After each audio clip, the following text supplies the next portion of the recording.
Good morning, everybody. Welcome to this formal council meeting where we'll be going through the LTP hearings. I'll start by asking Councillor O'Brien to do the karakia.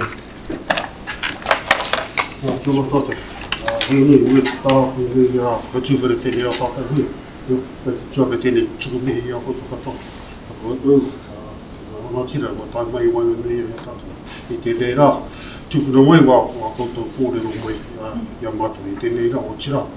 Ia koutou ngā marea tai mai, ia koutou ngā ringi tai mai, nei rā ngā mihi kia koutou katoa o tira neu mai. Kia inui tāta.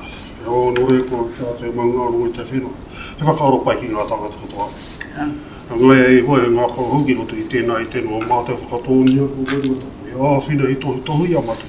Kia whai kahe mate ngā pai, ngā tika ngā pono, e pāna ki tēne o tata hui. Ara hina mai e hua, ni a mātou, e tika te pono te maramatanga, kia tau ai e mātou te rangi mari. O tira e te atua koe nei ngā whakamumisiko, rōri e tōku mai. Amen. Amen. Kia ora.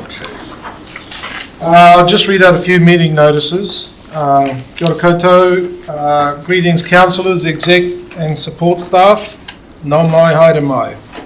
I extend warm greetings and welcome those who have joined us today in the public gallery. We must kick off with some health and safety first. In case of an emergency, please follow the building wardens or make your way to the nearest exit. The meeting point is located across the road at Peace Park. It's over there. Bathroom facilities are located opposite the chambers foyer entrance. Over that way, it's the entrance off Margaret Mahi Court. I'd also like to explain about a recently added feature to our meetings.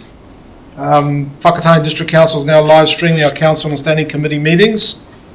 The webcast will be live streamed directly to council's website and YouTube channel in real time. And for today, we're also providing a monitor in the area where people are gathering before they call through to speak to their submissions. The purpose of streaming our meetings is to provide greater access to council debate, decision making and to encourage democratic transparency.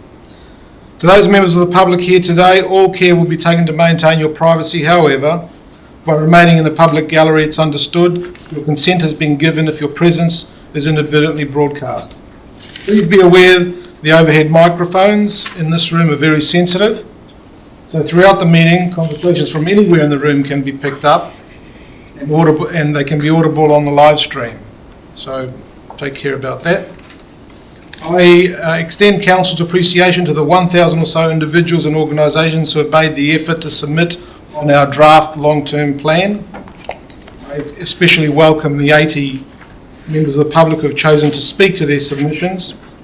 80 is a significant number, and you can appreciate it's been quite an undertaking to create a workable schedule.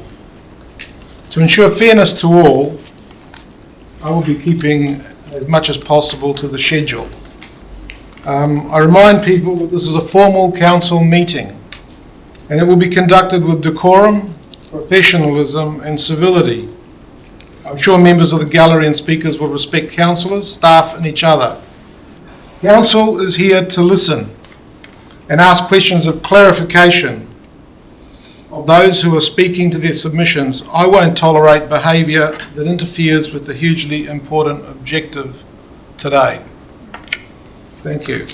There are no other announcements to be made.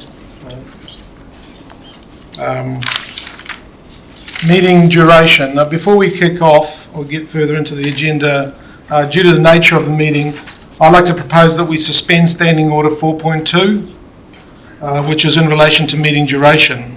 I'd like to move the following resolution, and do I have a seconder? And the resolution is that the Whakatāne District Council suspend Standing Order 4.2 for the duration of the 2024/34 long-term plan hearing meeting, as due to the nature of the meeting, break times may be required earlier or later than scheduled, and the meeting duration will extend for more than 6 hours. So do I have a seconder? Councillor Isles will second that. All those in favour? Against? Apologies, we have none notified at the moment. Acknowledgements and tributes. Are there any acknowledgements or tributes from any of the members? No, none. Do any of the members have conflicts of interest to declare related to any business that we're about to conduct today? No? What? Joss? I can't recall if it's today or tomorrow, but Otama Kaitaki Trust is presenting either today or tomorrow, and I'm a member of that trust. Thank you for that, Councillor Campos.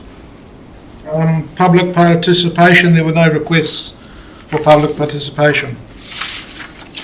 We're at the report section of the meeting, and this is where we're hearing the submissions on the WDC long-term plan for 24-34. So we're on pages 10 to 12 of the agenda, pages 1 to 3 of the Appendix 1 schedule, and pages 1 to 3, 4, 7 of the Appendix 2 schedule.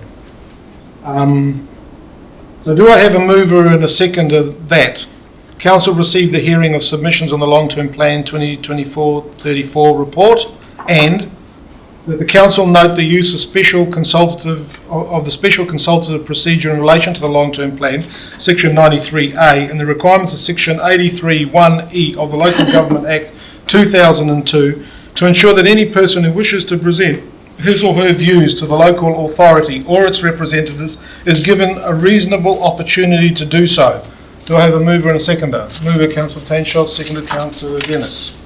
All those in favour? Against? None. So we're at the hearing section. So welcome again to all the submitters.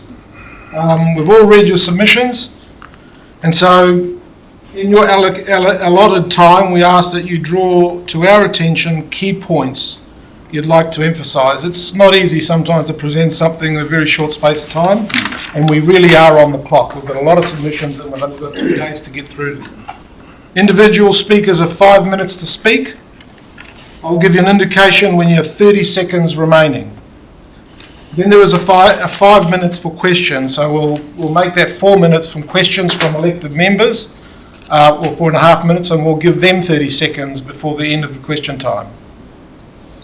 Those speaking on behalf of an organisation have an additional 5 minutes, so that's 5 plus 5, 10 minutes. And then in a similar vein to individuals, there'll be 5 minutes of questions. I hope that's clear. If it is, we can charge on into the actual submissions. And the first submission is Jade Kent, and he's representing Film Bay of Plenty. You're on pages, pages 14 to 18 of the Index 2, and that would be page 277 of the original draft. So welcome, Jade. Thank you. Take a deep breath and go for it. So I'll just introduce myself first. I'm Jenkins. I've been working for Film Bay of Plenty for 4 years now. I live locally. I moved to Whakatāne. I was in a Portuguese before this, and I moved to Whakatāne just over a year ago, and I'm loving it. So I'll just jump into the pieces I've got, and then obviously you guys will ask questions for anything. So on behalf of Film Bay of Plenty, I'd like to thank you all for continuing to fund us. And I'll just give you a little bit of a rundown around regional offices. There are now 12 regional offices around New Zealand. We're just working on getting one in Northland. It's almost the last area that's not covered by a regional film office at the moment. What we do is separate. We work alongside the New Zealand Film Commission. We're not funded by the New Zealand Film Commission. Each office has a different structure. Some of us sit inside council, and some of us, like Film Bay of Plenty, we sit outside. So we are funded, Film Bay of Plenty specifically is funded by 7 different councils. So I have 7 events to do this year, which is keeping me busy. And what do we actually do?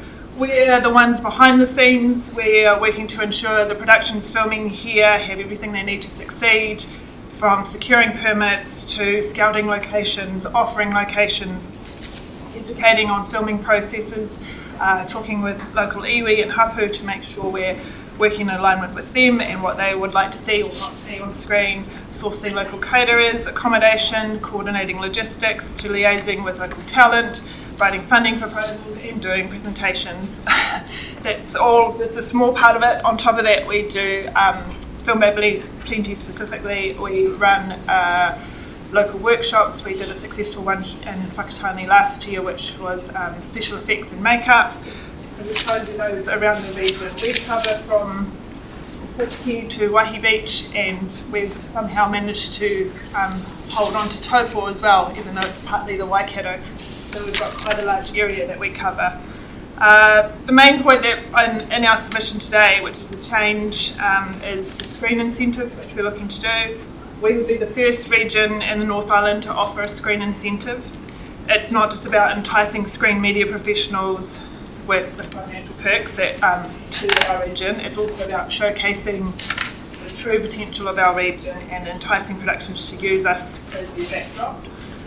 Screen Canterbury has an incentive at the moment, and that incentive, admittedly slightly larger than what I'm asking for, but that increased 77% of filming in their region. So they went from 2 productions a year to 9 in 18 months, which was quite substantial. We led a test case last year in Taupo. We had a New Zealand feature film, and they wanted the director lives in the Mount, so we knocked on the door literally and said, we want to keep you in the Bay for your production. So what is your film about? What fits with your script? Is there a place that you've got in mind? And he sort of said, I'm looking for a retirement home. We were able to find a space in Taupo, and that for Taupo through Amplify and DGLT, so Destination Great Lakes Taupo, they gave us a $50,000 incentive. In 6 weeks, they spent $2.5 million in the region. It's a 70% return on investment. What happens that was a New Zealand film, and it was from outside the region. What we're looking to do is support smaller filmmakers inside the regions.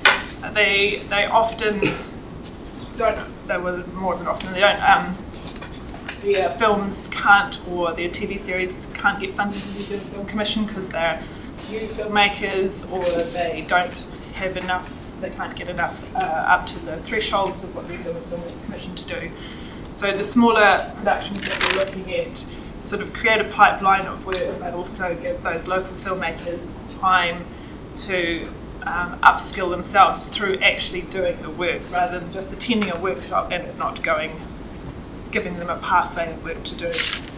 A good example of that is one in Northwood that's just happened, where they managed to get about $5,000 through creative communities, which seems quite high for creative communities, but local creative communities don't fund filming, so we are looking to be able to have a fund that people can apply to and go, we've got this is who our attachments are, this is what the training options would be, and they can apply up to a certain amount. So that would stretch over a period of, over various different films that would come to the region. Whew, nerves, sorry. You're doing well. Fast. You're doing really well. The screen incentive is a separate item from our operational funding. Operational funding would continue, that we currently have, would help us continue as is. What we're trying to do is increase the screen options within the whole of the Bay region, but specifically today, obviously, for the Whakatāne region, we've got filmmakers here who come knocking on my door because they know where I live. Say, can you, will you, have you got this? And we don't have a fund to fund film. That's by and large what we haven't done, but we'd like to move towards something where we can say, we can support you by this. We're using an example in Tauranga at the moment, where we've gone to the Screen Rights Cultural Fund, which is an Australia-New Zealand screen fund. And if we're successful in that will see a training period where they're working on their actual productions, on an actual production over a 10-month period. So they'll do a workshop each month, plus then they are working on a piece that will they'll be able to have a credit. They'll be able to add it to their CV or their IMDb credit. So we've worked with this. Plus they have work skills that they've gained along the way. So that's something we'd like to see here as well. Why do we need a screen incentive? Because filming in the regions is a tad more expensive than Auckland or Wellington, but by the time you travel to somewhere, and Taupo was a good example, one of their biggest costs was getting people to Taupo Valley from outside of the region. They spent something like $300,000 on planes and taxis and travel. So those types of things add to the cost of filming in the regions, which is, and we don't have the studio infrastructure. So the Taupo film also had a studio element. So then they had to transport the last part of their production. They went back to Wellington. We're working very closely now with Screen Auckland. They have lots of studios. And so what we try to do is pick up the location side of their filming, and then they can go back to doing the studio stuff. If they're looking in that bigger, the $10 million up range of the films. We want to get our local community busy creating, busy living in their own backyard, not sitting in an Auckland hotel, missing their family, busy promoting our region as a place where some of the best films or TV series can be made, a place to visit for holiday because they were filmed here, a place to visit because they worked here and want to bring their families back, potentially move here because it's a much easier lifestyle, a place to move to because of the ease of business and lifestyle.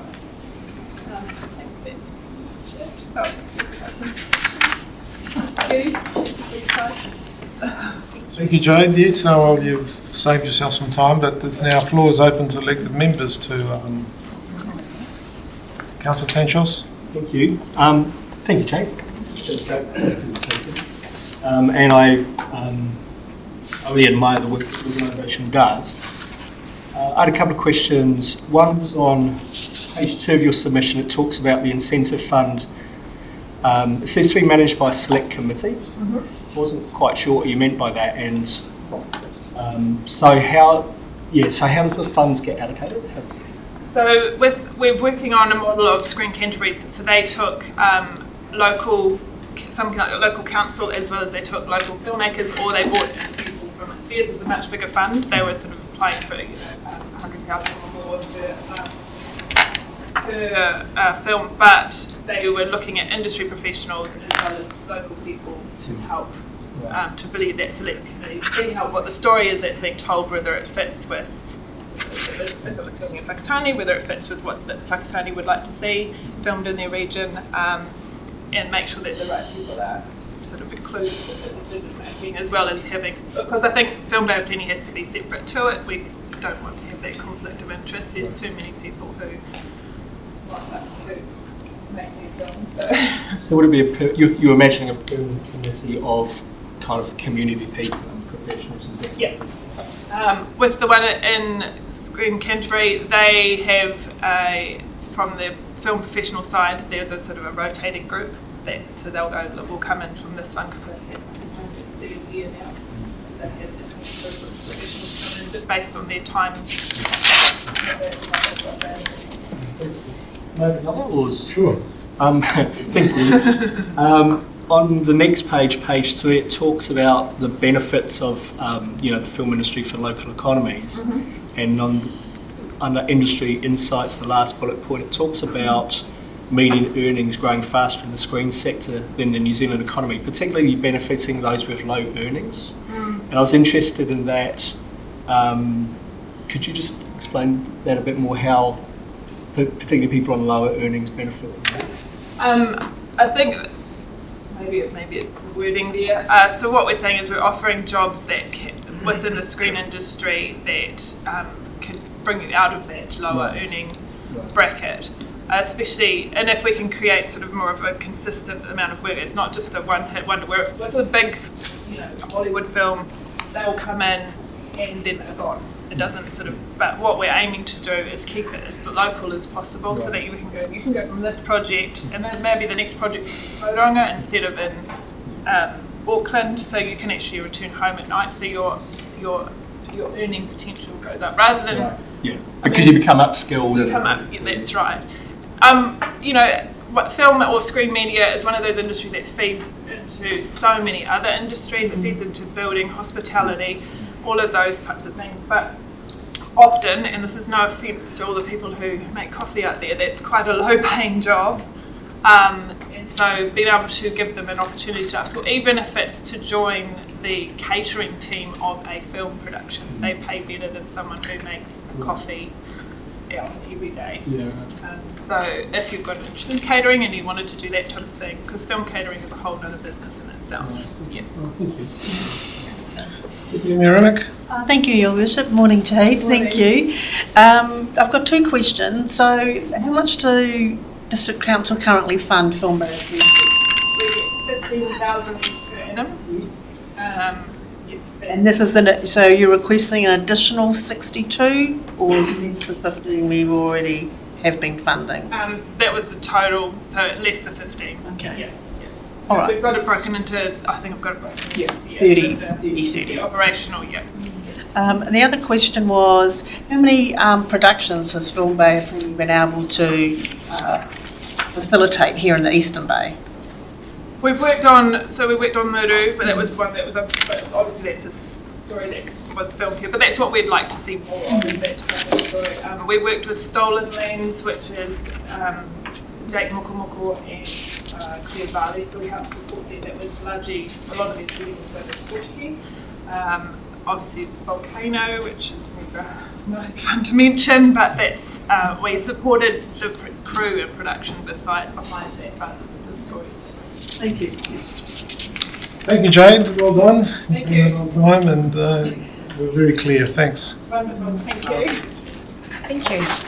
The next speaker is Matatā, representing the Marist Rugby, Eastern Bay Rugby. Pages 317 to 325 of the up-to-date index of the list, and that would be on page 317. 317 to 325 of this one, and 115 of the other one.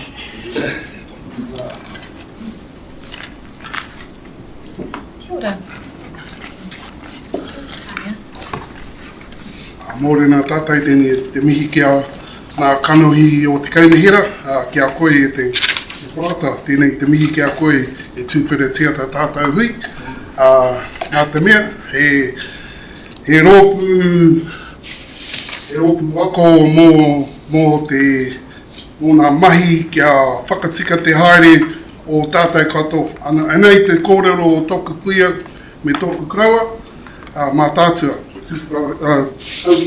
Tau whare tia tātou. Nō reira kia ora.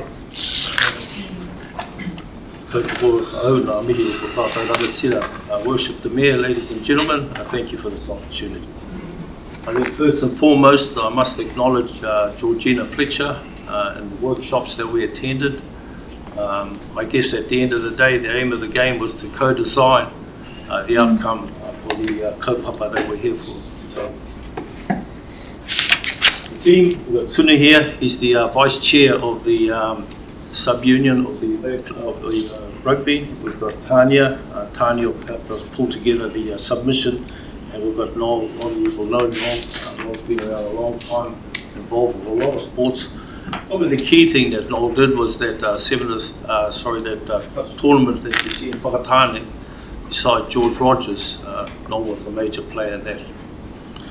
Getting back to our kaupapa, again, thank you very much for the opportunity. The outcome that we would like to see is option one.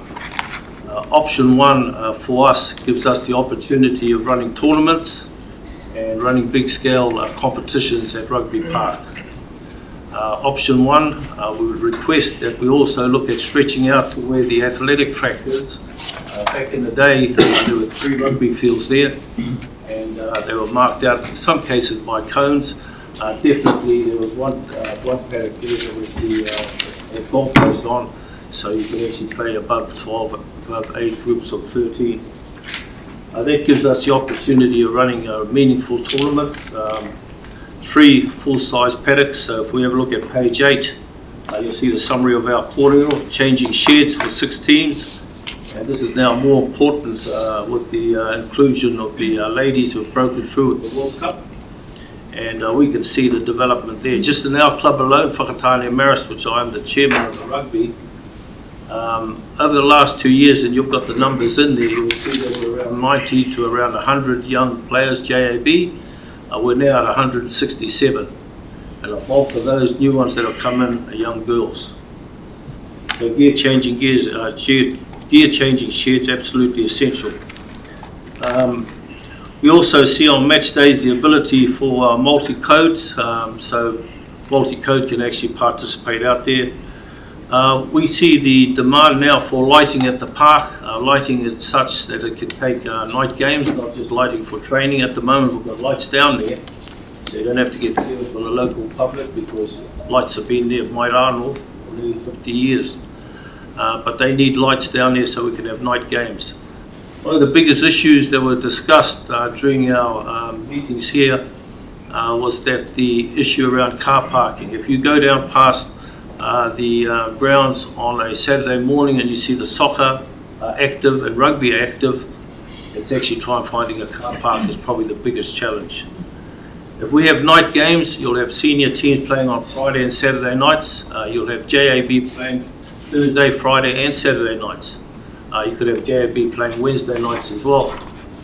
This allows parents to have the weekends off, so to speak, and to do other things. But the other thing it clears up is a congestion looking for parking.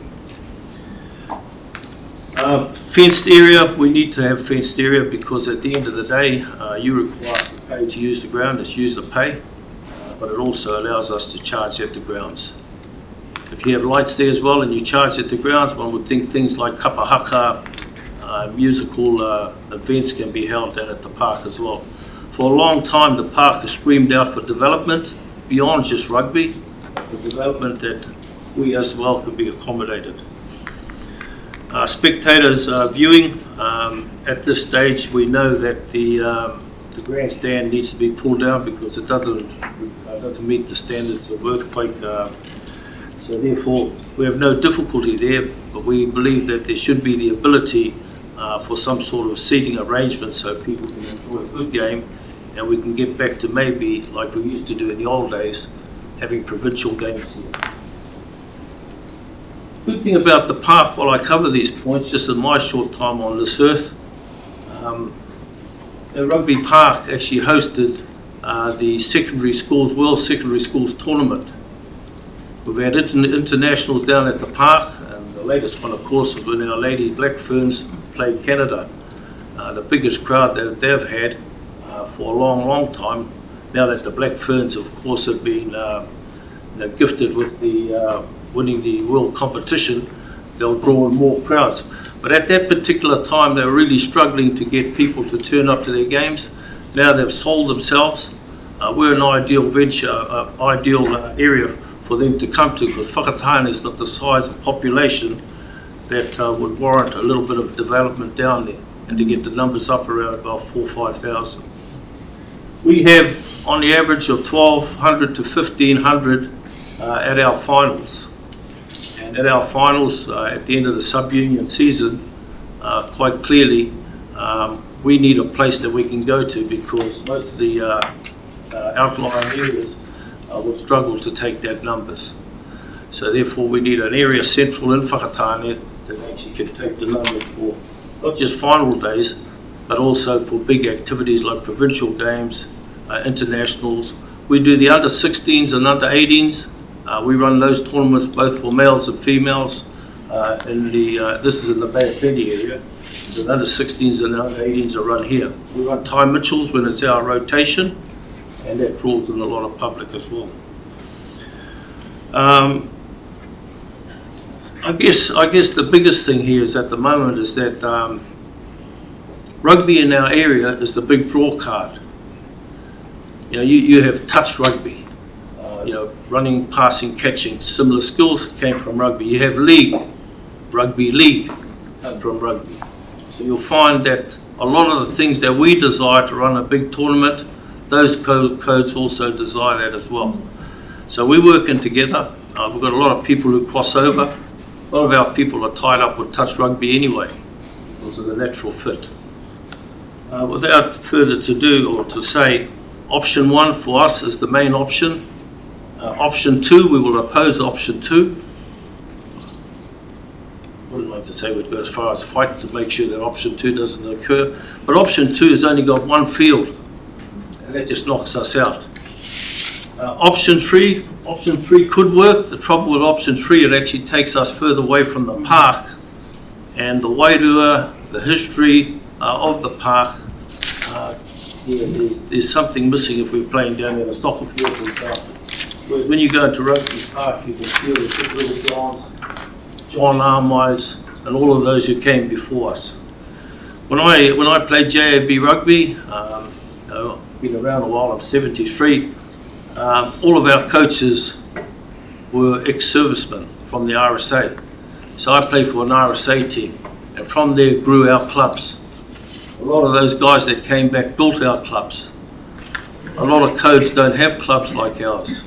We've got 11 clubs with 11 buildings, and from there flow a lot of other codes. So when we're on the off-season, other codes use our rugby clubs.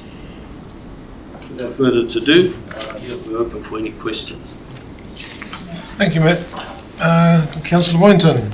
Tēnā te mihi, atu kia ora koutou. Thank you for your presentation.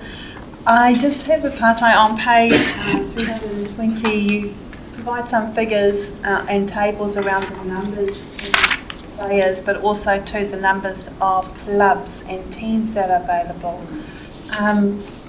Because there's so many people through that season, I wanted to find out, in terms of economy, how much those clubs, or per club, or even an example from Marist, would spend in our community, or spend through, the activities that you do every Saturday, or that the families do. Thank you, Councillor, and through you, Your Worship and councillors, and just to acknowledge our rangatira here today. So Tania Humberstone, I've been involved with the Marist Club and also Eastern Bay JAB Rugby as the Secretary Treasurer for 8 years, which I did resign on the coming of our fourth child, as there was too many people to take to places to actually be in that job. So just to come back to Karai, Councillor Boynton, there is a huge input into the economy from local clubs. I mean, our club alone, we're paying, obviously we own the building, but we pay lease fees and rental fees and obviously rates of around $2,000, but our players all have an input with JAB fees. As much as we keep them as minimal as possible, we have not raised our JAB fees since the inception of the club by Matatā and some in 2012, but they still all buy purchase boots locally, socks and all the and auxiliary things, or the vans are booked for the senior teams locally. That's around $1,000. These leases around $2,000 just solely for our club alone, and as well as, of course, extra leases that we are paying at Rugby Park in addition, which is also considered Marist's home ground. So the Easter Bay Sub-Union, collectively has a big input. Those tournaments that come in obviously have a really good flow-on effect in terms of the financials going on. And we do appreciate this is a really hard time and a tough decision for you councillors with the rise of the cost of living. But we just also wanted to point out that sport and recreation may be seen as a discretionary activity, but actually it's a critical activity, particularly in our economic climate, our community, our rohi, and the wider rohi, because as Matt so rightly put, Whakatāne is the central. We have that pooling of many tournaments and many places coming together, and it is, I guess, a burden more so on this council to provide that.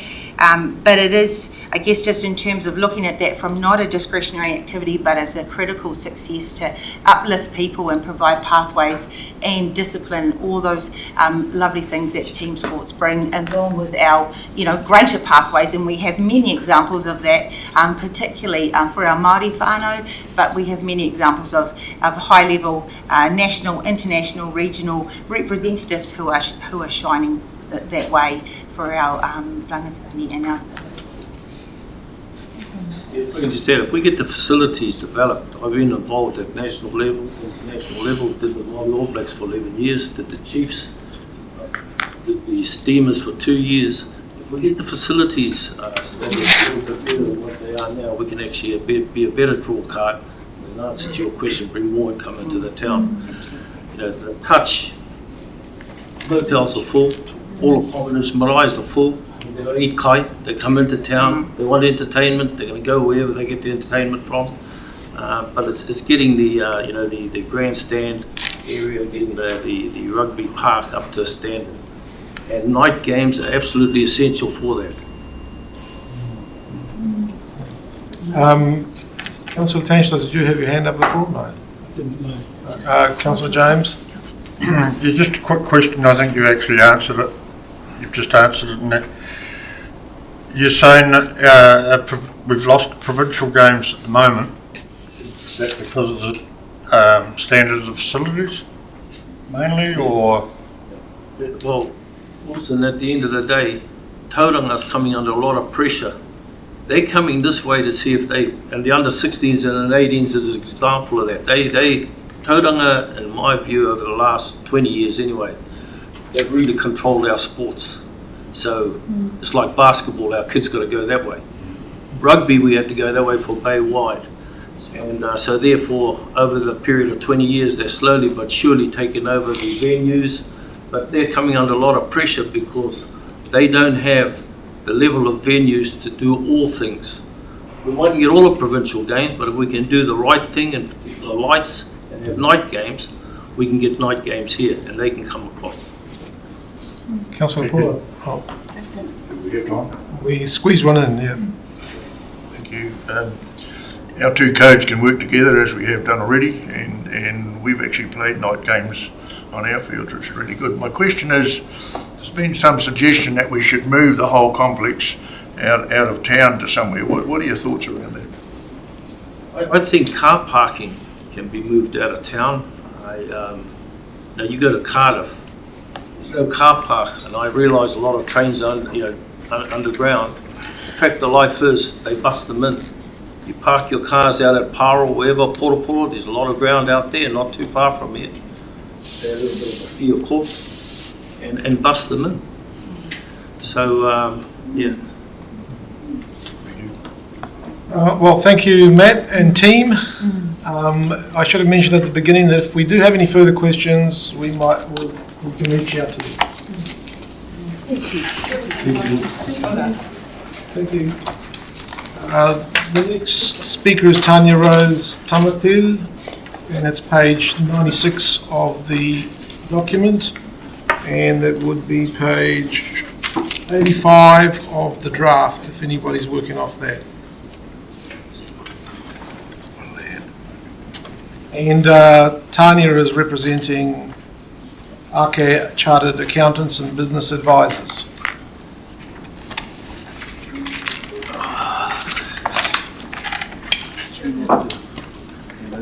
Can I have the spears back, please? Good job. Go ahead, guys. Kia ora, and thank you for taking your time to hear us out in this round of our PP submission. Ko Tanya Rose Tamati Ahau, he uri o Ngāti Mai Apoto, tūparetoa me te Ati Hainui a Pāpārangi. I'm the CEO and part owner of Ake Chartered Accountants based here in Whakatāne. We are a modern accounting firm, and our kaupapa or purpose is to awaken and unlock potential. We're in the field business. I have two of my colleagues beside me who are working with Ake to provide an opportunity to our community, Lynette Ngahiu and Kriwana. Firstly, we'd like to congratulate the Council on the work done to put together the options for the Richardson Club overhaul. You know that events that bring people to Whakatāne are the biggest sporting events and local finals, holding NPC rugby games at Rugby Park, Rangatahi League and rugby tournaments like Time Mitchell, and the January Touch tournament that attracts participants and supporters from all over the world. Our Eastern Bay Rugby finals attract over 1,000 people to see each other go to battle. We see the park being utilised heavily in football season and touch season. We see the aquatic centre being used for our kaumātua kuia when they attend aqua aerobics. We know many in the public are against the upgrades due to the costs of the current economic climate and other priorities, but we support the council at least in saying that upgrades are necessary. With that, we're here today to provide an opportunity for the council to consider that pertains to uplifting our rohe to enhance our local sporting talent and enable them to awaken their potential. We want to provide a solution that fits the council's LTP to, one, enhance our community and rangatahi by showing our rangatahi and their whānau that we provide a space that encourages them to reach for their heights and provide them the direction to be successful in life. To provide experienced personnel, programs, facilities and resources specific to their chosen sport and, more importantly, high performance. And two, facilitating economic regeneration by enabling economic and employment growth into the region with a facility that encourages whānau to stay in the district and encourage others to move to our district. To provide opportunities for larger scale elite sport events, conferences and meetings to be held in our district, which will support local businesses, especially those in hospitality and tourism, with manuhiri coming into our rohe. You may ask what an accounting firm has to do with sport. Our belief at Ake is that health, fitness and nutrition matters, and for us three, our number one passion is sport. Not just because we love to play, coach and support, but because sport and recreation for us all is of huge importance holistically, taha tina ngā wairua hinengaro taha whānau. Today, more than ever, sport is so important to society. With the age of technology and devices, which has caused many of our people to resort to inactive lives and further declining mental health and health in general, which is causing a strain on our health system, not to mention the pain it is causing whānau with the likes of suicide and death due to preventable illness. We also worry about the social mischief that occurs by way of ram raids and car thefts, because not all our rangatahi are able to release the endorphins in recreation and experience being in a positive and challenging team environment. Currently, there is no high performance centre and resource available to our aspiring elite athletes, and that is something Ake would like to see brought to life, as we truly believe the Eastern Bay produces the most talented athletes in the country, but unfortunately this is not being nurtured. As a local business who struggles to recruit accountants due to the lack of qualified accountants in our district, we see a high performance centre offering the best in elite coaching, athlete coaching and resourcing, not only in their chosen sport, but also in the many career opportunities that the networks of elite sports brings. This eventuates into professional businesses like ours, offering internships to our local people, as well as offer education the current system is not providing, such as financial awareness to set our rangatahi and their wider whānau up for success, regardless of whether they end up as a professional athlete or not. We want to see a facility provided for our current elite athletes to support and utilise when they come home. The likes of Stacey Waka, Dame Lisa, Luca Connor, Hayden Wild, Ngarohi, Kiana Williams, as well as those at the very beginning of their aspirational professional sporting careers that we have recently had to send out of our district in pursuit of sporting excellence. And most of all, those at grassroots level that want to experience resources and trainers from a facility on their back doorstep. My husband Monty and I live at Onepu on the Rangitaiki Plains and have raised our three tamariki here in the Whakatāne district for most of their lives. They've now all left the nest and district to pursue their careers in adult life. Our youngest to pursue a professional rugby career, as well as following his big brother to get his fabrication tickets to make sure he has that backup plan. I speak from experience.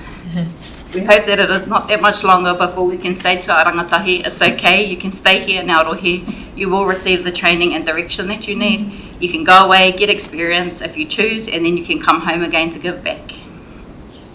We understand there is no decision being made today, however we would be interested to discuss this further with the council, how the council can partner with a local business like ours and passionate community members like us to help lessen the burden for ratepayers, but not at the detriment of nurturing our athletes who will be the example for others to uplift our community and attract new residents to a rohe that is thriving. We welcome your questions, but more importantly, we hope that you consider this as an option you would like to hear more about. The sooner the better. This could align with any of the options you have presented to the public currently. We wish you all well, we all want the best for each other and to see more of our rangatahi and their whānau thrive, and we have good role models in our community and we need to enable them to be seen locally.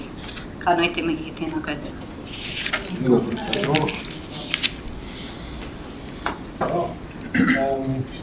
Now. Thank you, Your Worship. Kia ora koutou. Love a good and new initiative, so congratulations. My question is, why do you think it needs to be at Rex Morpeth? Considering that there's a build coming afterwards. Yeah. Potentially there's a build coming afterwards. And maybe this this is I suppose this is around a phased approach. There are other places this could be, but it just makes sense that everything's in the same place. And because it's because it would be a facility that's open to all sports, it would make sense that all of those athletes get access to the one spot. Thank you. Councillor O'Brien.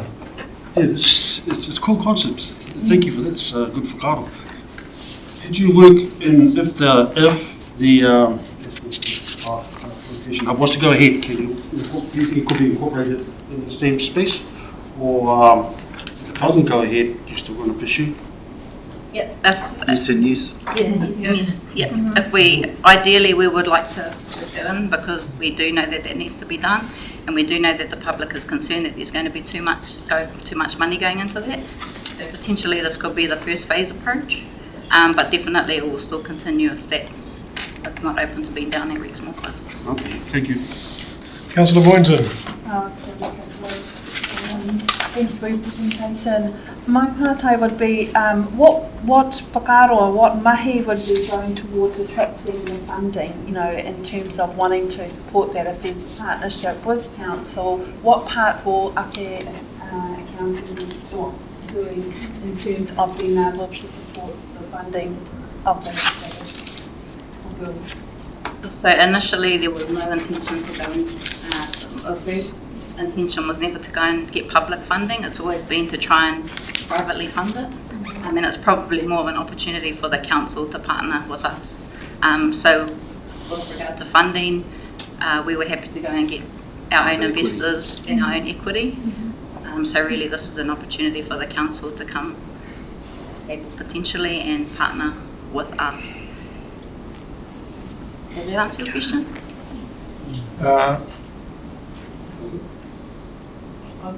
Tony Asik. Yeah, does it answer the question? Yes, well, I suppose I was just looking at the cost, because ultimately, as council, we're all about the cost. But if there's if it's a business venture in the sense that's going to attract the money to invest in establishing. Yeah, I suppose it's our commercial responsibility, our social responsibility, the charitable arm of our business is how we're looking at it. Just Councillor Rangiaho. Hei tēnā te mihi atu ki a koutou. So this is going to be really brief because of time constraints. But you've distributed this presentation. So probably the question is, have you booked the presentation with council so we can actually further explore your colours vision? Not yet. Okay, so that'll be really great because of time constraints. It will help us as well. So, but ngā mihi atu ki a koutou. Thank you. Very interesting. Cool. So my question is, were you involved in the presentation around the current options around the staff? Yes, a couple of times. Okay. Multiple times. Just looking for opportunities to have that discussion. Any further questions? None for now. If we have any, we'll sing out later. Thank you very much, Lynette, Crete and Tanya. Thank you. Kia ora.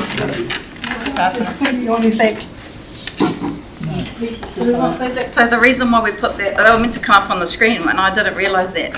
I didn't really want it to be too long. So should we take them back, or that was really what we spoke to? So should we take them back? As long as it doesn't go outside of the room. Take it back. So wait for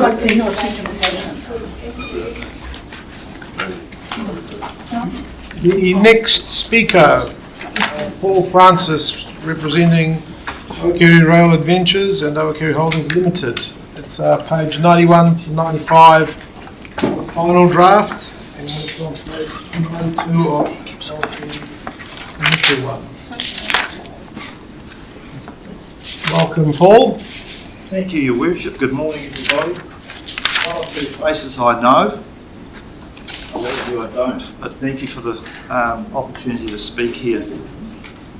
Can I first just a little bit of background in terms of the submission, who it's from. Obviously myself, Awakeri Rail Adventures, but also Awakeri Holdings Limited. Awakeri Holdings is the company that owns the commercial businesses at the Awakeri Village. Also on behalf of all business owners within those buildings, the Z service station, the garage, the Silver Automotive, the dairy, Awakeri Takeaways, Awakeri Liquor, and the coffee shop. So there's quite a lot behind this submission. I've canvassed all those businesses and spoken to them, and they all support this submission that I'm about to make. Firstly, Awakeri Rail Adventures. We are the rail tourist business there at Awakeri. We've been running now for 9 years. We're in our 10th year of operation. When we started, Mayor Tony Bond was very supportive. Council were very supportive. A lot of people told us that we wouldn't last 5 minutes. And here we are, nearly 10 years later. We bring in about 5,000 people a year to our business. Most of those people, most of our customers are from out of town. 20%, 15 to 20% would be foreign visitors. However, that after COVID, those numbers dropped down, but last summer we saw a big spike in foreign visitors coming to visit our venture there. The submission is essentially that we would like a public toilet in the Awakeri village. And I submit the following in support of that.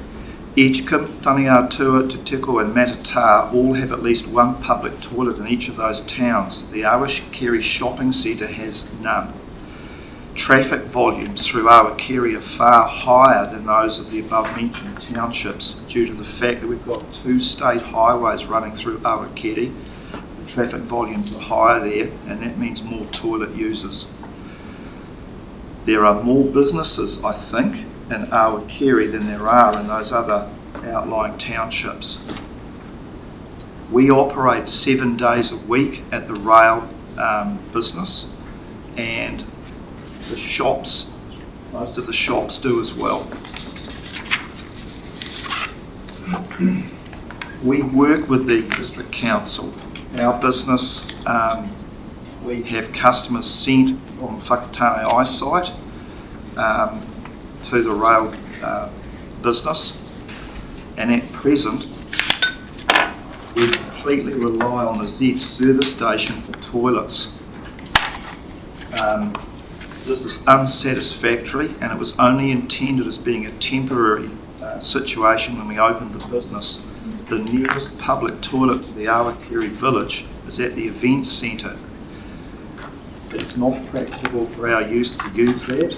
It's too far away and difficult for visitors to locate, and often not open when we would need it. When we first opened in 2014, we had discussions with the late council member George Johnson, and he expressed a desire to see a toilet put in at the village. Unfortunately, that didn't go any further. The coffee shop opens 5 days a week and is near to us. They have a large number of customers who stop and are trying to use toilets there as well. Currently, all people who use the shops, visit the railway, coffee shops, etc., are all using the service station toilets. The infrastructure at the service station toilets is totally inadequate. It is outdated, and there are huge pressures on that infrastructure, those toilets there.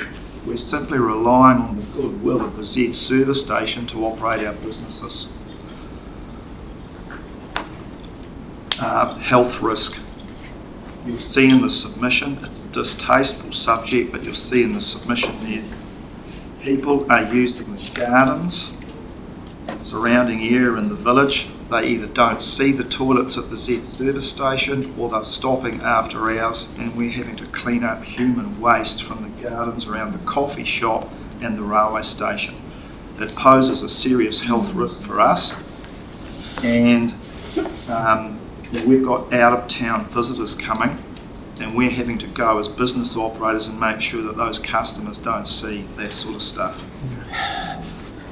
Distasteful subject, but welcome to my world. You might ask the question, well, Awakeri Rail Adventures, you bring all these people in, why don't you put a toilet in? Well, that would fix part of the problem, but it's not going to fix the problem for the customers at the shops, and I'd be providing a toilet for all the customers at the shops to use as well. And secondly, I can't afford it. The positioning of the toilet, there is ample land there that belongs to Kiwi Rail. There's more than enough room there, and I'm confident if we could get approval from council, if council will pick this up, that we can get land there for the toilet and make it work. Finally, if we can get a toilet there, a public toilet, we would regard it as our toilet and we would look after it. We'll be guardians of the toilet. So you've got that support and undertaking from all those businesses out there. If you get us a toilet there, we'll look after it. And I take that further and say a partnership. I stick my head on the block a little bit further and say, I'll put my money where my mouth is. I'm prepared to make a financial contribution to the installation of that toilet to council. Any questions? Thank you. Councillor Isles. Thank you, Worship. Thank you, Paul, for presenting that submission. I recall visiting with Tony Bonner, as you say, some 9 years ago. Part of the submission that's been put forward by Denise is that she, along with your possible offer through New Zealand Rail, is prepared to offer some of her land. Has that been discussed at all at any length with council, or is this? I understand that Denise has spoken to Councillor James in relation to that. Yes, I had a conversation a few days ago. But Denise will bend over backwards to get this. We need this, and she'll give up part of her land if that's where we want to position it, or there is plenty of land available from Kiwi Rail further down to the railway station. Just a supplementary, if I may.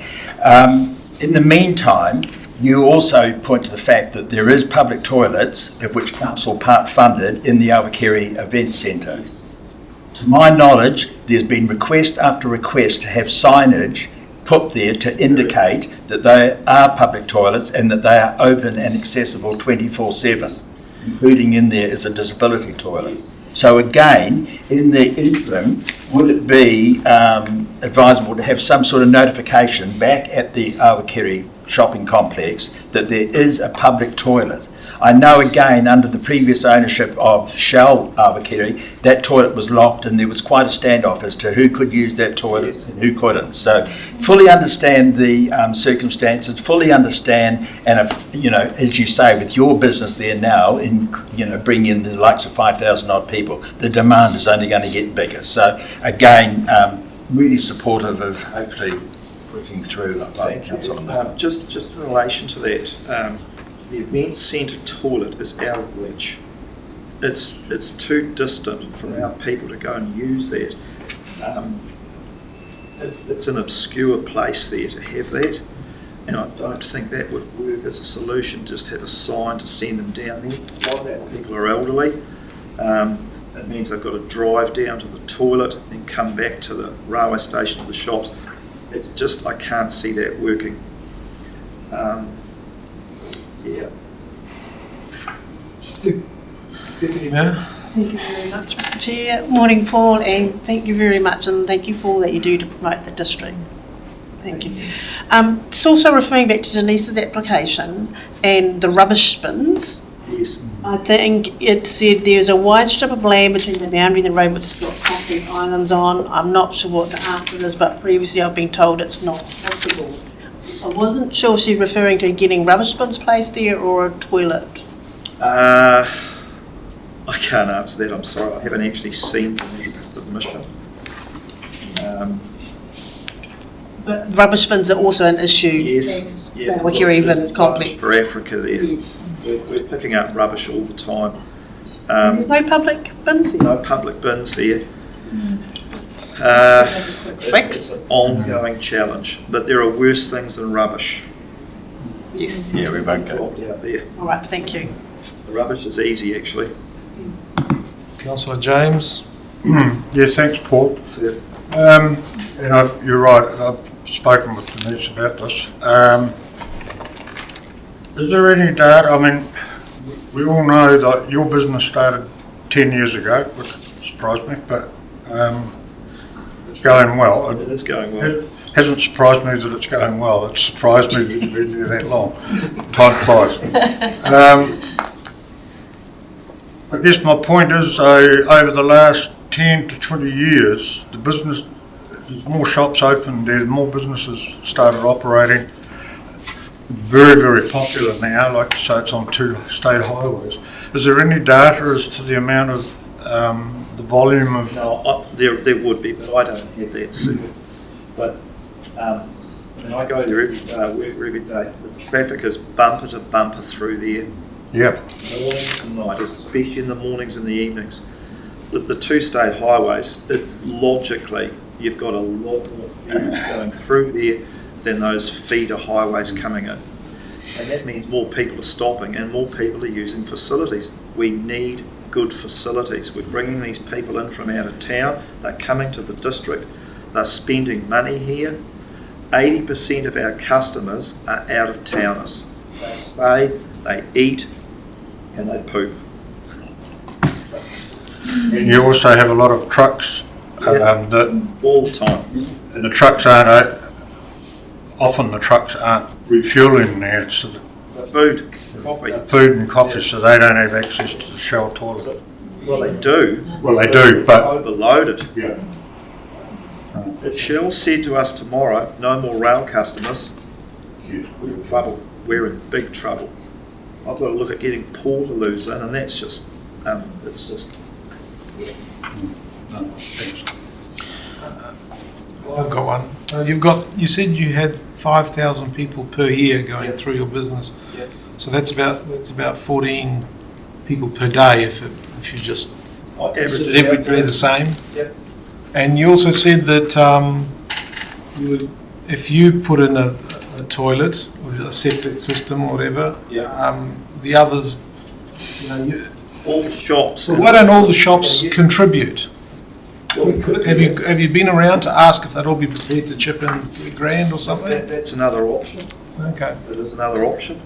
Because they'd all get the benefit.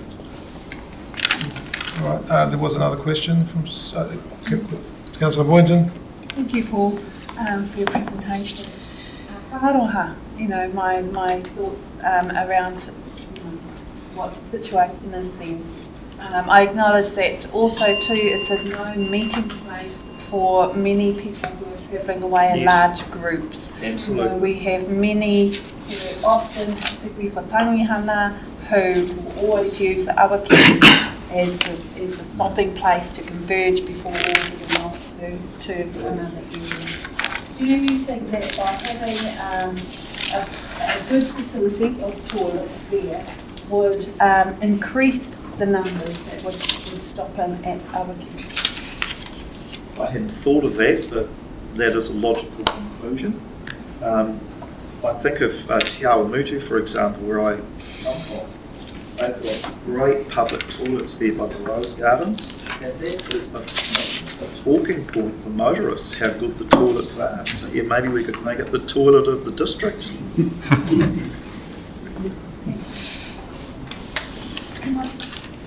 Yeah, well, And I have to thank you too. could you speak up, please, councillor? But my question is, you mentioned Kiwi Rail, and it's only got the land. Have they been approached in terms of community support around like your venture? Because indirectly you're still promoting that kind of service. Yeah. Rail travel, Yeah, yes. yeah. I've been on their sites and they talk about the rail corridors and giving support and sort of that. So I'm just wondering, because you're a railman, and I'm sure from the past, that had crossed your mind to reach out to Kiwi Rail as well to support it because of this. Yes, I see their support as giving us the land. Donating the land for the wharepaka would be, if I could get that from Kiwi Rail, I'd be very happy. That's kapa, but I think Kiwi Rail can. Yeah, that's a good point. Thank you very much, Paul. Thank you, Worship. Have a good day, everybody. Thank you. The toilets are just out there in case you didn't. Thanks, Paul. The next speaker is Tui Edwards. It's an individual submission. Welcome, Tui. We know each other well. Pages 22 to 24.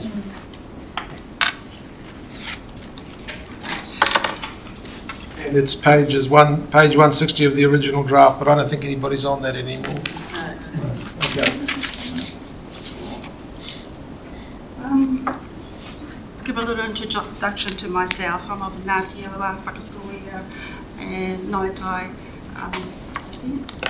And I've been living in Whakatāne for 30 years. My husband and I moved to Shore Road 27 years ago. And we bought the property of the Forbes. So, You speak up a little bit, Tui, because I'm not sure they're hearing you down the back. No. So where's your mic? it's in the ceiling. It's everywhere. Just pretend you're screaming at Red. Oh, that will work. So my submission is around, we're objecting, me and my whānau are objecting to the Shore Road, Mill Road roundabout connection. We're not objecting to the roundabout leading into Mill Road, that's fine. It is the connection going over, building a bridge over to the stock bank and across that dirt road that we use as a walkway, kids bike it, and our property is along that road. I've been around to our neighbours, they were not aware, and this is Shore Road neighbours, not the new subdivision neighbours. They were not aware of the proposal for that to happen. So they have filled in a support for the submission, and I have signatures here, I've been around, and we've got people who have been there for many years before us, Alan Jones, so there's a history. So this is not the first time that this sort of proposal has been proposed, and it hasn't happened for good reasons. It's not safe. It's not safe. And there's another reason.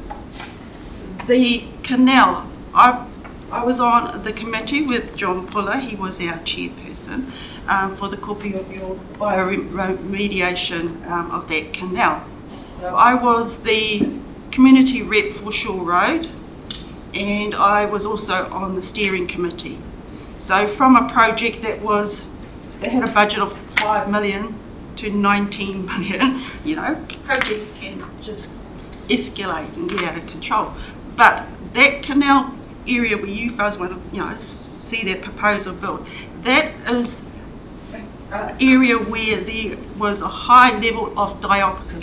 So yes, the canal's being remediated, but the stock bank hasn't. So it's got high dioxin levels. There is a research that has been done on a small portion to see if they can do it in situ bioremediation, and that's through Massey University and Waikato University.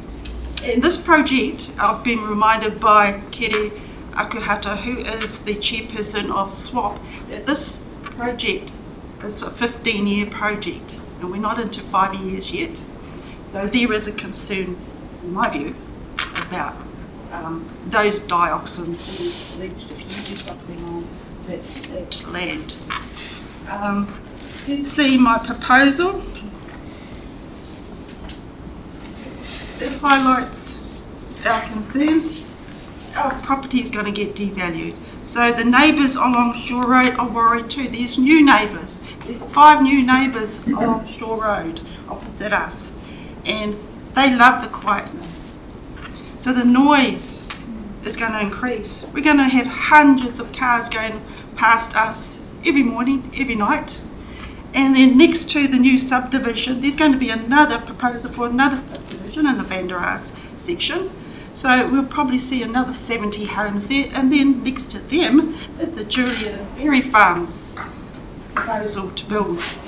And that'll probably be another 100, 200 sections. And then down Huna Road, there is going to be another proposal. Well, there's another proposal for more homes. So, to me, that proposal that's in the pipeline is going to be very cost effective, very, very costly.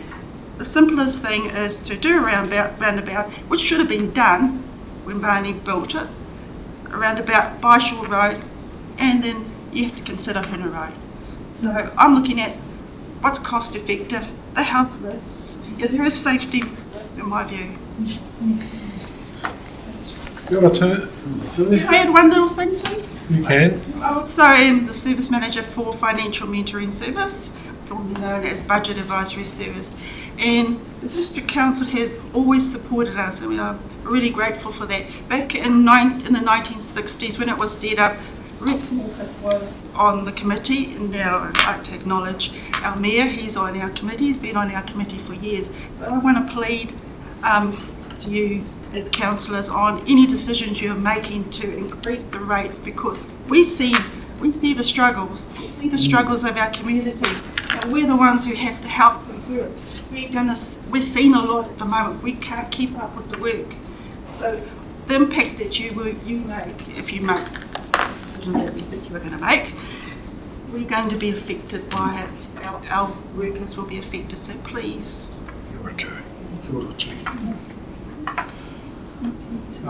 Councillors, any questions? Thank you, Worship. Kia ora tui. Thank you for your submission. I wasn't aware of some of the things that you've brought up in your submission with that Mill Road proposed roundabout. Could that I'm taking into consideration the Shore Road aspect. Couldn't the roundabout then just go in front of the Kopi Canal Road to connect to the subdivision, and then that would miss out the Shore Road? I was going to have a support person here, Brian Simpson, who is part of the Mighty Land Trust that own that land. So you'll have to talk to them. You'd have to talk to them. So it's about land ownership space. Okay. Yeah. So on that side of the canal is the area where there's a lot of dioxin still in the soil. All right. Thank you. Councillor Dennis. Thank you, Chairman. Thank you for your submission. Just your main issue, because I'm looking at it here on the map, your house and where it's all going.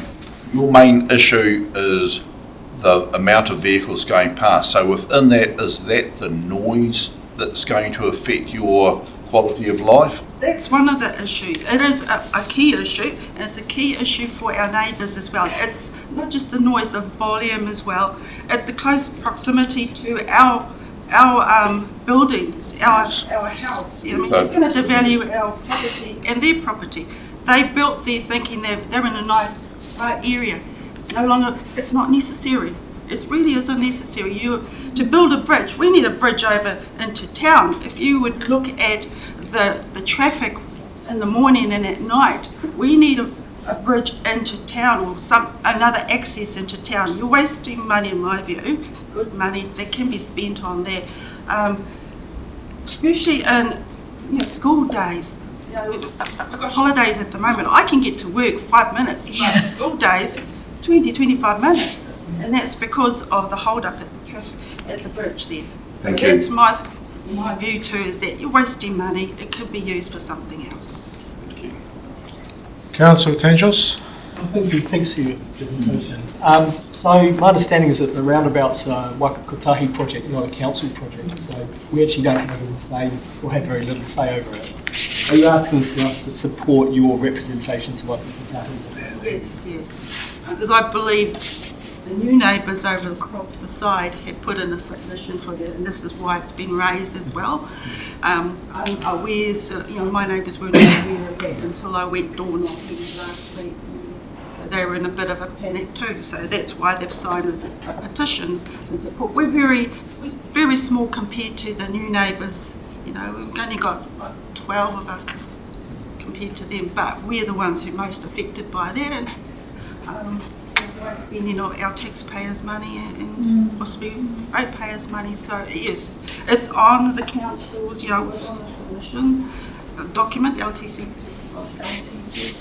So that's why I'm responding to it now. I mean, if it wasn't on here, then I wouldn't be responding. Thank you. Any further questions? No. I just wanted to say that if I knew that Tony at the TUI was going to mention financial mentoring service, I would have declared, but I didn't think she was going there. Thank you, TUI. It's all good, Tui. Couldn't help myself. Thank you. Tui. Okay, we've reached the adjournment time for a coffee break. Take 10 minutes. Back here at 10:40. Thank you, everyone.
Can I just start by reminding councillors especially to speak up, because, try and project out, because down the back of the room apparently there's difficulty here still. And also that if we've got residual questions that we don't get a chance to ask, submitters will receive them. Staff are taking notes on what's going on.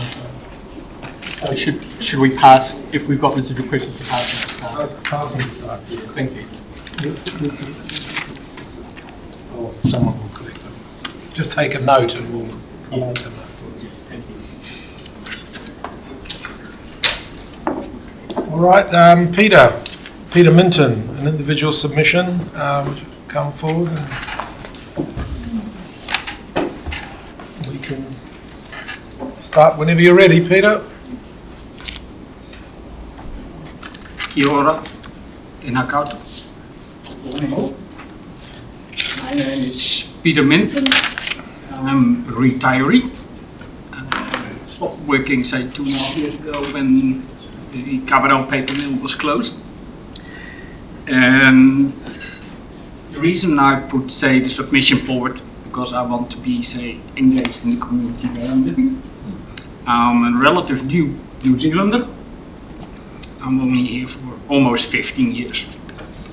Good. My main focus in the submission was about closing the funding gap. And the way I see it is a three-party solution. That means ratepayers, that means council, and that means central government. And I have laid out a little bit my thoughts in my document. So, I believe there is a role for ratepayers because they have to contribute to the community where they live in. And due to the current, say, macroeconomic circumstances without our control, it weighs a little bit heavily because everybody has to stamp up under several authorities and bills. But also, I expect the council also to meet the ratepayers. You can close the funding gap by either raising your revenue or you're reducing your expenditure. And one of the things I have been focusing in my submission is the amount of debt, and especially the amount of unproductive debt. And I mean with unproductive debt, that's an investment which doesn't yield anything for the community. The most obvious example is the boat harbour. That project is stalled, what I understand. But there is already some financing in it against a loan taken from the Harbour Endowment Fund. So my assumption is that the ratepayers will pay the interest rates for that. So that's one example. The other example is what the council calls a strategic property. I assume, say, in the past we have acquired some real estate. Yeah, and I'm only, say, certain aware from the Wally Sutherland area, but also that is sitting idle. You still have to pay your whatever you borrowed for it, and that's still, say, weighing on the future of the ratepayers because you have to pay for it, although it doesn't yield anything for the community. The last thing is, that's more a question at you all. Why didn't you use the opportunity the local authority, the current local authority minister, Simeon Brown, put forward to postpone this process by 1 year and see what the outcome will be from his big project? The local water done well. Yeah, because when you talk about funding cap, you look into the future, but we don't know what comes out of his big head. That has obviously serious consequences for council finances. So that's also, say, one of my questions to you. So, yep. And I understand, say, from the media that several councils have used that opportunity because it's far more clear what the future will hold us. The last point I want to mention is about, say, the role of the central government. I did a small calculation on the back of the envelope. What they promise at tax cuts and that kind of thing is what we have to stamp off as ratepayers. It's about the same ballpark. If they think they say, okay, they spent 14.5 billion on your tax cuts, but we, all New Zealanders, pay up to 4 billion a year to rates. So why doesn't the government direct that money straight to the local authorities?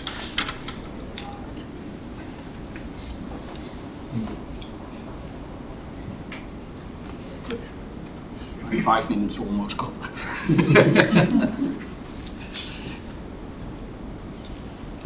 Are you finished, Peter? No. Okay. All right, well, the floor's open for questions. I mean, you've asked a lot of questions yourself, but it's supposed to be us asking you. Any questions from anybody?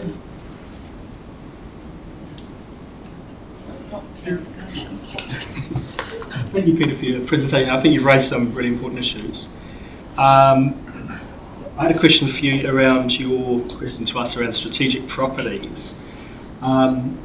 So council has some properties that we consider strategic because they are of a size and placement to do some significant improvements for our town. If we was to sell them off now in order to kind of reduce rates, the danger is that we get a very low return, and also that those opportunities for real improvement in the town are lost. So are you saying that we should, regardless of any strategic value, just sell them off?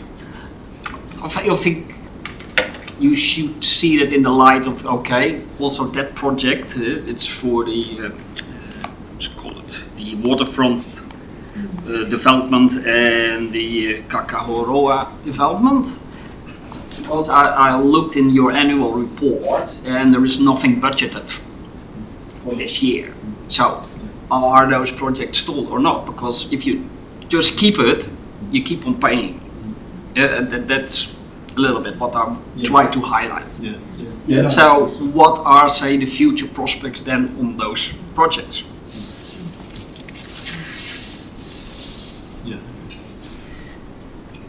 Councillor O'Brien. Just a question, one of your assumptions in your submission here, Peter, about Māori relationships. You said the service is already at above average level, no increases in service level. And you made some comparisons to 10 other councils that don't have a Kaihotu strategic Māori partnership. Can you tell me what the percentage or what the population of Māori are in those 10 councils that you made the comparison with? Yes, I think that's a good question because you're entitled to that. They all, I selected those councils with looking at the proportion of Maori in there, and most of the council were happy to report it. And I also must say that most of those councils have a lesser proportion, apart from Hauraki of Thames, Coromandel, Hauraki is another one. So that was... Yeah, okay, yep, but for me it's just, suggesting ways to find some savings. Because we need to come together. Councillor Boynton. Peter, thank you for your submission and also your mahi with bikes, that's right. I also, just following on from Councillor O'Brien, were you aware of how many, you mentioned about the amount of councils that have Māori wards. Were you aware that 48 councils across the country have agreed to establish Māori wards compared to 5? Or you have them in another 13 where that established? I'm aware of that. Okay, just supplementary. Are you aware of how many iwi within this Whakatāne district, and also how many are part of the marine and coastal areas claims? Not that. It's not to such that details. There's actually 7 to 8 iwi that we deal with as council, and there's also 18 claimants that deal with the coastal and shoreline, in which the council is involved with consents that need approval through those different various groups. So I'm just seeing how, if we didn't have the relationships, Māori relationships area, particularly for our district, how would we be able to provide progress? Yep. I understand that. Thank you for educating me.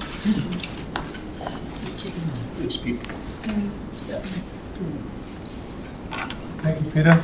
Well, I had one I might be able to slip in. You said that we need to do a better job of advocating to central government. There's a lot of these problems of financing really stem from the top end of town. How would you do it? I did say a little thing, and I'm looking to my native Netherlands. In the native Netherlands, property rates are based on a universal, countrywide system based on the paper value of your property. And the government dictates how much those councils can yield from that. All right. And the other thing is looking at government, to me they seems very unreliable. No comment. So that's why I say that's my biggest concern also with Rexmore. We bank in certain grants and then they don't come to the party. Mm-hmm. Yep. And the proof is in your annual report last year, 5.5 million not received. Well, I'm just getting some dirty looks over on the left here, so it's time to move on to the next speaker. Thank you, Peter. Thank you. John Howard, again, it's an individual submission, and we're on pages 378 to 381. Welcome, John. Thank you. Your Worship, the Mayor, Councillors, and the Executive team.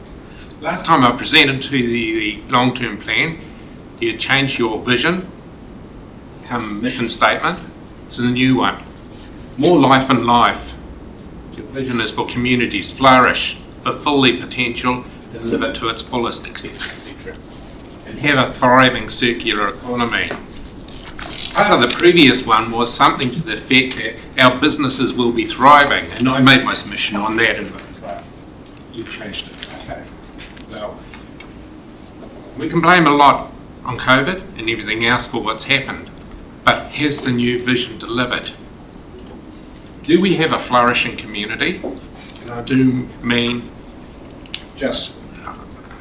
not mean just here in Whakatāne. I mean the rest of the district. I know from the look of this building that one part of town is fulfilling the vision.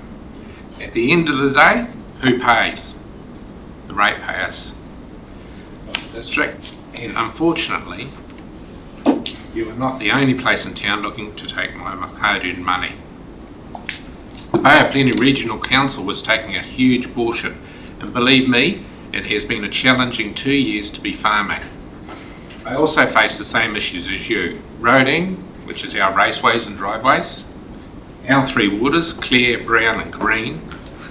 Add to that insurances, interest, business running costs, etc. Just like you, the council.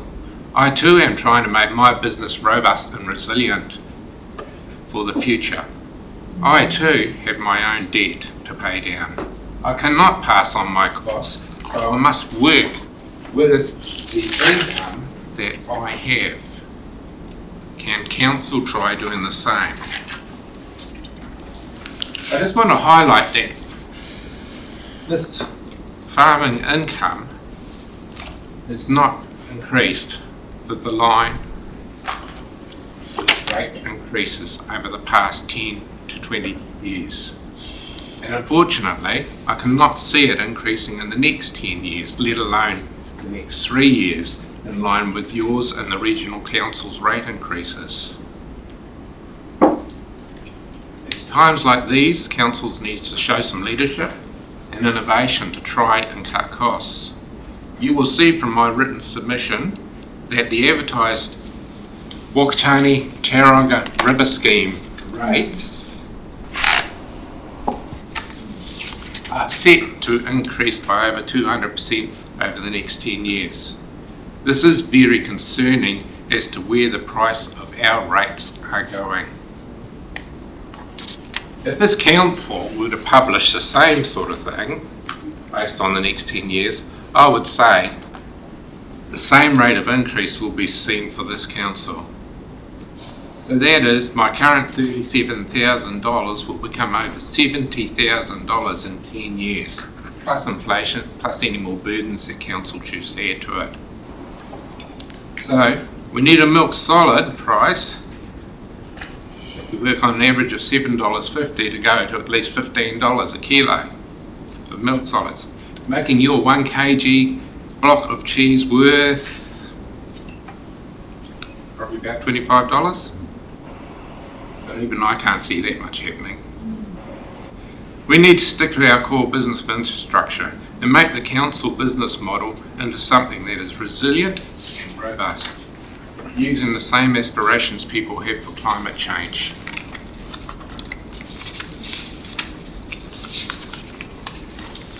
So does the Rex Morpeth Park redevelopment fit the new brief? I'd like to see where the out of town options were and the costings to fit the developments. This may have been in the last 3 years long-term plan, but it was not out for the wider community consultation in that time. So we need to make the right decision.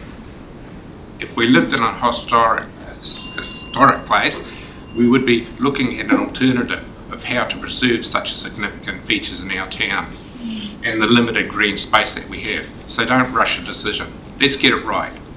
Closing the gap is about spending, about getting it at a manageable level, and you already have covered that the UAGC is about the money you wish to collect. If the tables are correct, then yes, the higher UAGC works fairer for high value properties and businesses, but this is countered by the even higher general rate that the businesses pay, not necessarily reflecting a high profit, high income, or even higher cash flows. These properties are already contributing significant rates. These are the businesses that are the backbone of the district, and the ones employing the people, the contractors, and the ones spending money in the district. Okay, time's up there. I'll finish at that, so I won't go over time. Thank you. Thank you, John. Any councillors have any questions for John? Thank you, Richard. I won't pose you with a question, but I'll be able to answer one of your questions.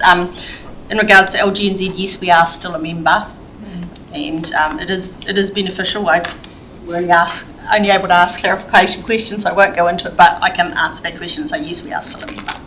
Okay. Have you got a cost?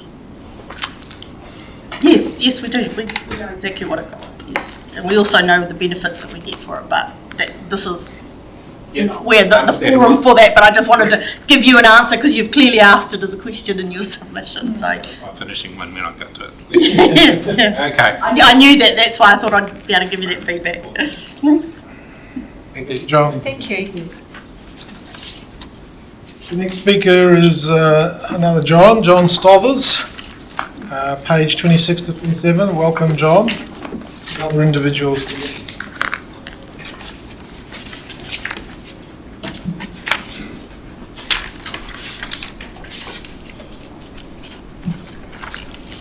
Your Worship, Mayor, councillors and those interested.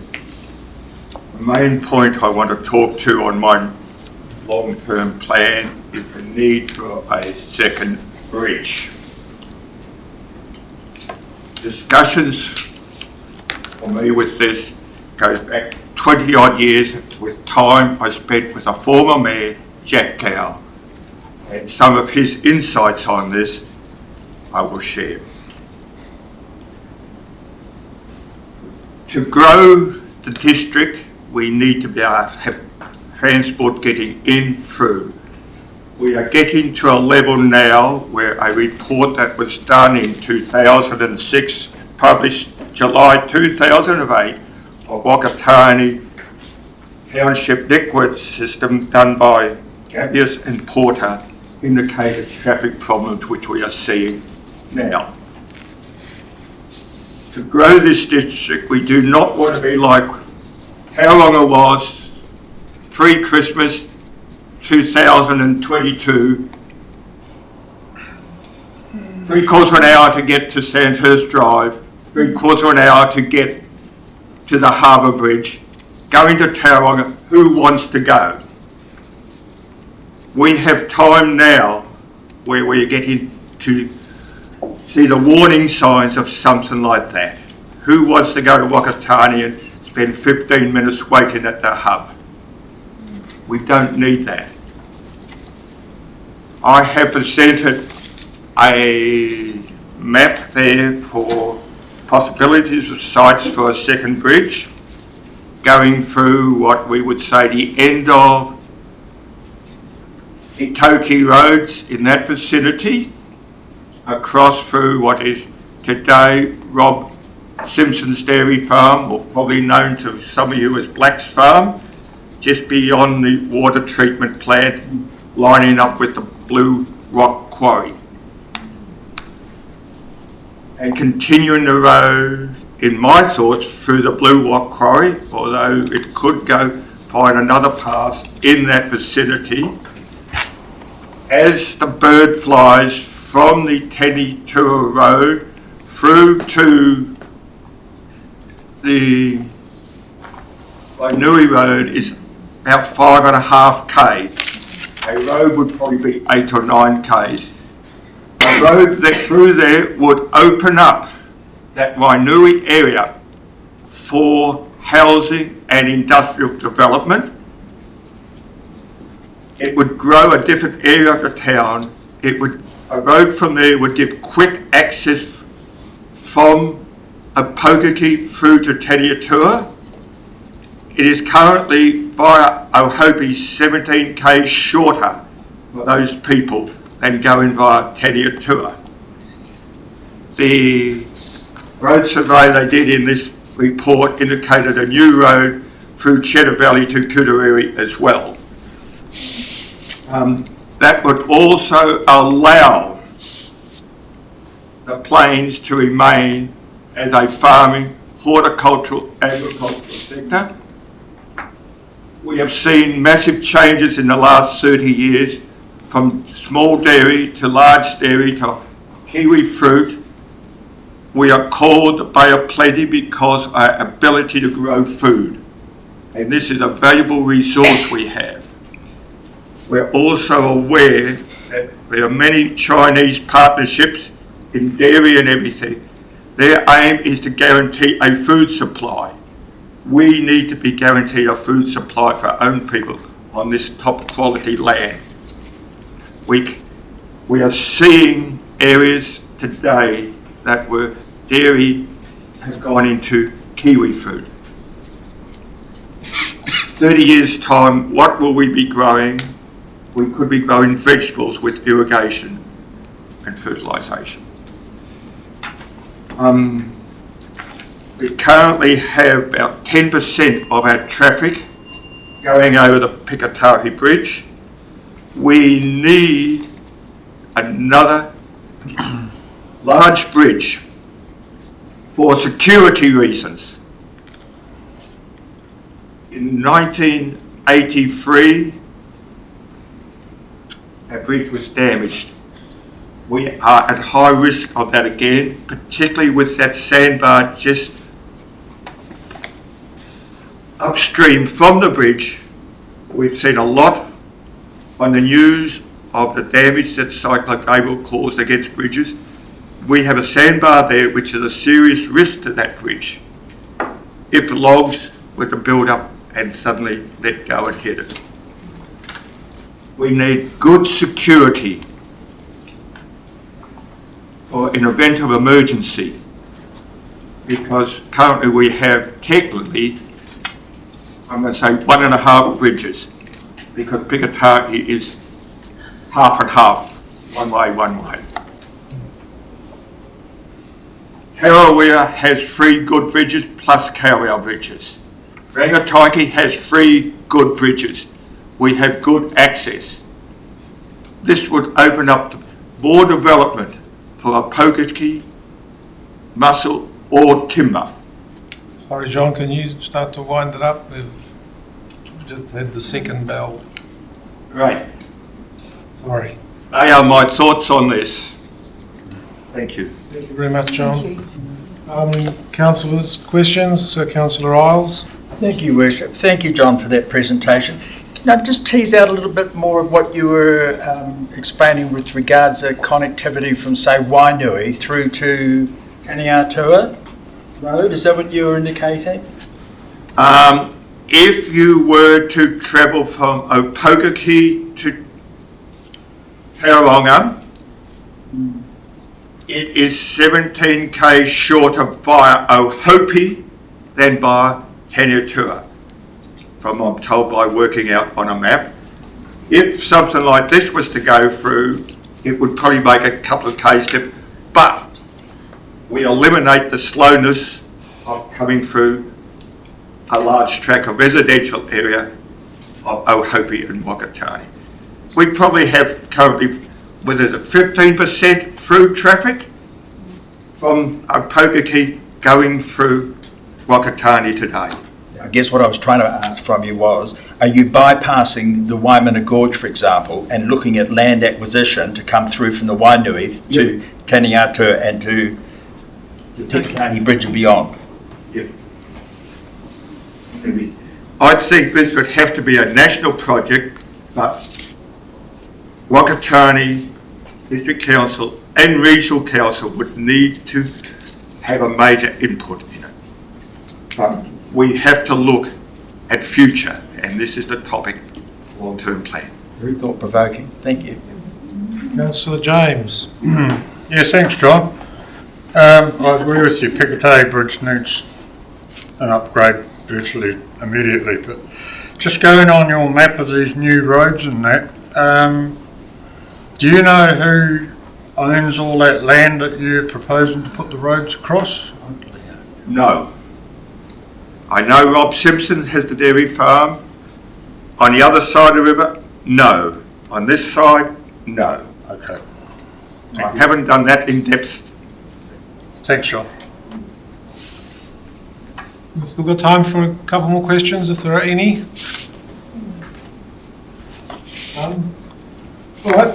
Thank you for allowing me the privilege to share my thoughts. It's a pleasure. Thank you for you fellas for taking the time away from your skills to serve this community. Thanks, John. Thank you very much, John. The next speaker is Tom Richardson. It's an individual submission, pages 303 to 305. Welcome, Tom. Thank you.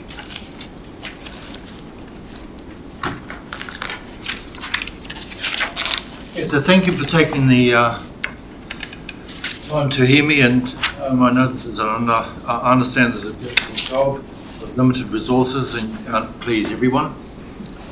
I'm an organic dairy farmer near Richardson. I've been organic for 26 years. Concerning the 4 items on the submission form, so item 1, concerning Rexmore with recreational hub, I feel you should do the minimum amount required to meet the legal standards. All of your basic infrastructure is mainly past its use by date. And some of it has been so for many years. For example, as I understand it, the Whakatāne sewage ponds were due to be desludged 13 years ago, and yet no mention of this in your plan. As a farmer, I had to stop using a 2-pond system 22 years ago. I now have a clip tank to meet the new rules, and as it is thought that unlined ponds may leach into the groundwater. None of your ponds are lined. Edgecombe sewage pond consent is due soon, and yet no mention of any council plans of upgrades. In fact, the ponds were leaking into the Omu Canal so badly that you recently installed sheet piling to stop the leaks. I do not understand why Whakatāne District Council, and in fact most councils, does not have to live and operate under the same rules as, for example, farmers and lots of other businesses. And according to a lot of urban people and authorities, dirty dairy farmers. If people living in town actually realised what the rules and regulations farmers have to comply with, and then looked at their own situation, they would see that the Whakatāne District Council and themselves fall far below these standards. They're the dirty ones, not farmers. Council used the excuse, we can't afford to fix these things. But you can get electric cars and charging stations, refurbish the council building for millions of dollars, seal the end of Edgecombe Soldiers Road when no residents at the end wanted it or asked for it, and were told it cost over $500,000. And the reason given, dust is dangerous to your health, and Whakatāne District Council is following Ministry of Health regulations about the rest of the roads that are dangerous, even Withy Road, dangerous corners, unsealed. My business last year spent 33% total gross income complying with the new effluent rules for a resource consent renewal. What would your own personal budget look like with 33% missing? This is on top of all the rates and everything else. This is just this one thing. So stop spending money on non-essentials until you've finished all the essential infrastructure. I don't have that choice. Why do you? Item number 2, food waste. Extremely unimportant compared to the tired infrastructure. Now, item number 3, how quickly should we close the funding gap? Get it done now. When have we ever paid less in the future?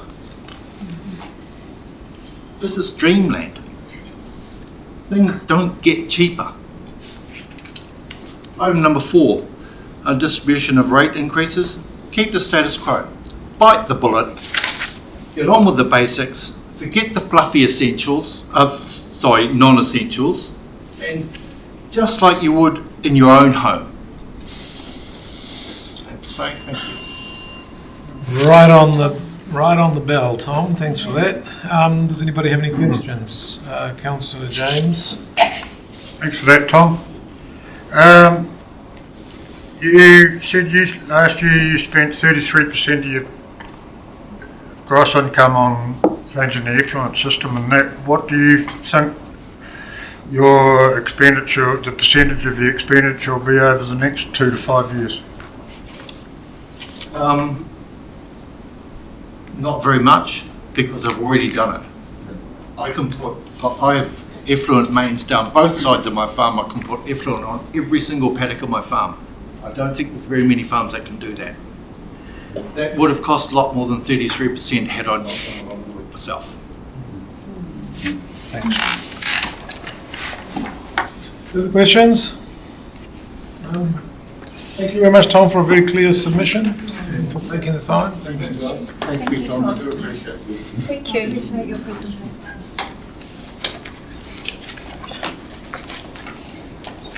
The next speaker is Diane Wood, representing the Sullivan Lake Care Group. So you have 10 minutes, I believe, Diane. And we're on page 39, submissions document.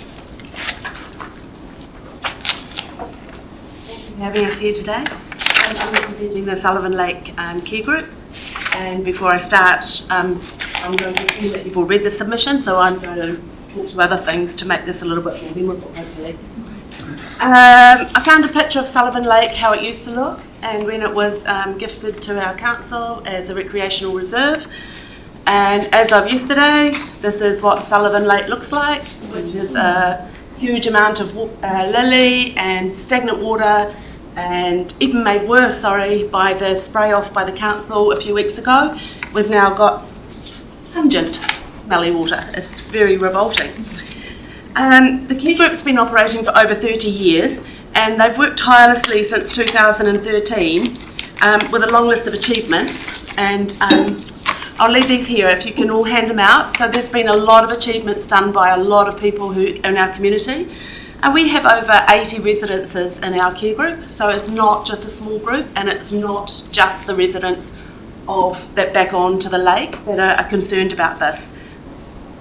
We've had various interactions with the council, I've lost something, including a petition which they carefully organised in 2021, and after that we managed to get the care of Sullivan Lake put in the long-term plan, and there was supposed to be $25,000 spent on protection and restoration of the lake every year.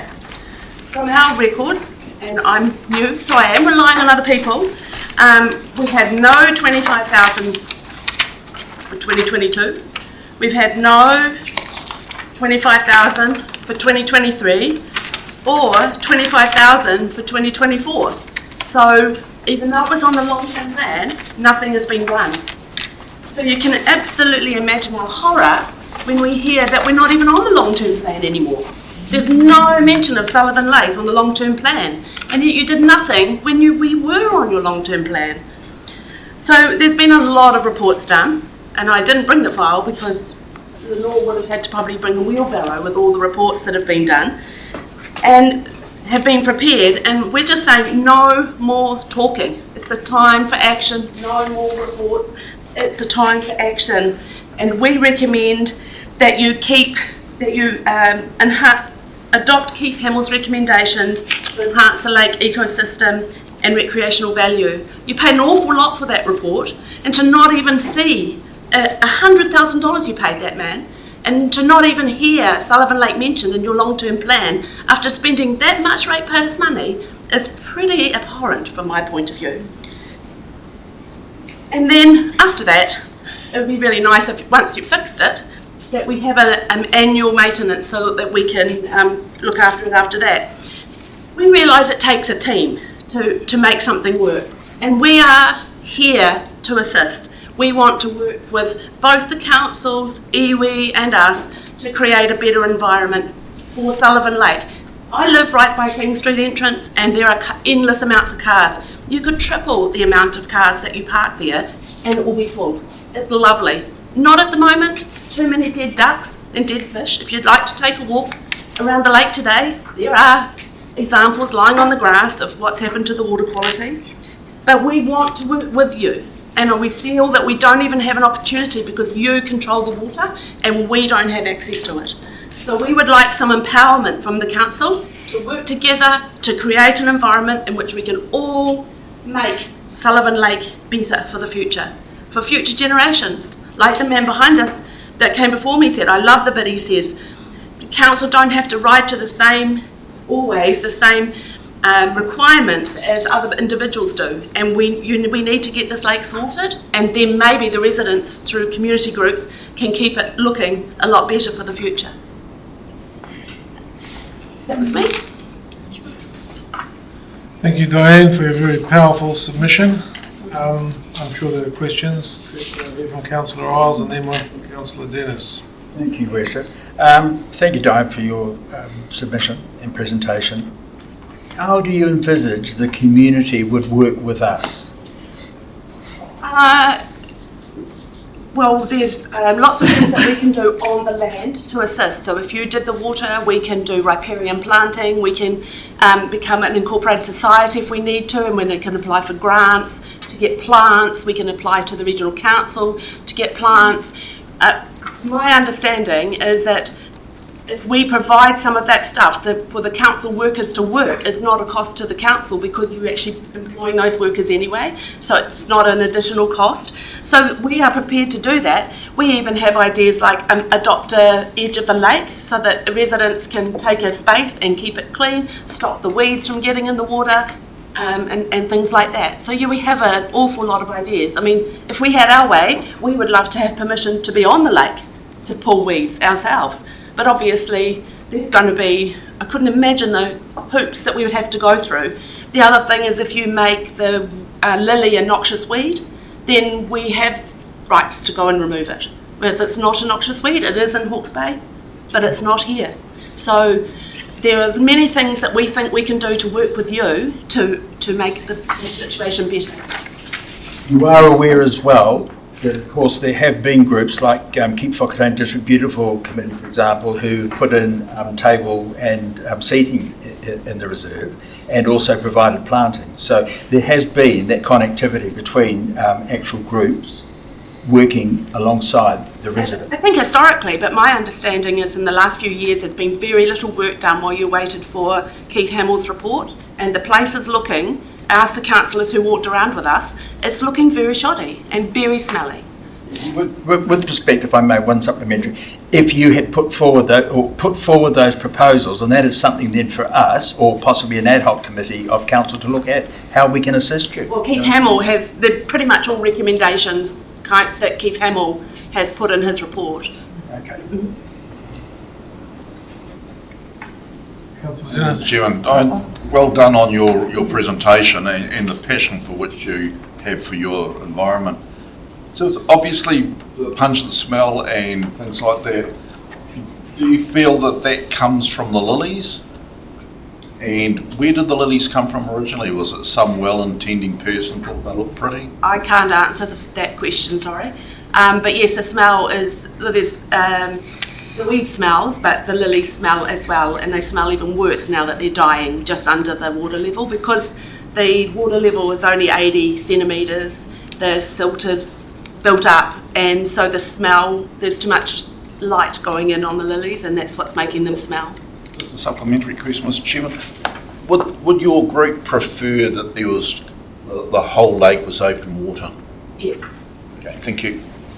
Councillor Rangiaho, you had a question? Hey, kia ora tāne, what a powerful submission. Thank you. I think I'm just going to get clarity because you spoke about council spending $100,000 on a consultant. That consultant is Keith Hamill, and you're probably looking at council to the commitment of the funding that was allocated in the past to support. I'm just getting clarification on who was that consultant.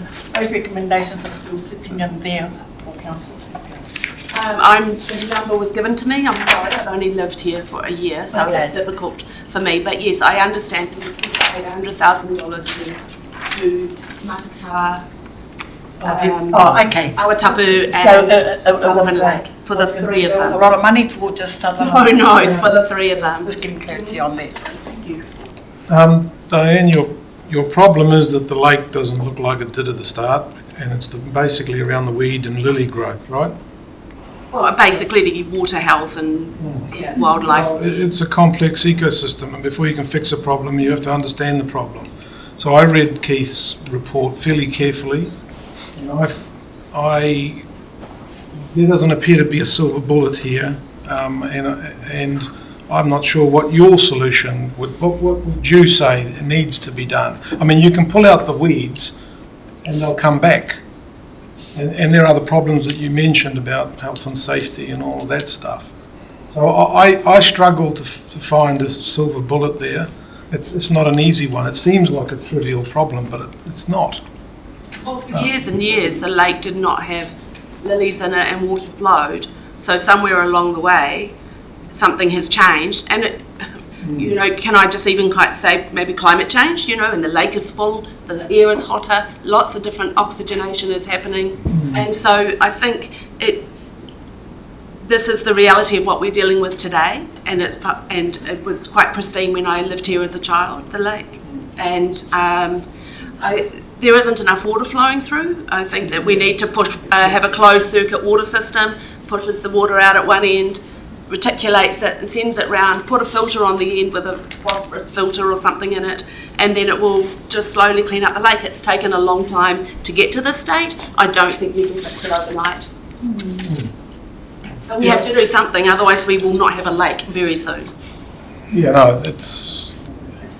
Well, we need to come up with a solution that's lasting. Yes. And we look forward to working with you. Now that we have the report and a basis, look forward to working with you going forward, yeah. Perfect.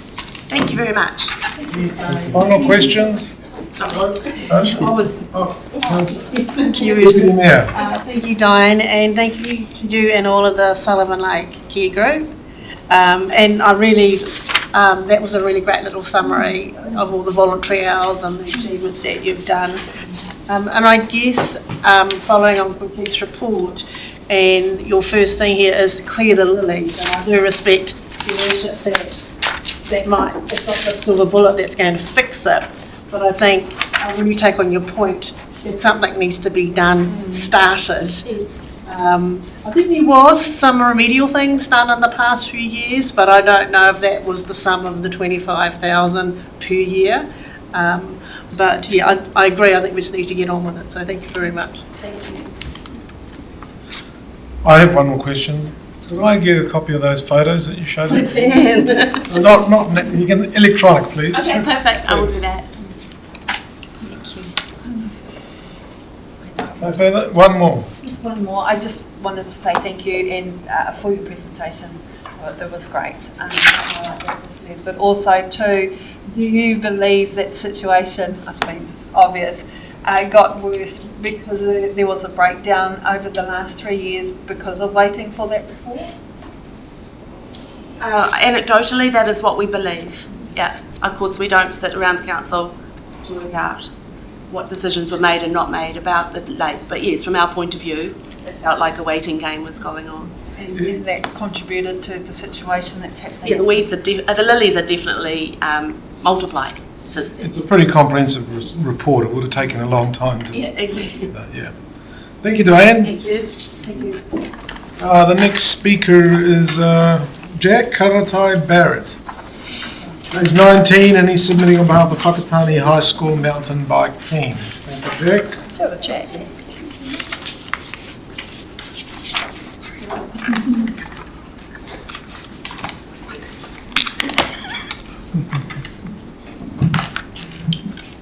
Ka ora ki te mauka, ko whio tawa, ko kātahu kasi mamoi wā taha me rapu wā ki, ko kakiti me te waka no whāka, he te tāne he nukuna. Ko te roi hiki hiki toku pā, ko Jack Karai Barrett, kua. My name is Jack Karai Barrett, and I'm a student at Whakatāne High School. I'm a member of the Whakatāne High School MTB team and a member of the Whakatāne MTB club. I'm a co-deputy chair of the Youth Council and an advocate for the environment.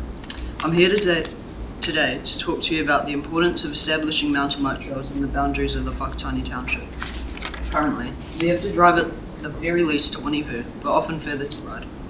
For those of us that are competing, representing the district at a national and international level, there's no support here for us. Excuse me, Jack, mate.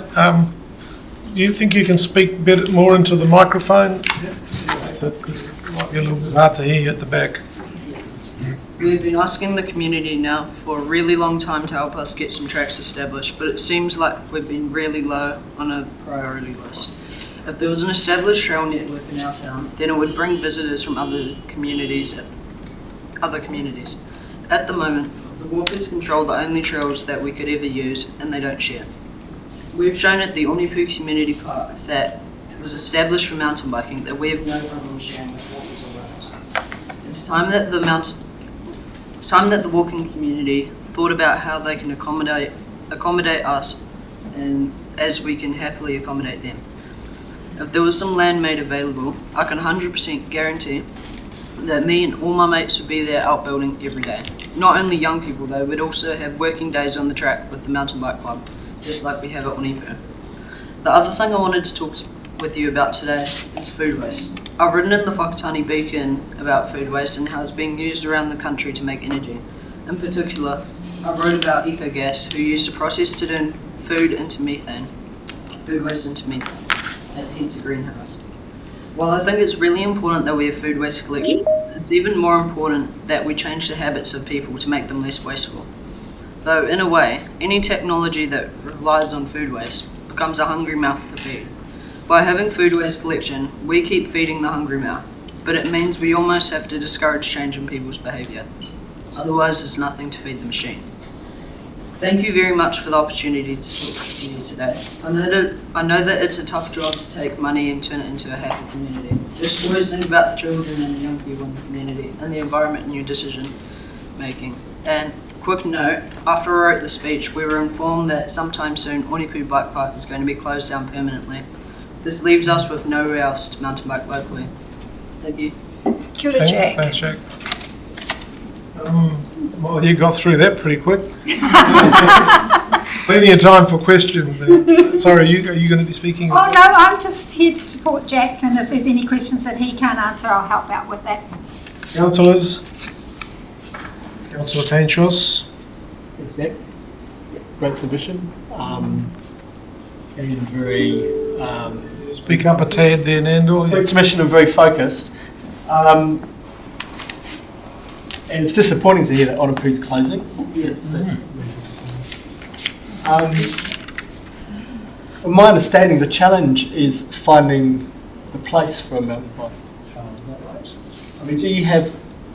Where's the thinking about that now? Where are there options that are being explored still? Where we are? I am aware that there are some options that are being explored in a hopper at the moment, but it's not something that can be kind of discussed, I guess, sort of behind the scenes. I think what Jack's talking about when he's talking about the sharing of pathways. So everywhere you go in New Zealand, you will find walking trails and a mountain bike trail next to it. So the walkers have their own space, and 5 metres away from them there will be mountain bike trails. That works incredibly well everywhere else in New Zealand, but for some reason that's not an option within our local reserves. And that's quite frustrating because we have like the most amazing place where we could have an amazing trail network, and the reason these boys need to be able to train locally is so that not all of them have the availability of being able to get in a car and go to Rotorua, Tauranga, to go and train. So it just limits you to where you can and what you can and can't do, eh? Yeah, thank you. Yeah. Good walk, perfect. Councillor Boynton. Councillor O'Brien follows. Tēnā koe, Jack. He mihi atu kia koe. He kāka no I ruia mai o ngā tūwhana. You are a great seed of your ancestors and your presentation that you have given with such strength and confidence. I wanted to ask you about what is the best part you enjoy about mountain biking, and how would you make the sport great in our area? Honestly, like the part I love the most about it,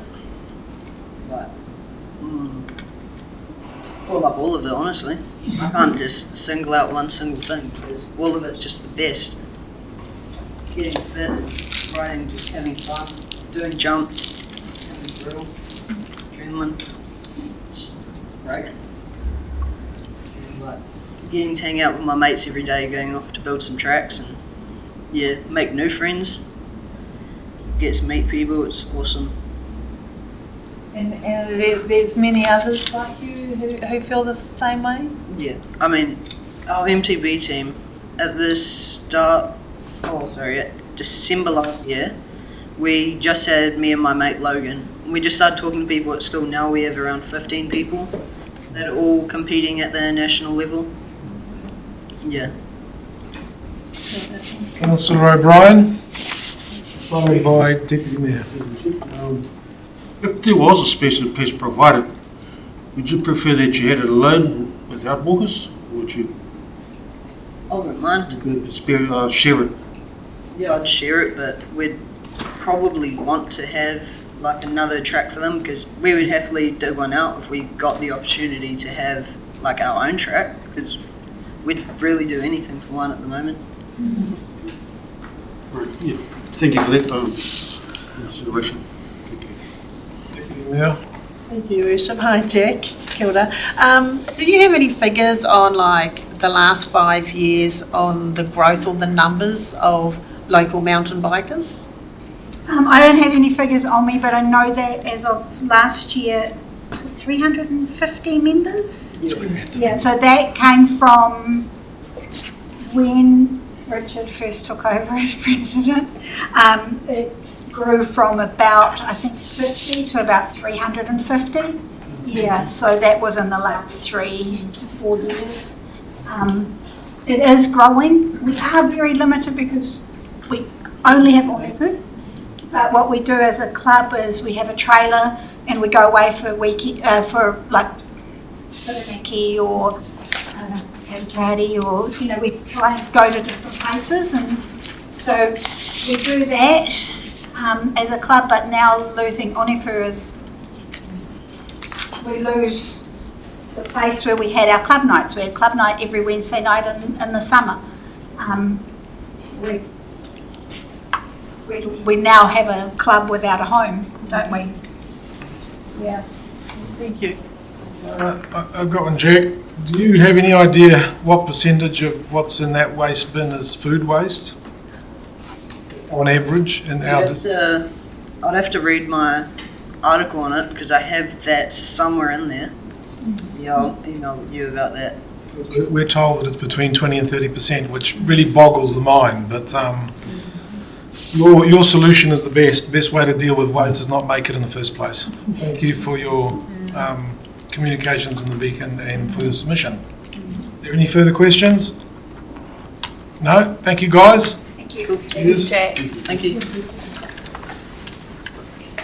The next speaker is Dr. Mawera Karai, who's coming in online, beaming in somewhere. And it's an individual submission, pages 89 to 90 of the submissions document. Welcome, Mawera. Kia ora. Ko takitimu, ko Pukikura Smoker, ko Ophio Te Awa, ko Takitimu Te Waka, ko Kaitahu Kati Mamoi, me Waitaha ka iwi, ko Teirua Hiki Hiki Karatai Toku Paua, no o tākau kei Whakatāne o e noho ana, ko Mawera Karatai Toku e koa. Kia ora e te whānau, I'm Mawera Karatai. I am currently sitting in the car of my lovely cousin in our ancestral land of Otako, not far from Ophio, our awa, and close to Pukikura, our moka. I'm sorry that I can't be there in person, and I'm really grateful to the council for the amount of effort that they have put into making engagement in this process incredibly easy. It has been the easiest engagement process that I've entered into with any council ever, so my appreciation to the team who have managed that process. I acknowledged in my pepeha our paua, Teirua Hiki Hiki Karatai, who's buried in the urupa of our marae, as we come up to Anzac Day in the next few days. He fought in the 28th Māori Battalion in World War II, and his father fought in the 1st Māori contingent of World War I. So I honour all of those fallen soldiers and those who came back carrying the grief and mamai of all of that suffering. And I think of all the people around the world who are suffering from war now. My submission, I've got a couple of different things that I really wanted to talk about. Mawera, are you aware you've got 5 minutes? Did you hear? Yes, I'm talking as fast as I can. And I think Jack used 5 of his 15, so if you would allow I'll take me the 15 seconds off that I just said. Are you telling me I can't talk anymore, Victor? No, I'm saying go. I just wasn't sure that you were aware of how much time you had. given that you weren't Yep, actually present. I am aware, but I'm also aware that Jack used 5 of his 15. So, and so I've come on early. So, shall I continue? Yes. Right. Okay. So, there are a couple of things that are really important at the moment, and I think that our community is woefully ill-prepared for the 9 on the Richter scale earthquake that we're forecast to have at some point from the activity in the Hikurangi subduction zone that sits beneath us. I'm concerned that there is a huge movement from the community, particularly one sector of the community that call themselves WAG, who are trying to convince the council to not spend any money on the war memorial, and yet it is the only place that we will be able to house big groups of people when we do have a catastrophic environmental event. Yes, we have our marae, but they are only accessible over the water. We have got nothing locally. So the war memorial is all we have, and we must protect that, because otherwise we've got no way of being able to accommodate huge numbers of people when we do have a significant seismic event. Like Jack, I feel concerned about food waste. I worry that there actually needs to be some education in the community about how we actually engage with food. There shouldn't be food waste there shouldn't be a problem of food waste, because we need to stop wasting food. It's as simple as that.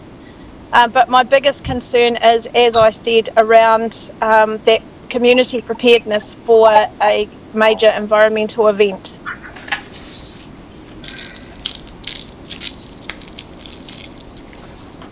Are you there? Are you there? Are you done, are you? Well, yes, I mean, I've already written it. You said I didn't have any time left, so I've tried to be as quick as I can. But yeah, I think that that this council, and I've spoken to a few of the councillors, and I know that they don't actually have a clue what's going on under their own feet. And I worry that as an organisation, you are not prepared to lead a community through the events that we're forecast to have. There was one councillor, Gavin Dennis was the only councillor out of all of you who came to the EQC event, out of all of you. And I actually find that to be pretty shameful. So unless you actually had your own separate event, none of you are fully aware of the issue that we're facing. I'm happy to take questions. Are you aware that some of us sit on the CDEM group and we're already abreast of a lot of that stuff? Well, I would have been more impressed to hear that from you if I hadn't had a conversation with you where you were really doubting of the chances of there being an event. You're not taking it seriously. So you can sit wherever you like, but if you're not taking it seriously and you're not actually preparing for it, what's the point in sitting there? Good, you're aware of it. Okay, thank you. Councillor Isles? Thank you, Your Worship. Kia ora, Mawera, and thank you for your... Yeah, it's pretty powerful, isn't it? And it's pretty damning as well.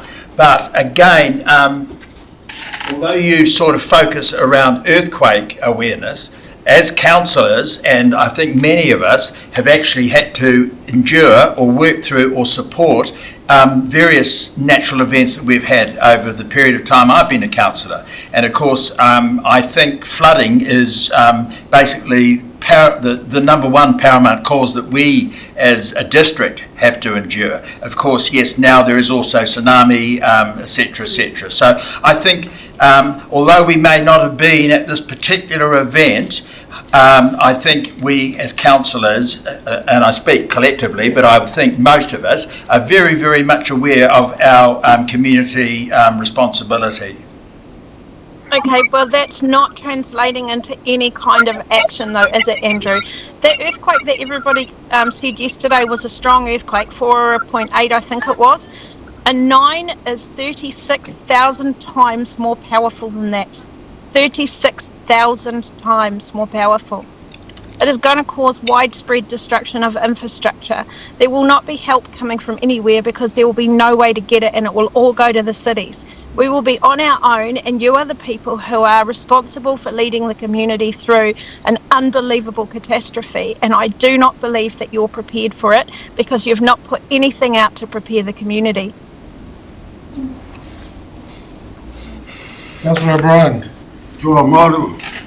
Thank you for I love the passion. We do have a lot of our rural areas who have management retreat plans. Some have been worked in Matatā, Edgecombe, and Councillor Dennis has certainly been in the forefront of that. Some of us were in 1987, so we had a retreat plan from way back then. So we certainly understand where we're going to be. As councillors together doesn't mean that we haven't been preparing for this and we don't know how to deal with this as individuals. We do a lot of our marae training. We're working now on a retreat plan in different scenarios. It's not as if we don't understand and we're not actually being proactive in that space because we are older. Okay, well, I would really, kia ora matua, I really appreciate your work across the wider community, and I'm not. It's not an individual criticism for the work that you're doing. It's a collective criticism of the organisation not doing enough.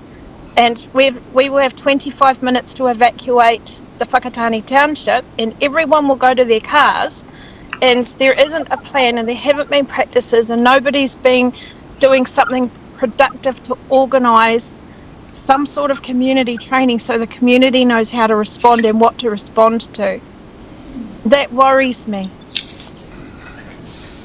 Just for your info, we've extended an invitation to GNS and University of Canterbury to come and speak to the next EER meeting on catastrophic planning and the very matter that you're talking about. Councillor Dennis. I've got my GNS team coming to Whakatāne in June, so you're welcome to come and sit in with that too if you like. Councillor Dennis. Thank you, Mr. Chair. Māori, thank you very much for being the bell ringer. Every society and every group needs to have a bell ringer that brings us to attention, and keep it up. Thank you. Thank you, Gavin. Deputy Mayor. Yeah, kia ora Mawera, thanks for your submission and suggestions and call to action. I'm just looking in the councillor's calendar and we actually have an emergency earthquake scenario practice coming up in June as well. But I agree that perhaps the communications to the wider community, it's not filtering through. So that is something we can do something about. There's not even a consistent tsunami map for the community. Do you know that? There's not even one consistent tsunami map. There's no messaging out there. There's no practice. How do we evacuate the town? We have 25 minutes from a major earthquake to evacuate the town before a 10-metre tsunami wave comes, and you have not given the community any instructions on what to do. So, and I'm not blaming you individually. It's just collectively as an organisation, you need to do better. Actually, the whole country's fragmented for... 100%, totally agree. No complaint, but I worry about our community. Yes. Any further questions? Thank you, Dr. Karai. Thank you very much, Dr. Professor, Your Worship, Mr. Lucas. Ka kite. Adios. Next speaker is David Jenkins. It's an individual submission and it's on pages 10 to 13.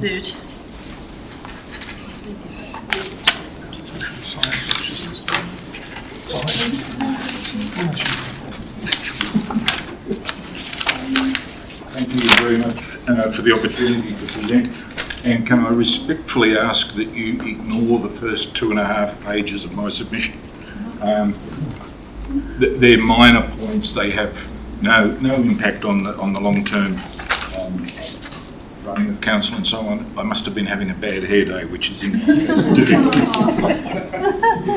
I would like to comment on 2 items, please. One, being a Matatā resident, is the proposed sewage scheme or wastewater treatment scheme for Matatā.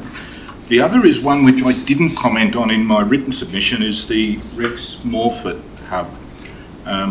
There are three proposals or three options put forward. My personal preference is for option 3, and I'll come to that in a moment. Council's preferred option is option 2. Those who've read my notes, ramblings, might have gathered that I tend to play with numbers a little. If you look at the options 1 and 2 and take the ratepayer contribution, which is 57 million or 44 million for each of those, and the average weekly rate increases across 10 years, you get, and you do your division, you get 19,001 or 19,015 ratepayers, residents, whatever you want to call them. However, if you apply that same process to option 3, you only get 8,000. My question is, what happened to the other 11,000 ratepayers?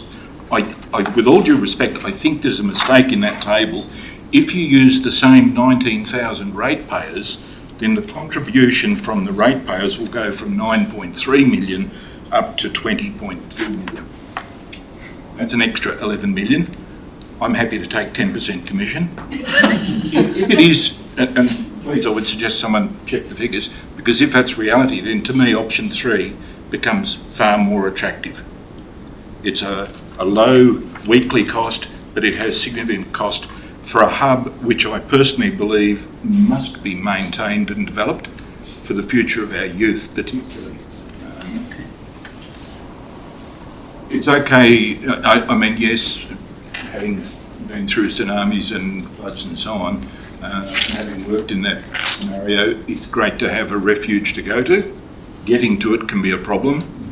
But in the short term, in the positive, to have a sporting arts centre, recreation centre which is viable and functioning and growing, I think is imperative in any community. Thank you. Now, my last comment just briefly is regarding the Matatā wastewater treatment. We are residents there, we've been there for a few years now. I acknowledge that 80% of the world doesn't treat their wastewater, where New Zealand is in that 20% that do. However, across the 317 municipal wastewater treatment plants in New Zealand, a lot of them are very old aerobic treatment plants. They contribute significantly to greenhouse gases. And in fact, I believe if we look across the world, basically wastewater treatment accounts for 7% of methane and 10% of nitrous oxide emissions into our atmosphere, which is not a good thing. They in fact account for 5% of the total global greenhouse gas creation. The Whakatāne District Council has an opportunity now, I believe, to go through a paradigm shift in approaching a net zero approach to wastewater treatment. And there are models out there. I would dearly hope that the Matatā residents can be used as maybe a pilot plant, which might be the first one in New Zealand, which is environmentally friendly, one of the best in the world. There are very many different models, apart from the existing models such as Karai has and so on, which do not add to the greenhouse gases. Refugee camps bring in containers. 40-foot container drops down, it treats the wastewater and sewage. Rotorua, I believe, put in biolytics worm treatment sewage at each house, and only the water goes into the sewage. That is a better system than currently what Whakatāne and Karai have. So I've heard that one model has been proposed where residents will have a maintenance on their septic system, which will need to be emptied every 3, 5, 7 years. To me, that's an inequitous system. People in Whakatāne don't have to do that. They don't have to. If it's going to have to be emptied every 3, 5, 7 years, who's paying for it? The residents, as we currently do for our own septics, or will council pick up that tab? As a resident, if it's a Whakatāne District Council sewerage scheme, I'd be saying council should be paying for it. So there again is another rate increase, which I don't want. We don't want. However, we should have a sewerage system which is effective and positive. Thank you. And as I said, please ignore the first few pages. Thank you, David. I'm sure there's some questions on the floor. Must be. No? Councillor Tainshot. See, I was right.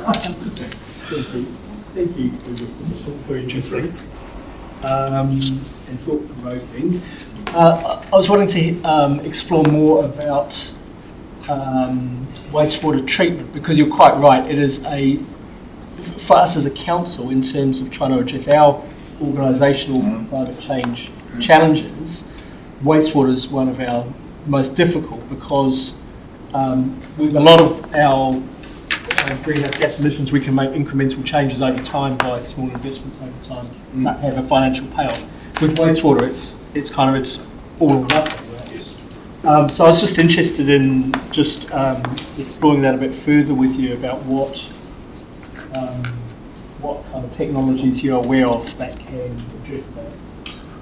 I am in no way an expert in wastewater treatment. I have a daughter who's an electrical engineer, worked for Tasmanian Hydro. She was involved in greenhouse gas and carbon credit monitoring for them. So she's fed me some information.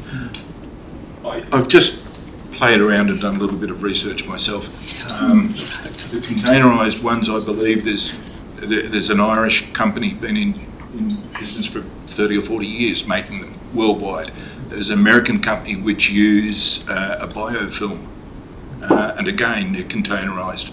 There's in India they've been putting a process, and I'm not quite clear on it, where the solid wastes are separated and turned into a compostable fertiliser with no pathogens in them, and the water is then treated separately, but I'm not aware of how they actually do it. But that's the limit of my knowledge, yeah. Thank you. Thank you very much. Sorry, Councillor Dukes? I was just going to say, if the worship would allow me, it isn't actually a clarification question, but I just wanted to say I thought it was a very insightful comment, point number 5, about the UAGC, because I think it may have been misinterpreted, because it does seem to be very difficult to understand, and for us to have got the message across that a lower value, the lower the UAGC, the more rates go on a higher value property. And I think it was very insightful that you've actually picked up that people, I think, have just chosen what they thought was going to be the lowest rate. So yes, I appreciate that you've put that as your comment. That's just from talking to a handful of people, acquaintances, and I think we all tend to go for the bottom line. What's the implication? Does it mean more or less rates for me? If it means less, it's my preferred model. And I don't look at the implications and the background scenario. It does if you're the bottom half, but not if you're the top half. So no, I appreciate that you picked it up, so thanks for that. Thank you. And all the best in your deliberations. Thank you very much. Thank you. The next submission is by Susan Weil, who represents Arts Whakatāne, so she has 10 minutes, and it's on pages 33 to 35 of the submission document. Tēnā koutou katoa, Sue Wai o tōku ingoa. Thank you very much for listening to our submission. Is that right, if I don't lean forward? Yeah. Can you hear at the back? Speak up to me, please.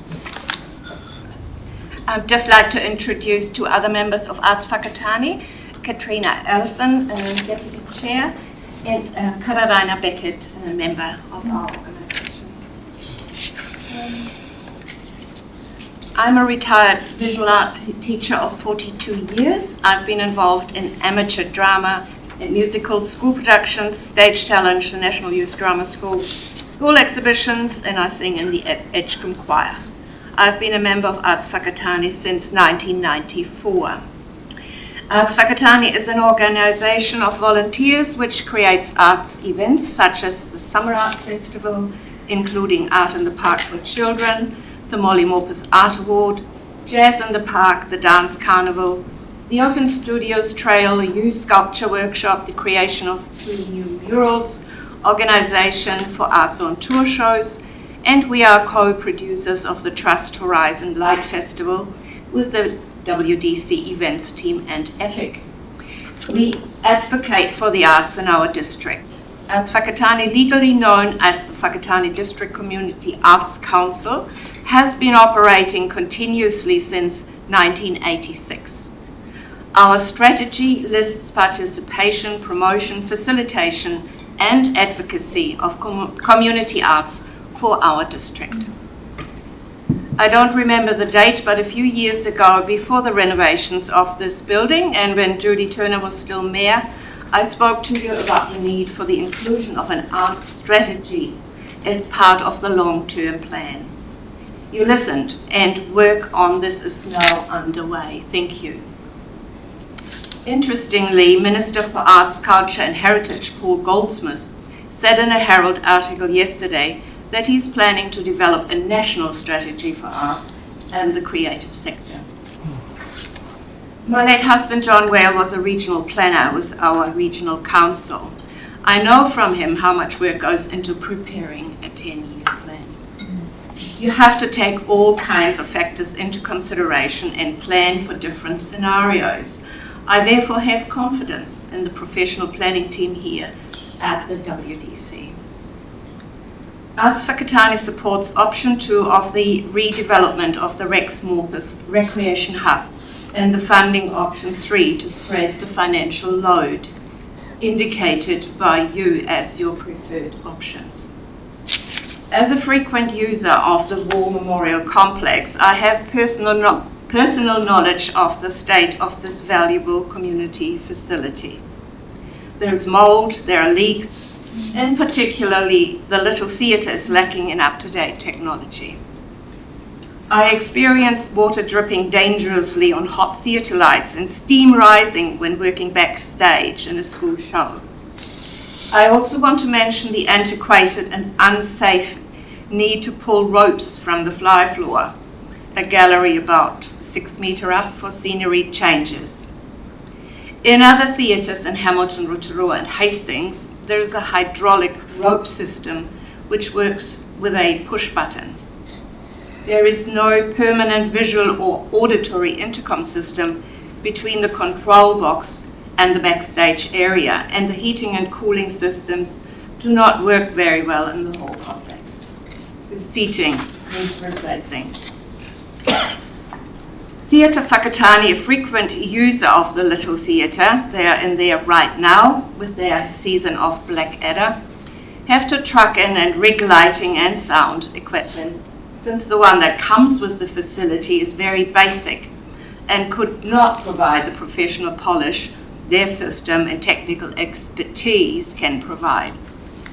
There's nobody employed at the Little Theatre who has the same technical knowledge. Other users are in the schools and the dance and performing arts schools. The War Memorial Centre is well used by locals and by visiting companies. Whakatāne High School uses the gymnasium as an additional sports facility during the day, and it is used by clubs and other organisations throughout the year. Other users are Have a Heart, Anzac Day commemorations, Dancing with the Stars, the leisure and business show, private functions, and commercial users. Buildings deteriorate over time and have to be well maintained and upgraded regularly. Technical systems become obsolete. Do nothing is not an option for the War Memorial Centre. Believe me, this well-used community hub is overdue for a future-proofed upgrade. We don't want it sitting there as an empty shell. Arts Whakatāne also supports the creation of an arts hub. The Art House is a facility that is part of the Rex Morpeth Recreation Centre. It is disappointing how the Society of Arts and Crafts has been treated in the past by their landlord, the Whakatāne District Council. They were given an old house in Short Street on council land to use as a place for regular workshops. The low rent was a problem. Thanks for this. Pam Mosman, the president, tells me that about 160 people use the facility each week. They have regular workshops of groups engaged in woodcraft, ceramics, fibre arts, painting and drawing and decoupage. We held our youth sculpture workshop with 2 experienced local carvers in the garden there over the last 2 days. The outside workshops are cramped and the house is in desperate need of an upgrade.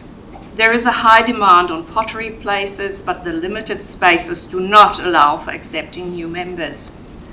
Members of this society have repaired and added onto the building over the years themselves, funding it themselves, as support from the landlord has been slow or negligent. They were often told that they would have to move out soon and that it was not viable to do any repairs, and they had this hanging over them for years, which is quite demoralizing. A modern arts hub would include better and safer workshop spaces for these groups, an exhibition space and spaces for other art forms, such as recording music and digital arts.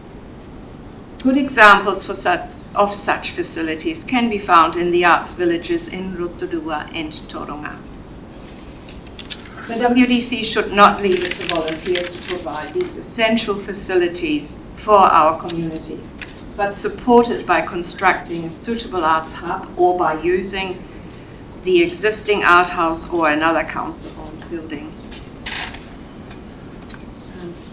Kia ora tātou. Thank you for listening to me. Do you have any questions? Can I just declare a conflict? I sit on the committee as a council representative. Are there any questions for Susan? Deputy Mayor Emick. Thank you, Mr. Chair, and hi, Suze and team. A really great submission. Thank you very much. And I think you've really aptly captured the breadth and depth of the groups that use the hall. While you are representing the arts community, it does actually represent, does it also represent all of those subgroups, like the pottery group and Theatre Whakatāne, or is it just the Arts Whakatāne group? Not formally, only informally. I have spoken to them about these matters, but there's no formal arrangement as such. Thank you. Other questions for Susan? Councillor Dennis. Thank you, Mr. Chair. Thank you for your presentation, and obviously there's been an education reading through your submission. In regard to your desire for an arts hub, would that include a modern theatre with the modern equipment in it, or are you just talking about the arts apart from theatre? If the existing facility can be upgraded, the answer would be no. I'm just looking at, or we are looking at, a facility that is more oriented towards crafts such as woodcraft, pottery, painting, etc. So what the art house is doing now? What the art house is doing now, with perhaps some added new ones that would attract younger people, because it is predominantly used by older people. Thank you. Well, if there are no further questions, thank you very much for your submission. You're very welcome. Thank you for listening. Thank you. Thanks, Sue.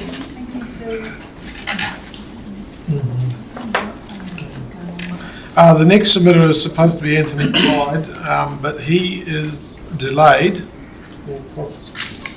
Probably 10 minutes away, so we'll advance John Howard as the next speaker because he's doing a submission on behalf of the so-called Whakatāne Action Group, along with David Dowd by the look of it.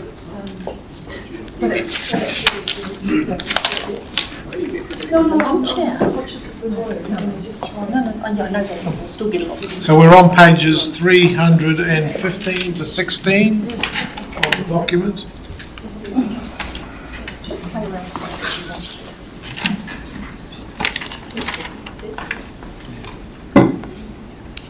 Thank you, Commissioner Ware, councillors and the executive team. Greetings on behalf of Whakatāne Action Group. I'd like to think that the number of submissions you have received reflect the extra interest in our group and the vote of citizens in the district. We set out to try and make democracy work better within the council because some of the decisions that have been made, people have felt that have just not been listened to. Whatever the outcome is, it's just great to be here today and see democracy work at work. Thank you. Our group is a diverse range of individuals, differing in ages and stages, from both rural and urban backgrounds, working together to get what is best for the district.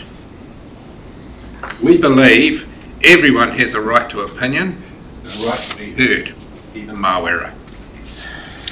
As a group, we want to travel with council in order to have a successful district.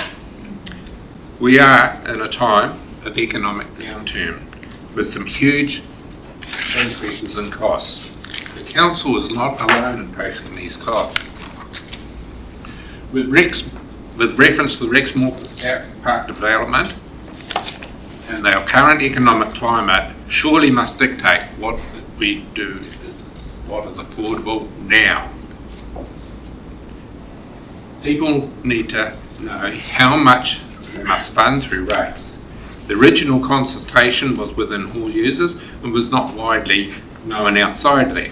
How many of those people put their hands up to fundraise and meet some of the costs as in a user-paid system? The current hall operates and can function with some overdue maintenance done on it now. While saying it's only 3 cents a week, excluding GST in the first year, it is the subsequent years and compounding effect with all the other debts that will make future rate rises happen. While you may also have received many youth submissions, which is great to see them encouraged into democracy, it is also not them who are paying the bills yet. The $6,500 per rateable property for the redevelopment will be blown out by further cost increases, debt servicing, inflation, and this is just one of the projects you will be putting up. So long term, think of our debt.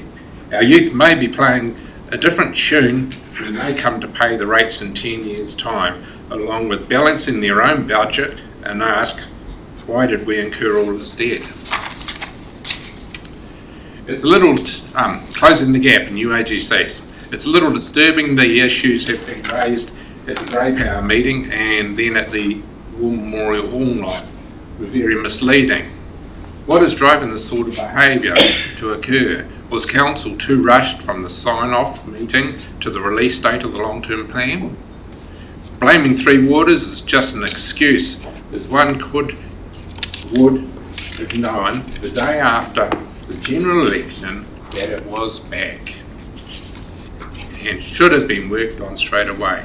The central government got their Three Waters figures from, I presume, from the council's own Three Waters department, and it would be obvious then that everything had been thrown in. What you need to do is reprioritise the list and start chipping away at it in order of priority and as economics allow. Will council ever close its gaps? It's like a revolving credit. The issue is the debt servicing costs from increased debt, which will only make up a bigger part of rates each year. The fact that council is even considering lowering the UAGC is perhaps a symptom that our rates are too high to start with. Just how much more can your communities afford? You want to lower UAGCs to make it more affordable for the lower decile in the community, but at the same time continue to pump rates up. When will it stop? Newsflash, will never stop. A short bit about your climate resilience. Have you considered the risk to the district of having a high number of electric vehicles in the event of a Force 9 civil defence earthquake emergency of a proportion of the east coast that you will be able to service? Experience is that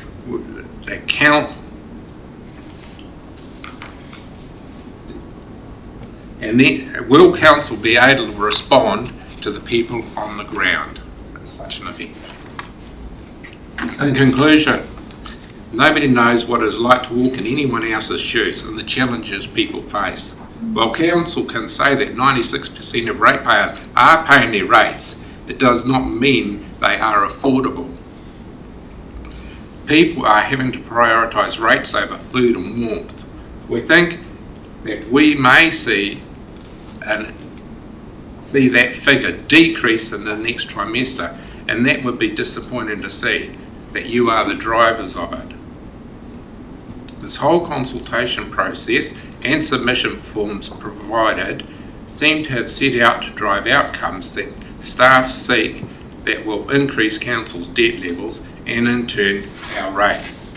We at Whakatāne Action Group would urge some very serious restraint, set priorities of needs, and get a real grip of expenses. Sort out what are nice to have over what we need to have. We are all in the same economic environment as you. People are really struggling. On behalf of the Whakatāne Action Group, I'd like to thank you for this opportunity to speak to our submission. Thank you, John. Councillor James. Yep, thanks for that, John and Dave. You said with reference to Rex Morpeth and that now's not the time to do it. Considering these projects take a long time to get put in place, when do you foresee the good time to be to do it? Because every 15, 20 years a new generation comes along. When do you, in your view, propose to see that development happen? Well, my crystal ball's a little bit murky and I can't quite see when the economy So's ours, John, so's ours. So, well, That's for the next generation. Sometime after a bridge has started to be built. Is that too long?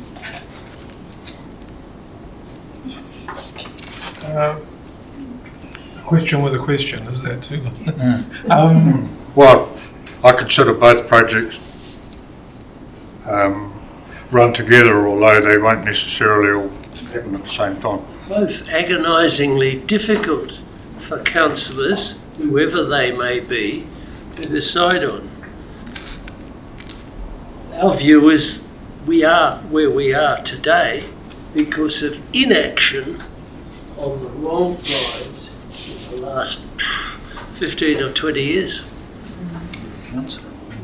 I've only been on council for 5 years, David. Deputy Mayor Emick. Thank you, Your Worship. Good morning, gentlemen, and thanks for the presentation. May I ask how many members you have in the Whakatāne Action Group? Let me answer that too, John. We don't know. We have open meetings and we have people just sign in. We are not an incorporated society. We've been doing much too much other work to get round to that. We intend to do so, so it's impossible. It doesn't have, technically, membership. It may, however, say become an 100 incorporated to 300? society. We reckon we've seen as many as 80 different people. Just a supplementary. So this morning we heard from the Eastern Bay Rugby, and we've also heard from Arts Whakatāne. Eastern Bay Rugby put some statistics in their presentation of over 2,500 members, and then Whakatāne Arts is probably somewhere between 500 and 1,000. So if we go 3,000 versus 100, do you think the views of your group should outweigh the views of the others that have been represented? We have had second largest number of submissions that you poor people have had to read through. That is huge. We believe that the extra stimulus that we've put into this discussion has been mainly caused by, what do you know, letters to the editor and similar actions. So we don't have a membership.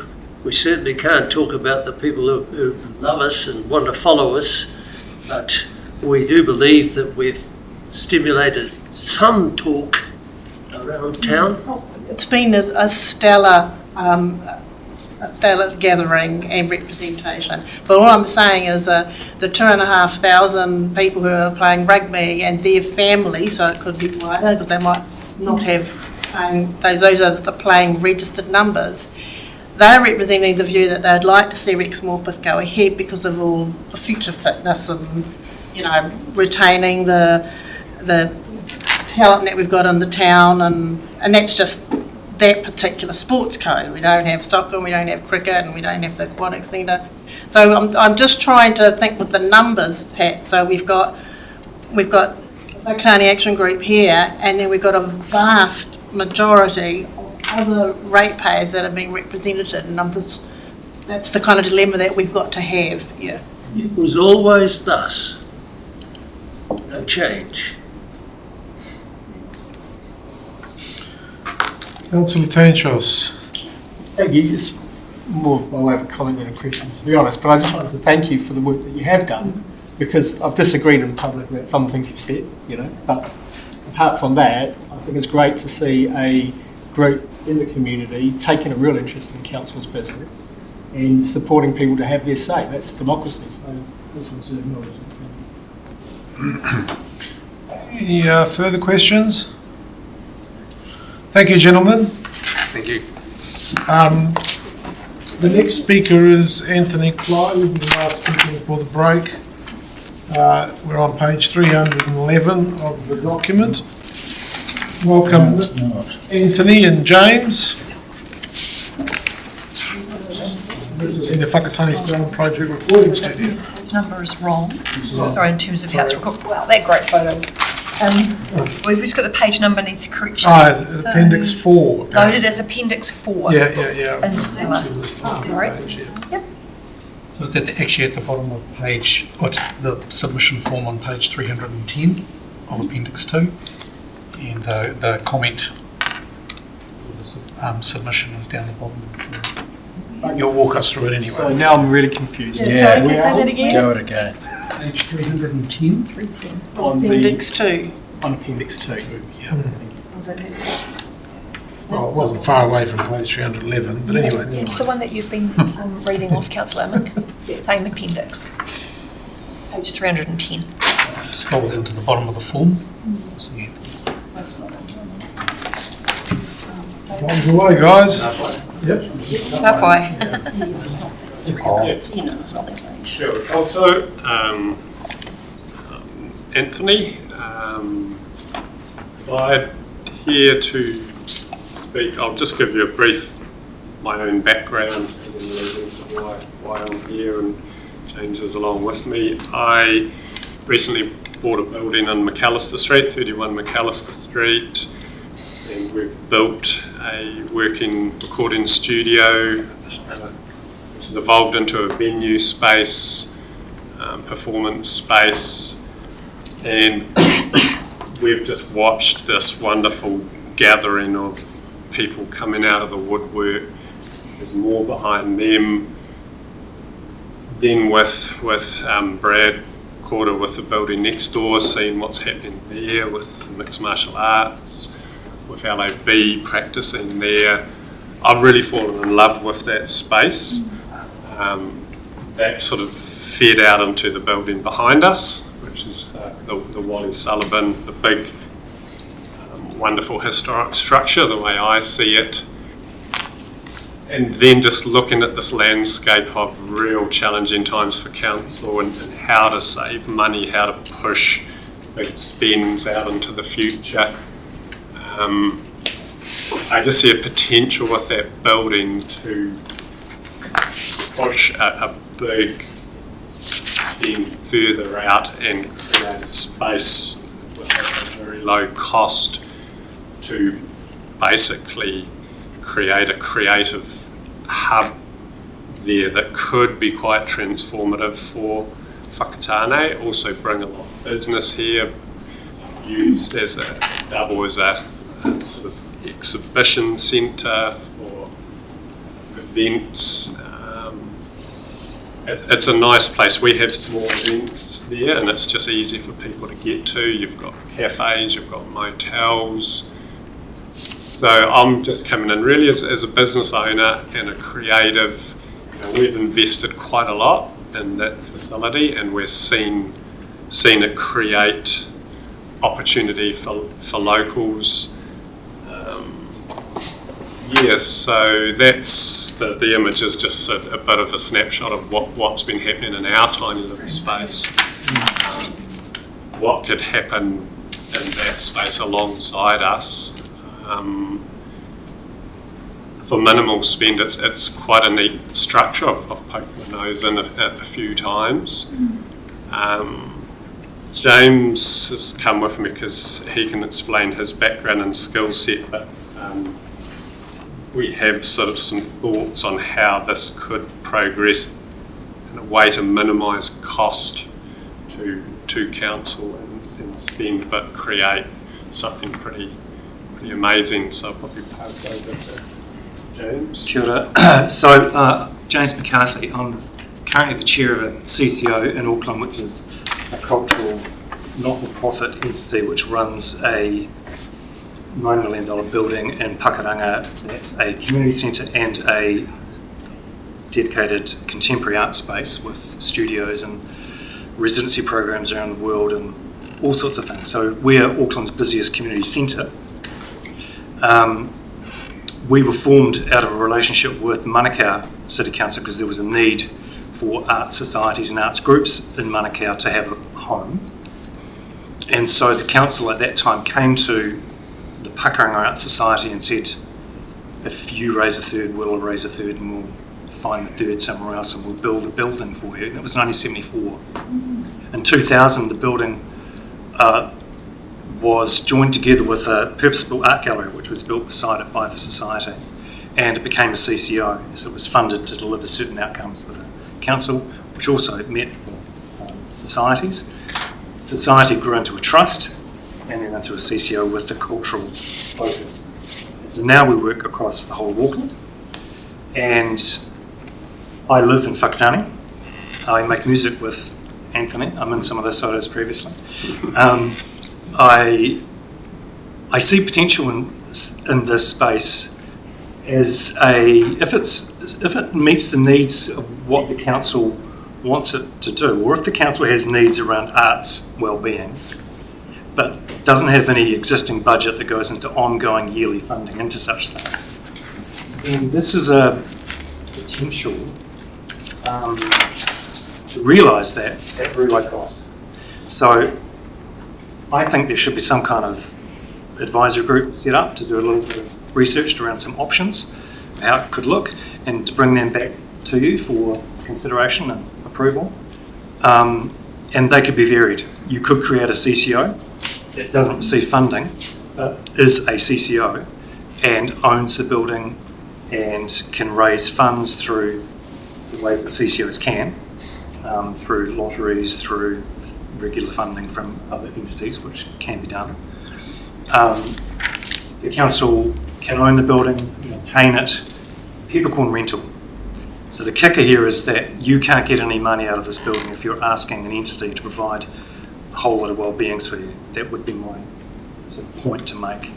That if you're going to lease it at a peppercorn rental to achieve the objectives that you want, because you're not throwing any more money into it, and yet it may be achieving some of the outcomes that you want as a council. So that would be my kind of student model of it.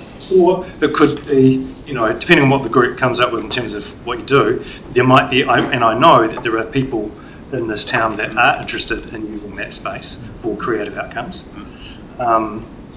So, again, that would be something that could be negotiated out. So, basically I'm just here to say I think that building is fantastic. as it is. Doesn't need a lot of work to make it. And artists love rough spaces. We run a space in Auckland, Parnell train station, with Auckland Transport. We took over the existing historic train station, which had a gutted interior, and we rent it, and we rent it to artists, and it's a cost recovery. So whatever it costs for us to rent it, which is very low, we charge the artist for their studios, and we've got a gallery in it, and we run a public program out of it. And inside it's rough as guts, but it's safe and it works. So you don't need big flash buildings. Artists don't always like big flash buildings. In fact, they like the potential of a space that's a wee bit more flexible. You don't have to be too, careful with.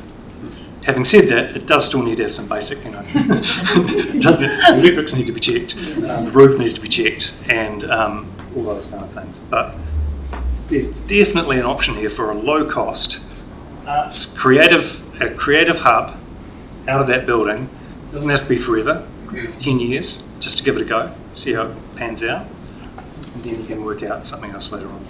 And I think the business community, and even we've had discussions through the studio with some of the big funders, there's definitely, you could get the business community interested to support it as well if it really delivers. Particularly if it meets some of the needs of some of the other existing arts organisations in Whakatāne. I wouldn't say use the word, I'm going to use it because I wouldn't use it, locate them, but it has the opportunity to provide a service or some arts groups already existing in Whakatāne that currently are being met by the current gallery and museum, which I know there's a bit of upset about. But, they're doing their job, and they're doing a very high-end job, and they should continue doing that. There is an opportunity for a space like that that's a little bit rougher, that points out to the main end of the main street. That there could be a community gallery in that downstairs area, a studio upstairs, a live venue / bay, film bay of plenty. I mean, there's all sorts of opportunities that backspace could be used for. It can be very, very flexible, that backspace. And the building sort of lends itself naturally to all these different pockets and focuses of activity. So don't spend much money, but just let the arts people have a crack at it. Councillor Boynton, Councillor Isles, Councillor Fuller, and then Councillor Tension.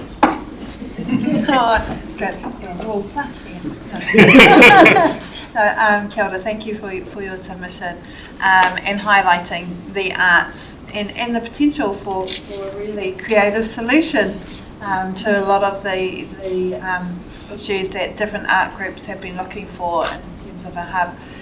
One of the pātai I had was, are you able to tell me the value in return to the economy with arts involved, when arts is vibrant in a community, or when you have a arts hub, seeing as you've had experience elsewhere, in terms of what it does to the economy when that's happening? Yeah, but I mean, yes. No, I don't have any figures because it's a well-being, and that's not something you measure financially.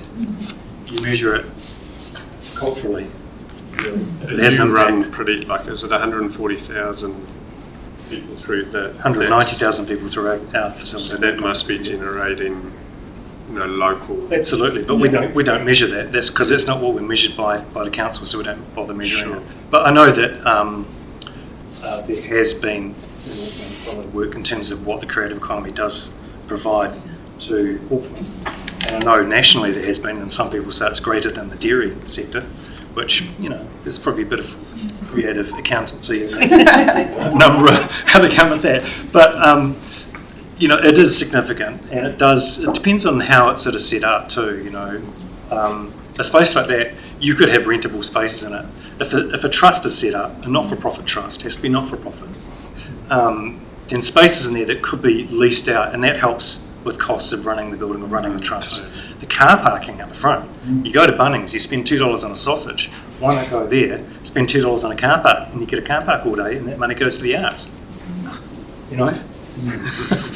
so it's got assets that can be leveraged towards a business end for the arts. But in terms of impact, I always get a wee bit wary around those things because it's hard to really accurately understand that. Oh, thank you. Thank you. I wasn't meaning to lessen the fact of the social impact. I was just highlighting because we do have very strong artists here like Tamaiti, like Karai, who are nationally and internationally renowned artists who reside in this area. And in terms of them bringing that amount of themselves, they increase what do you call it? They have a return, they have a lifestyle, they have families in which they feed, and so art has been a way and a form of being able to put kai on the table.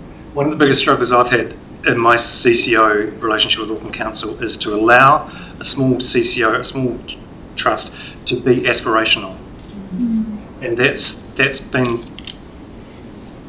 my biggest challenge because we are aspirational. We now got residencies around the world.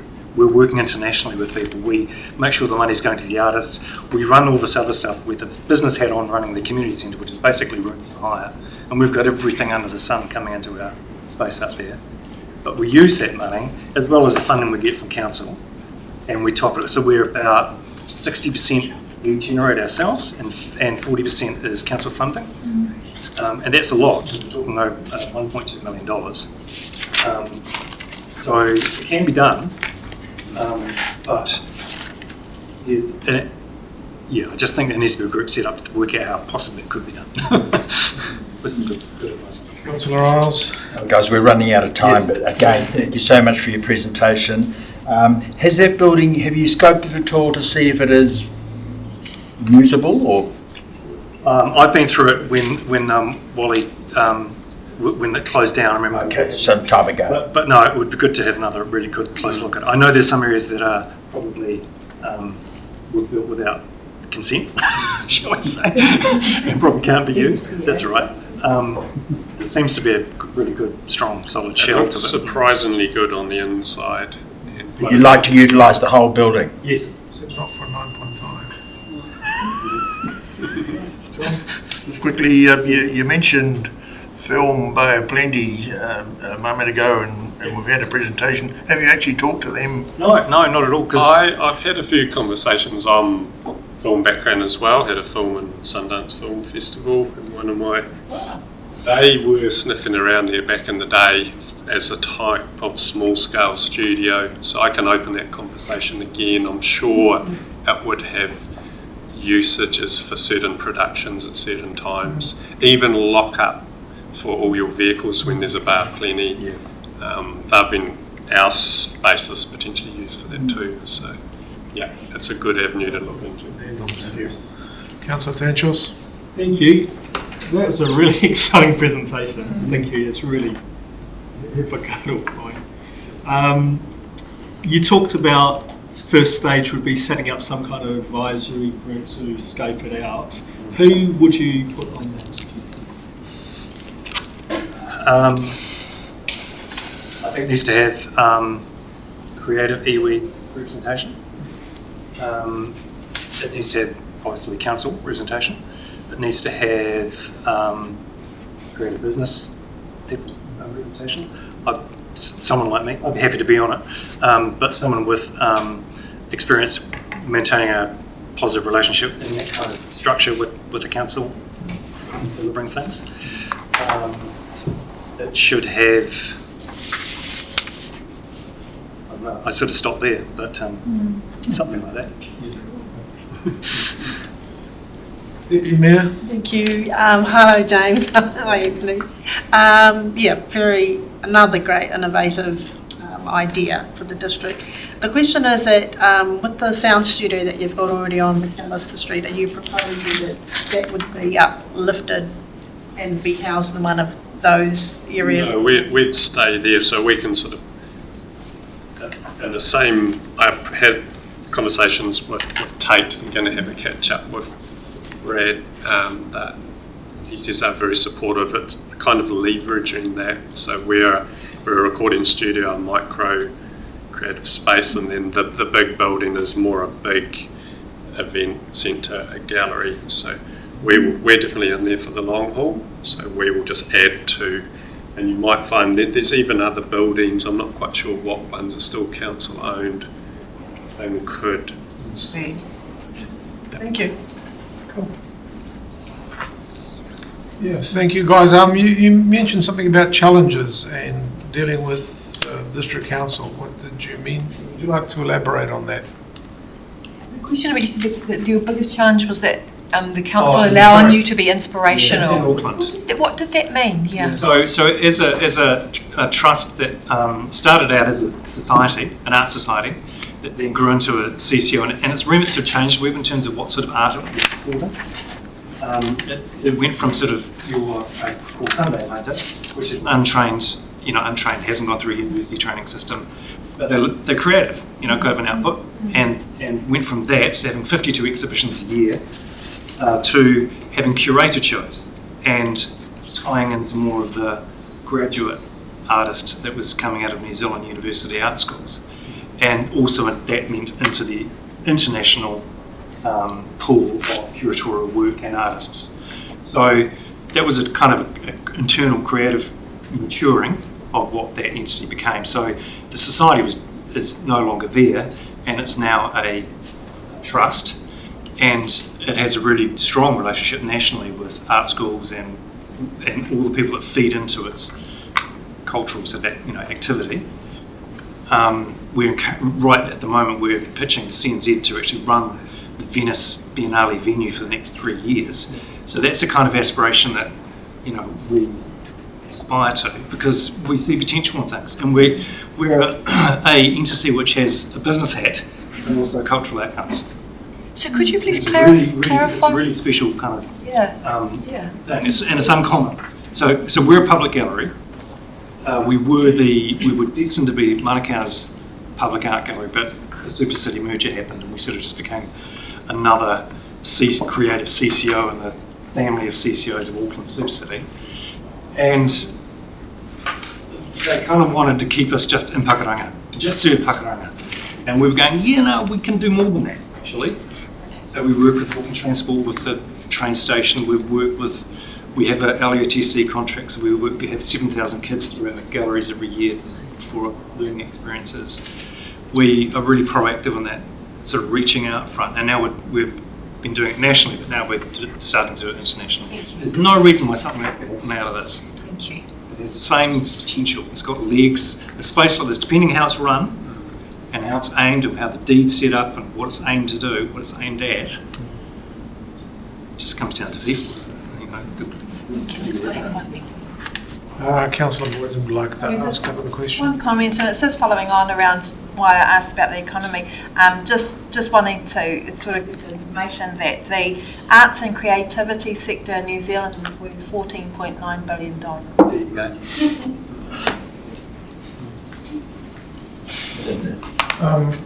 Well, it doesn't rank in the top 10 contributors to GDP, though.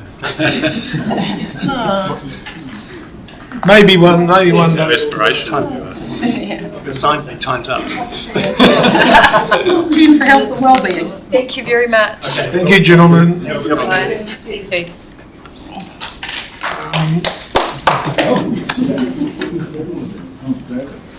We've reached the break period and we're ahead of schedule. Okay. So, unfortunately, our schedule is locked in, so we'll adjourn till 1:30. Thank you very much, everybody.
Conversation.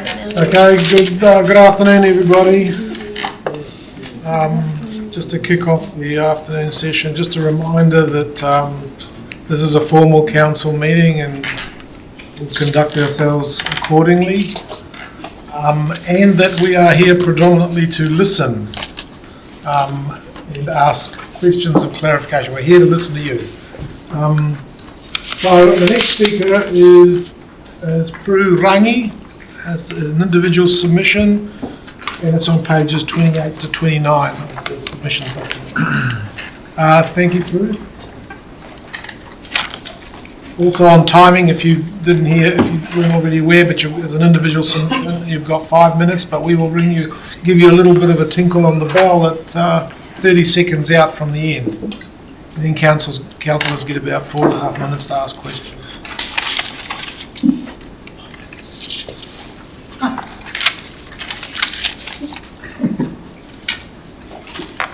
Kia ora, Your Worship, Mayor Luca, and councillors.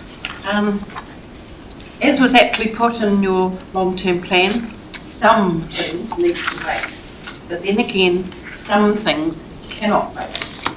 I'm very grateful for this opportunity to be able to speak on my submission. I'm going to do this starting from what I and many people I've spoken with see as the most pressing needs for council spending.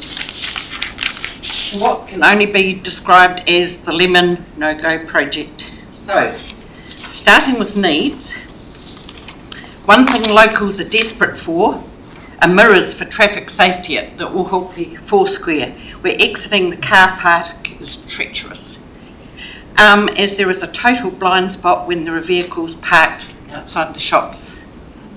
The same goes for Mayor Street by Whakatāne sake in Ohope. This would be a very cost-effective safety measure. Getting on to the next topic, Three Waters. Most imperative need at this time being Matatā's sewage scheme. This is a dire situation. After sitting in on this report at your infrastructure and planning meeting last week, this should not be a problem to get funding to start this as soon as possible. With the 2.5 years of testing at sites in Matatā, it shows this is the most pressing infrastructure needed. Going on to my next thing is the R&M for the Memorial Hall. This is well overdue. Do it in stages, starting with the roof, as it's showing clear sign it's not weatherproof. Then prioritise the most pressing needs to the top of the list for years to come. Assets need managed repairs and maintenance. Then we go on to not so dire needing, and that is the longer term plan for the sports grounds. A site west of town, a farm down the airport area, free draining soils, where town expansion is heading, ideal for future proofing the needs for the next 60 years. Bay hopper bus, free for kids and teams for access to the sports grounds.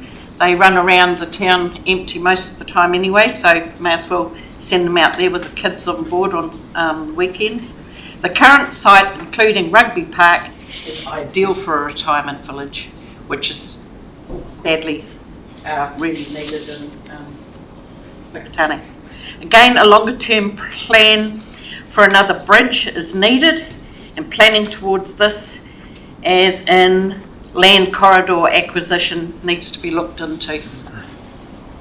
Then we get down to the wants and really not needed, and that is the boat harbour marina. I know you've thrown a lot of money at it, but stop throwing good money after bad. Except it's a toxic, contaminated site. Walk away. There's much more pressing projects that actually benefit many more ratepayers than just the boating community. Thank you very much. Thank you. Very efficient. Any questions, Councillor Tanchos? Thanks for coming on. There is listed there. A question around your thought about moving the sports fields out of Rex Morpeth, and other people have said similar ideas. What do you think about the argument that it's important to have green space in town? We have 1 million green spaces in our town. We have, for starters, we've got the, I mean, are you meaning to actually run around on? Well, so I suppose recreational space that's accessible for, especially for people who don't drive, kids and such. There's ample opportunity for it to be actually worked into a retirement village area, so the older people have got, places to walk as well, and kids and old people actually enjoy children. So to see them at a park, and they could walk through the park as well and have, it could be easily integrated into a green space retirement village, thinking outside the, Town's not going to, the centre of town is going to be moving. It's going to be moving westwards. Because that's the only place it can go, because you've got the river and the valley. So, Thank you. Councillor O'Brien. Well, kia ora. I'm interested as a pensioner living on a government super, as you say. You got the UAGC as 24%. I thought you might be more inclined to lower. well, lower, but I mean, the thing is that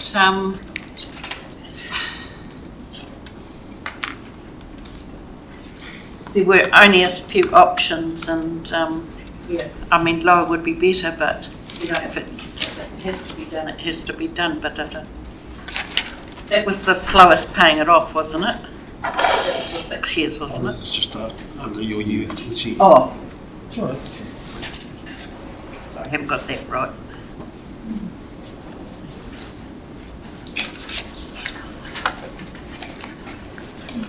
Any further questions for Prue? No? Well, thanks very much, Prue. Thank you. Thank you. Thank you for letting me speak.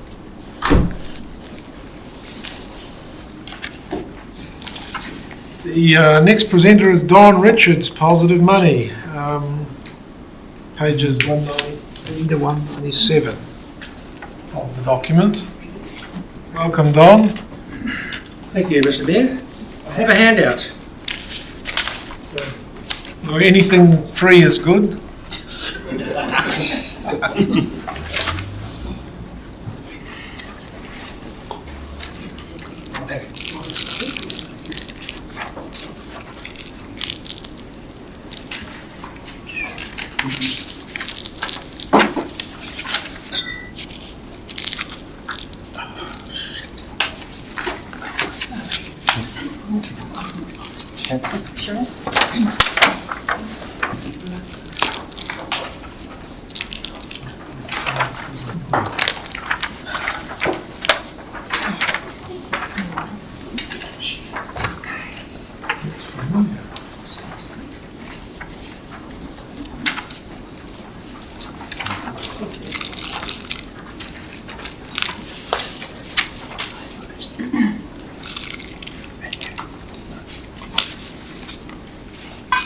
John, whenever you're ready.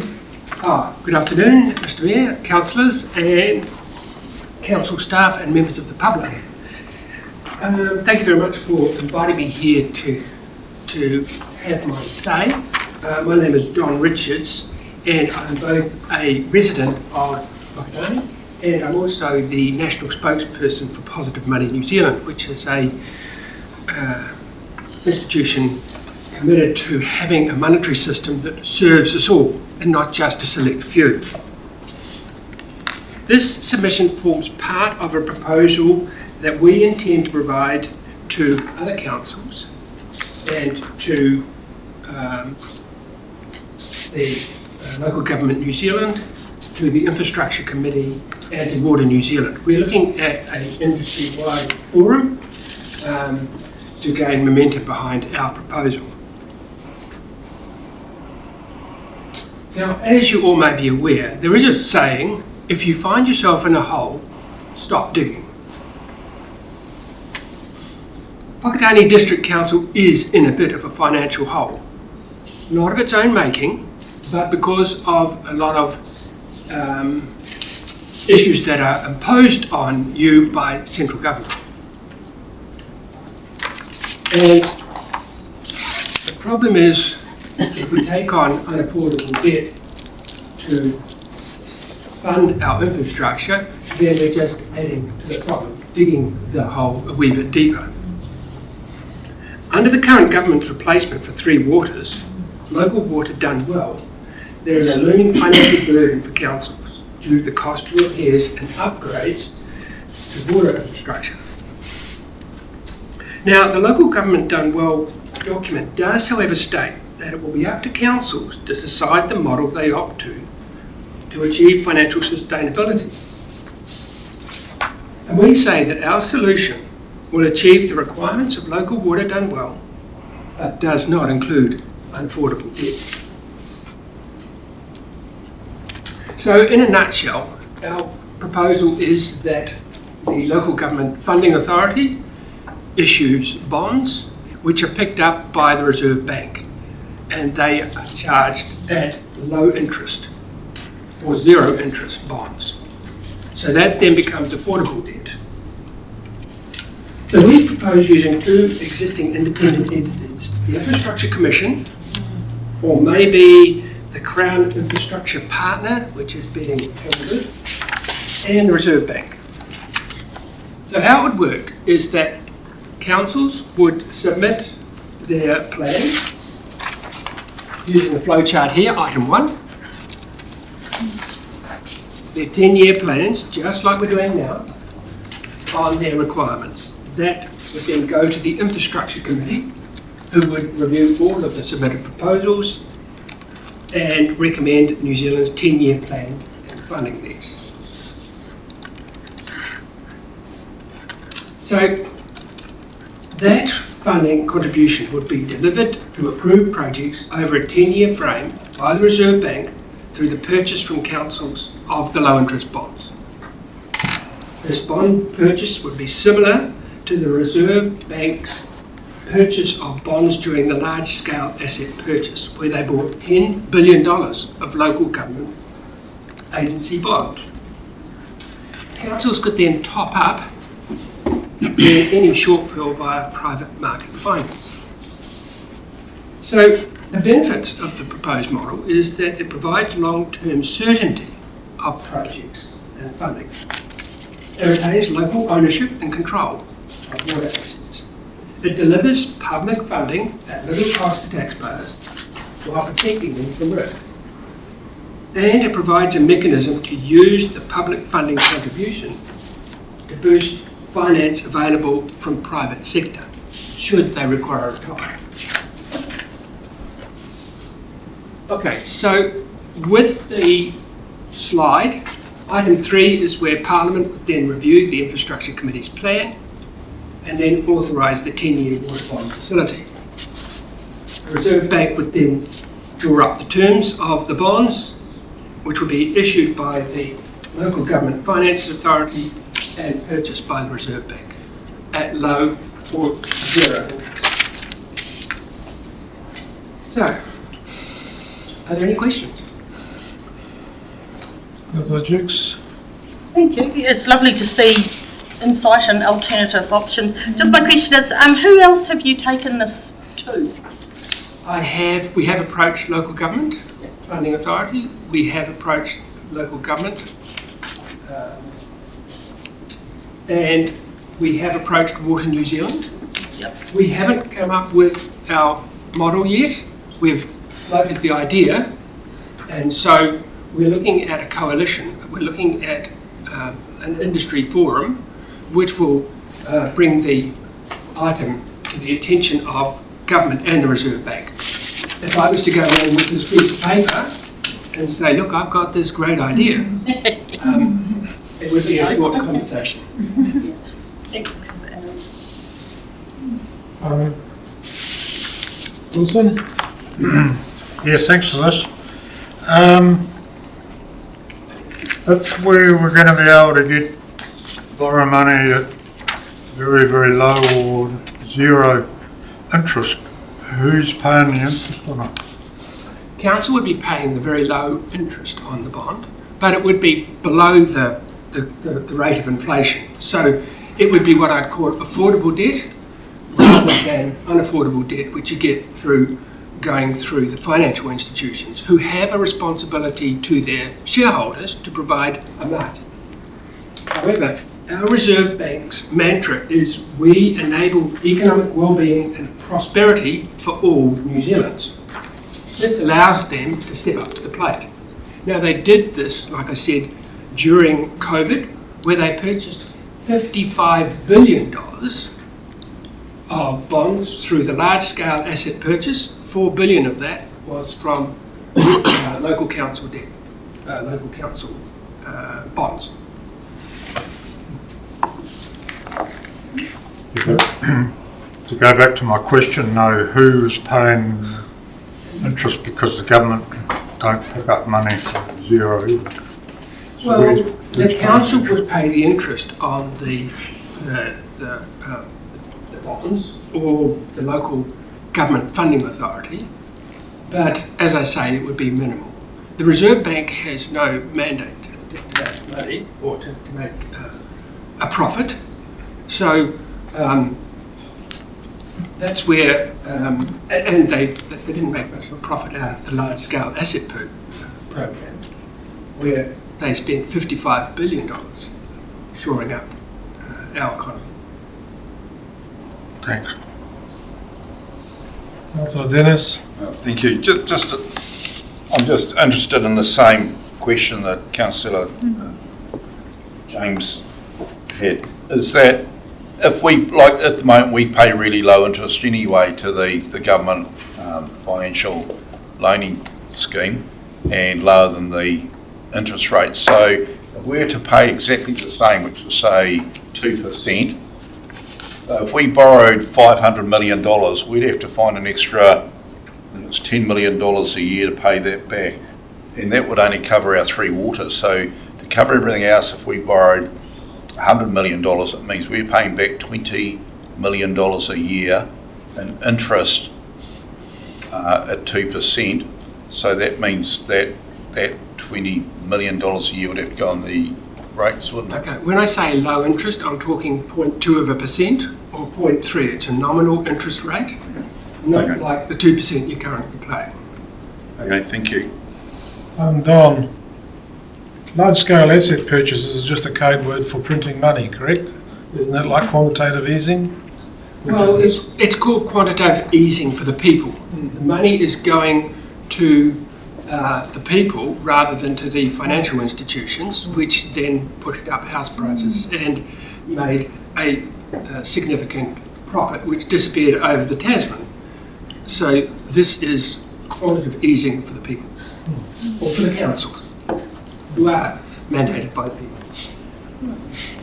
Oh, I see I've got 36 seconds, 35, 34 seconds. So, can I just sum up? While we urge Council to consider our funding model, we're also seeking industry support for our proposal with other territorial and regional councils. So, your appreciation and your help and assistance in any form would be appreciated. So thank you very much for your time, and I've got 5 seconds to go, 4 seconds. Thank you, Don. Now, Don. Out.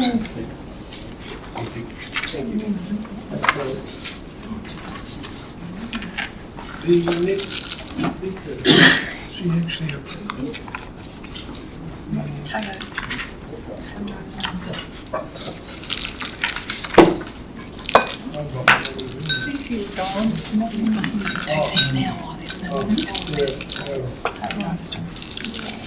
Encouragement.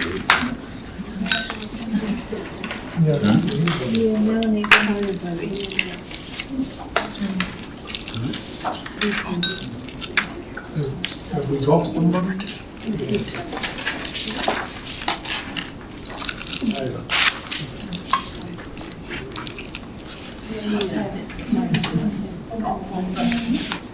He's not here. So Teo, we invite you to Oh, okay. Yep. Welcome, Tao. Thank you very much. Individual submission, it's on pages 86 through 87. Good, thank you. Well, thank you for this opportunity to speak on my submission on the need for the council to continue their support to the cycling community, but also to endorse that support in the long-term plan for the development of a mountain bike park for the community. So my name is Theo Diverstein and I'm a full-time resident of this community and come from living many years in Tokoroa. I was the chairman of the South Waikato Economic Development Trust, which oversaw the early development of the Waikato River Trails, as well as on the committee of the Tokoroa Mountain Bike Club, ending as a life member where we developed the Cougar Mountain Bike Park. With both these successful projects, we had strong support both financially and in kind from the South Waikato District Council. Without their leadership, their support and their governance, neither project would have been as successful as what they are today. My request is for the Whakatāne District Council to recognise the potential of a mountain biking facility of significance to this community. The potential for both economic and social benefits for the community are undeniable. The river trails, for example, have 58,000 annual users, and interestingly enough, about 30% of those are walkers and runners. The trail has stimulated the economy with cafes, accommodation, bike hire and shuttle services. The Cougar Park mountain biking area, our KPIs for the first year were 5,000 users. That park is now achieving 60,000 users per year, including walkers and runners. It holds weekly junior events and accessible to all in the community. And on top of these numbers, they both host at least 4 events per year, which attract 600 to 1,000 participants from around the country. And regarding our neighbours at Rotorua, economists 2 to 3 years ago estimated the benefits in the vicinity of $40 to $50 million per annum to their local economy from the Redwoods Mountain Bike Park. One other example is the Ride Coromandel, which have recently developed a cycling hub at an old refuse site. They're averaging 150 users per day, actively utilised by school groups and youth groups and also events. The cycles and helmets are made available to youth who cannot afford them, and they're able to loan them for the day. It is noted a large uptake from this from the kids from the lower socio-economic areas of the district. A current thread from all the above examples is the collaboration from council, iwi involvement and the cycling community, and through that obtaining funds from avenues including Lotto, pub charities, central government and central government regional development grants. The bigger the concept, the more beneficial to the community, with walking, running, dog exercise areas, horse tracks, native planting, pest control, as well as a focus on mountain biking for all age ranges, from children learning to ride to experienced cyclists. Hence, the development needs to be of good scale and national significance. It is rumoured that the present Onepu Park, which has limitations, will not be accessible to the public from its new owners, and that gives more reason for the Whakatāne District Council to be open to partnering with the community, iwi, and towards the new mountain bike park. I therefore respectfully ask that the Whakatāne District Council continue their financial support of the Whakatāne Bike Trust, but that your involvement is not parked there. Consideration needs to be given towards supporting in kind and conceptually in the long-term plan the concept of a community-managed mountain bike park. I thank you for your time and your considerations. Ngā mihi. Thank you, Teo. Have you got any questions? Thank you. Mayor? Hello, Theo, and thank you very much. I might have just missed it at the beginning. Are you here representing Whakatāne Mountain Bike Park group? I'm not representing them. I'm a member of the Whakatāne mountain bike group, and my representing them, no, I'm standing on my own. Okay. But I do have conversations with them, and we have had over the years, there's a movement amongst the community, including them, towards developing a mountain biking area. Congratulations on the Cougar mountain bike. Cool, thank you very much. Yeah, we're really proud of what we've achieved there for the community. I've just got a comment, if that's all right, just to back up what you say. I've just recently got back from doing the Dunstan Cycle Trail. Yep. Loved it, and it was amazing with Clyde, how it's just a tiny little town, little village, and it's just so prosperous because of all the people that are going there to hire the bikes and do the cycle trails from there. It was just incredible to see what the economy had changed from that cycle trail opening. So, yeah. It creates a destination rather than... Absolutely, yeah. Whakatāne can enjoy that too because it's got so much else to offer to support that sort of... To know. Appreciate what you're saying. Thank you. Councillor James. Yeah, thanks for that. Pretty inspiring and some great ideas, but have you got any thoughts on where a suitable track or tracks could go? We have. Okay. Councillor Tanchos. Thank you. Thanks, Theo, for your submission. We've been talking about a mountain bike trail for quite a while now. Yes. Apart from the place, and it's good to hear that there's some ideas, what are the obstacles that are making it take so long to get something in place? Finding land that is available within distance of the town. So I think a very important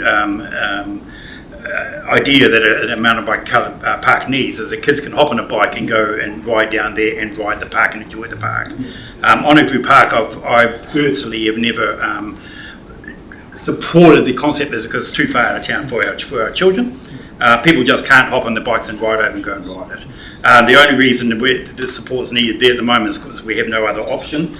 I think when another option becomes available, which we are hoping will be in the near future, that this council, the Whakatāne District Council, needs to be prepared and have it identified as something they can support wholeheartedly.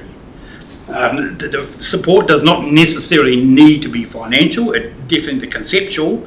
And again, every mountain biking area, Dunster for example, the council were behind it completely and helped with the community and the local iwi to make it happen. When you're applying for funding on a national level, if the council aren't behind you, well, you're wasting your time. So that needs to be recognised by the council. We're not talking money, we're talking concepts here. Thank you. Ooh. Deputy Mayor. Just because you've got a fount of knowledge about this, so the Tri group established it. Yes. Who pays for the maintenance? The maintenance, the ones I have been involved with, the local mountain bike club manage it. At the moment, the interesting issues they have is the committees go out and groups, volunteers go out and look after the tracks. When it gets to the stage, for example, with the Rotorua, where it's beyond a voluntary group, funding and income streams to hire someone to maintain it. But that's just the scale of development. Yes, LC would like to ask a question. Is that okay with you? Absolutely. Getting special permission. A question of clarity, Tao. I understand though that also you were able to attract multi-year funding support from the likes of Sport Waikato once you had that structure and certainty that it actually also enabled you to attract longer term funding from other partners. Was that accurate? That is strictly for the Cougar Park example. Initially, the council came with a substantial amount of money to help fund it, and then we've since then, and because of that support, been able to get more national support, financial support. Thank you. Thanks for that clarity. I thought that was the case. Thank you, Tao. Cool, thank you, sir. Yep, that's Thank all you. good. Thank you. Thank you. The next two speakers don't appear to have arrived yet, so we're going to push on and go to David Dowd, who's sitting there ready to go. So that's it's an individual submission. It's on pages 138 to 144. Thank you, Mr. Mayor. There are three. Please, I'd like to take them in my order. So that means that you should be looking at the Harbour Fund submission of mine, then my huge criticism of the consultation documents, and finally, I want to convince you to build a bridge. So, my comments on my submission as far as the lack of reporting on finances and activities of the Whakatāne Harbour Fund. And I'll read it. I'm assured all elected members have read my submission. I have just two questions to ask our elected members, particularly those who have been part of council for 2 or more terms. Firstly, do you have any regrets that you, or some of you, authorised the contribution of up to $9.8 million of hard-won Harbour Board earnings into a dubious project that must now weigh heavily on your sense of responsibility, and, having done so, from a fund that has not in recent years published a set of accounts for you to examine before making such a risky investment? Or were you flying blind, bedazzled by the promises of the Minister of Regional Development at that time? Second question, will you take any steps along the lines suggested in my submission, which you can see, you can read? I'll go ahead and read the next one, and with your permission, Your Worship, deal with questions all in my lot. So my second submission, also submitted on the 10th of April, concerned the format and the inclusions of the Whakatāne District Council produced consultation documents.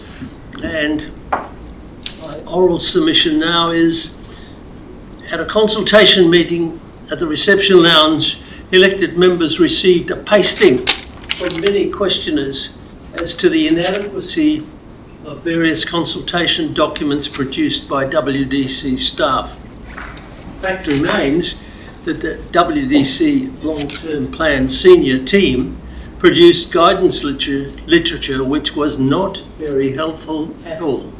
To some submitters, the inadequacy of what was included further enraged them as they contemplated pie-in-the-sky rates rises.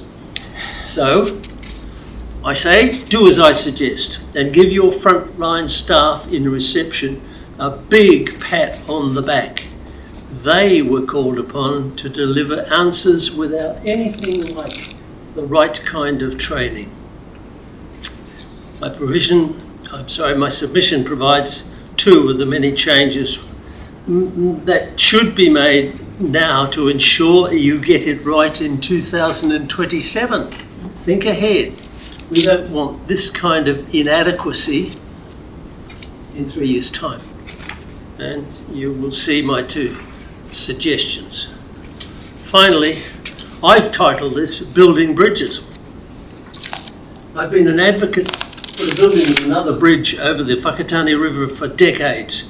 I've held strong views on it, both as a member of this forum when a new bridge was in the LTP and as a previous submitter.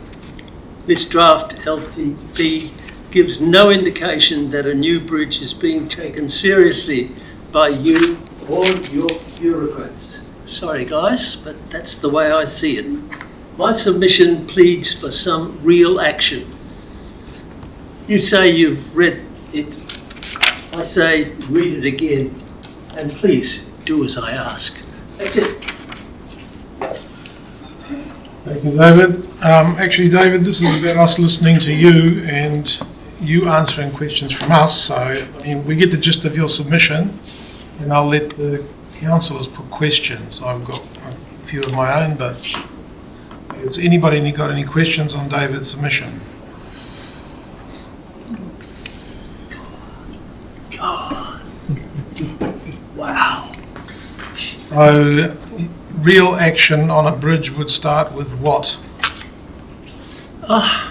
Getting it back in a big title somewhere in what ultimately issues from this LTP. It's not there yet. You may say, yes, we know about it and we're working on it, but you are not giving a clear notice to Joe Public out there that you're really serious about it.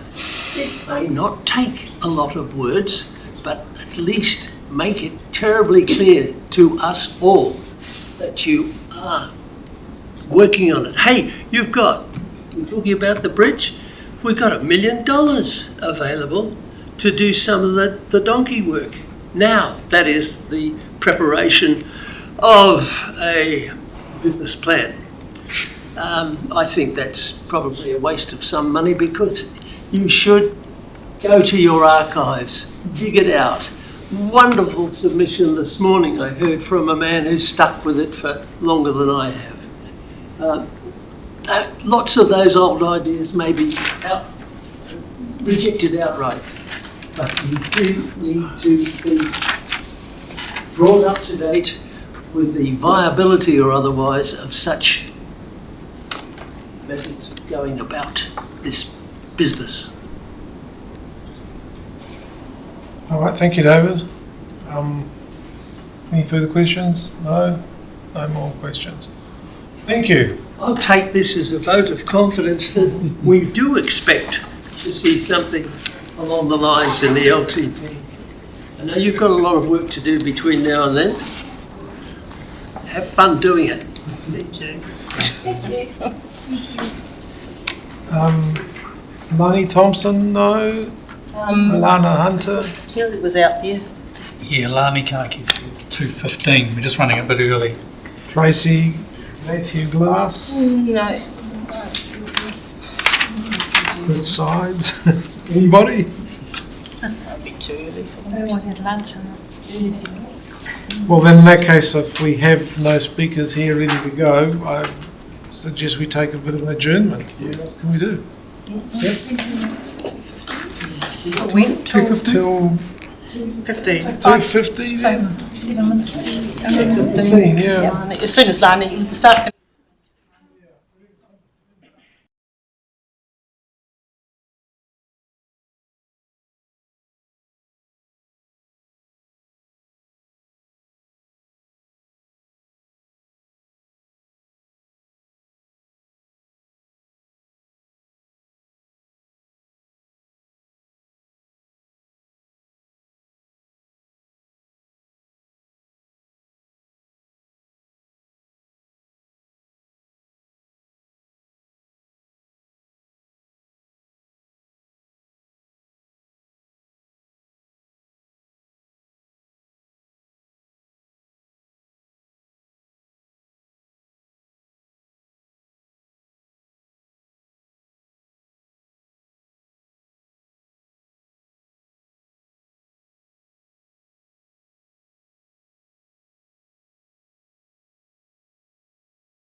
Welcome back, everybody.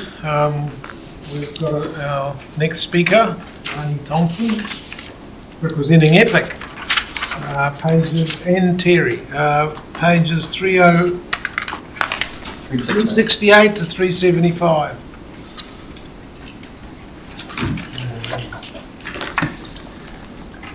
Good afternoon, Mayor Loka, councillors and senior staff. Thank you very much for allowing us the opportunity to come and to elaborate on our submission and give a bit more context to some of the points that we have made in there.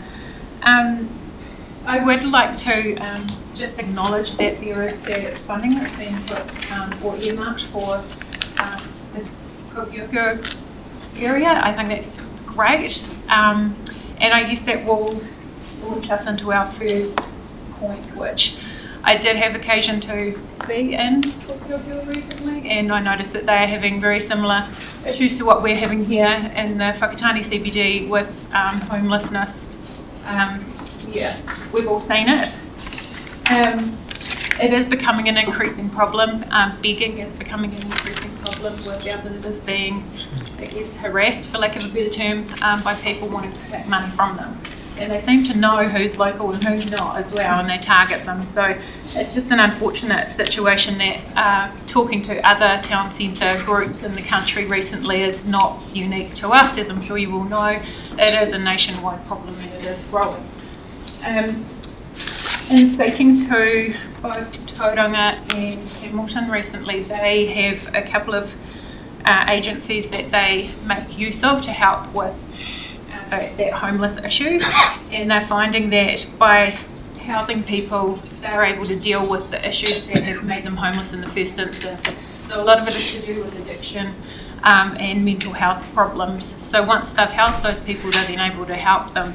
Two of those agencies, one's actually a council agency in Hamilton at least, which is City Safe. So they are a group of people who actually monitor and check in with the homeless and look to how they can work with agencies to get them into some kind of housing and then start to rehabilitate them back into the community. And the other one is the People Project, which is a multi-agency approach to dealing with the issues behind that homelessness and moving those people into accommodation as quickly as they can. I do wonder whether something like that might be something that you would consider for our district, to look at how we might be able to work with those other agencies towards that end of getting those people the help that they need. And so that is, I guess, part of our submission is we would definitely encourage you to work meaningfully with those agencies to that end, and EPIC is happy to help in any way that we can to assist in doing that.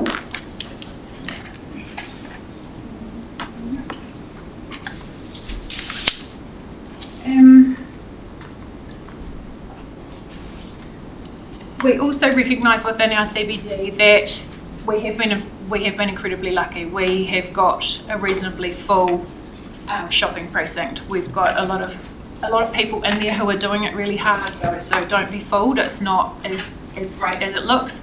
We have had discussions with some of our people, and they are looking at anywhere between 30 and 60% down on last year, which is actually massive. With that in mind, the appetite obviously for a rating increase isn't there. They're not able to support that, and because they are the ones essentially who generally end up paying the rates, because that's the way most commercial leases work, they are looking at taking quite a substantial increase on top of them already having a big loss. So at this stage, the support would be limited to inflationary increase, and that would be really as far as that could go. In saying that though, there is support there to make sure that the UAGC, is that what it's called? Sorry, is set at that higher level so that that equity across all properties in the district is there.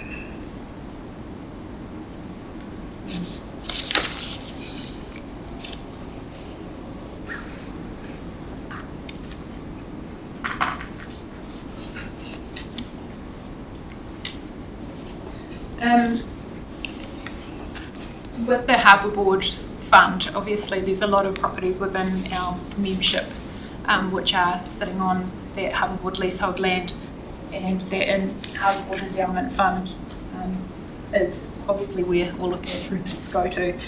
EPIC would support that if there's any potential for those properties to be divested of or leveraged, or I guess to be discussed even, that we would be part of that discussion, because there are a lot of people involved in that who have deep interest in our CBD.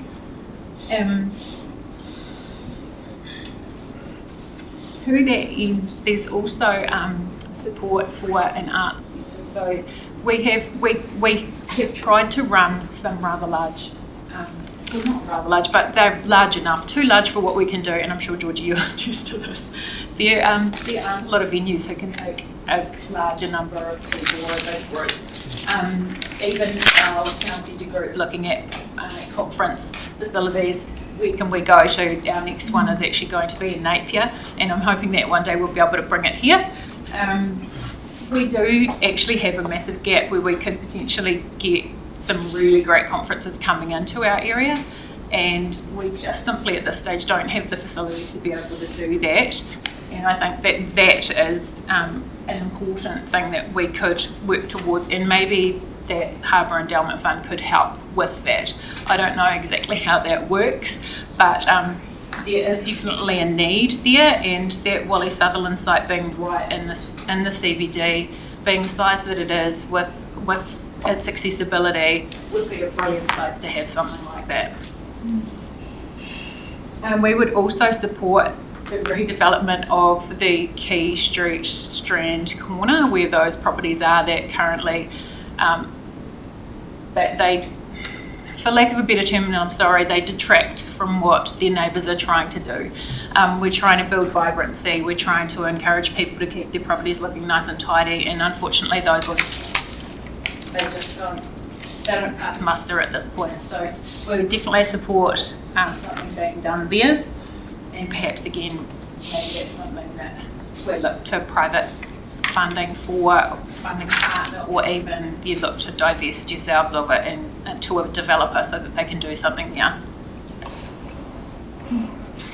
Another one was the resilience part of things. We had the scare with the tsunami, and our town centre, well, obviously I was stuck on a farm out in the wilderness, and our road was just blocked. Like, there was no chance you could go anywhere. Both lanes blocked all the way out to Awakeri. So we definitely have a need for a second river crossing at this point. It's mad to try and expect the number of people that we've got in the CBD or even in the town to be able to get out of the way of something, or to get to their homes even if there's an event and our bridge is knocked out. So EPIC does support that being expedited, and perhaps there ends up being a toll facility or something like that to help cover it in future. I just also want to touch on the amendment potentially for the drop-in centre in the CBD. It is definitely required somewhere, but I don't know that the CBD is the correct place for it. So I don't know what influences council has or impact, but if there are discussions about that, I certainly would want EPIC to be part of that, because if we're wanting vibrancy in our town, then I think that the service needs to be moved somewhere else, not in our CBD. I guess it's about protecting what we have, and I've talked to many people from, recently it was some people from Germany, and they love what we have. I guess if you want to call it like, not Silicon Valley, but from a San Francisco point of view, they've got a little township, seaside, beautiful, amazing, and we want to keep that. That's our point of difference. And if we bring that into our town, our CBD, then that's going to ruin what we've got. So I just think we need to be careful about when people are consulting and bringing businesses into town, we need to look at what kind of businesses those are. Absolutely, we need the drop-in centre, but not right in the heart of the CBD. So the councillors need to also think about that kind of business coming into our town. Yep, thank you. Thank you, ladies. Councillors, any questions? Councillor Tenchos. Thanks for your you were talking, lady, about the opportunity for some conference facilities. I've seen some councils spend a lot of money on big convention centres. I'm not sure that they're always the great investment that people think they are. But in terms of conferences, what kind of size do you think would suit us, or where do you think the kind of sweet spot for that? Yeah, I wish I had a firm answer to that. I'm not entirely sure. That is probably something that needs some further investigation around what that would look like. Yeah, because obviously accommodation for people is going to be another sticking point. Yeah. Well, no, fair enough. Yeah, thank you. Alani, did you say that businesses were down, your anecdotal evidence, somewhere between 30 and 60? Would you say 20 and 60? Yeah, on this time last year. Yeah, on the same time last year. Okay. Yeah. That's, people out there are really hurting. Yeah. Yeah. Yeah. Well, for whatever reason, and I don't know what it is, Christmas was not particularly good. We were lucky with Easter this year falling when it did. The weather was still good, so a lot of people came visiting. So we actually did okay out of that. Last year it was appallingly bad. So we have had the benefit of having Easter early and having that good weather this time round. Whether that makes a difference over the coming few months. And what do you think business confidence is like going forward? Is there a bit more optimism, or it's a hard question to answer, really? Yeah. You're there amongst it all. So. Yeah. For the most part, there's a lot of people who are, quote, just hanging on. Yeah. There's people looking for someone to purchase their business, but no one sells a gold mine, so it's a tough one. Councillor Puller. Thank you, Worship. Nani and Kerry, why would another bridge help in the event of a tsunami, in your view? Because there seems to be a lot of people who need to get out of town across the bridge. We've got development happening out towards with Shore Road, and now with rezoned land out at Puna Road. So there's potentially more homes going to be out there. I know that that's probably in the inundation zone, but people for whatever reason want to go home when there's something terrible happening, and they just clog up all of the roads. It happened last time. I just think that maybe if they had another option, it may not create such a gridlock everywhere. And it would also probably be a trip in the morning. As an aside. So if we had a more detailed plan, it might alleviate that sort of congestion, do you think? Possibly. Thank you. No further questions? No? Oh, Councillor Boynton. Councillor James. And then Councillor Boynton.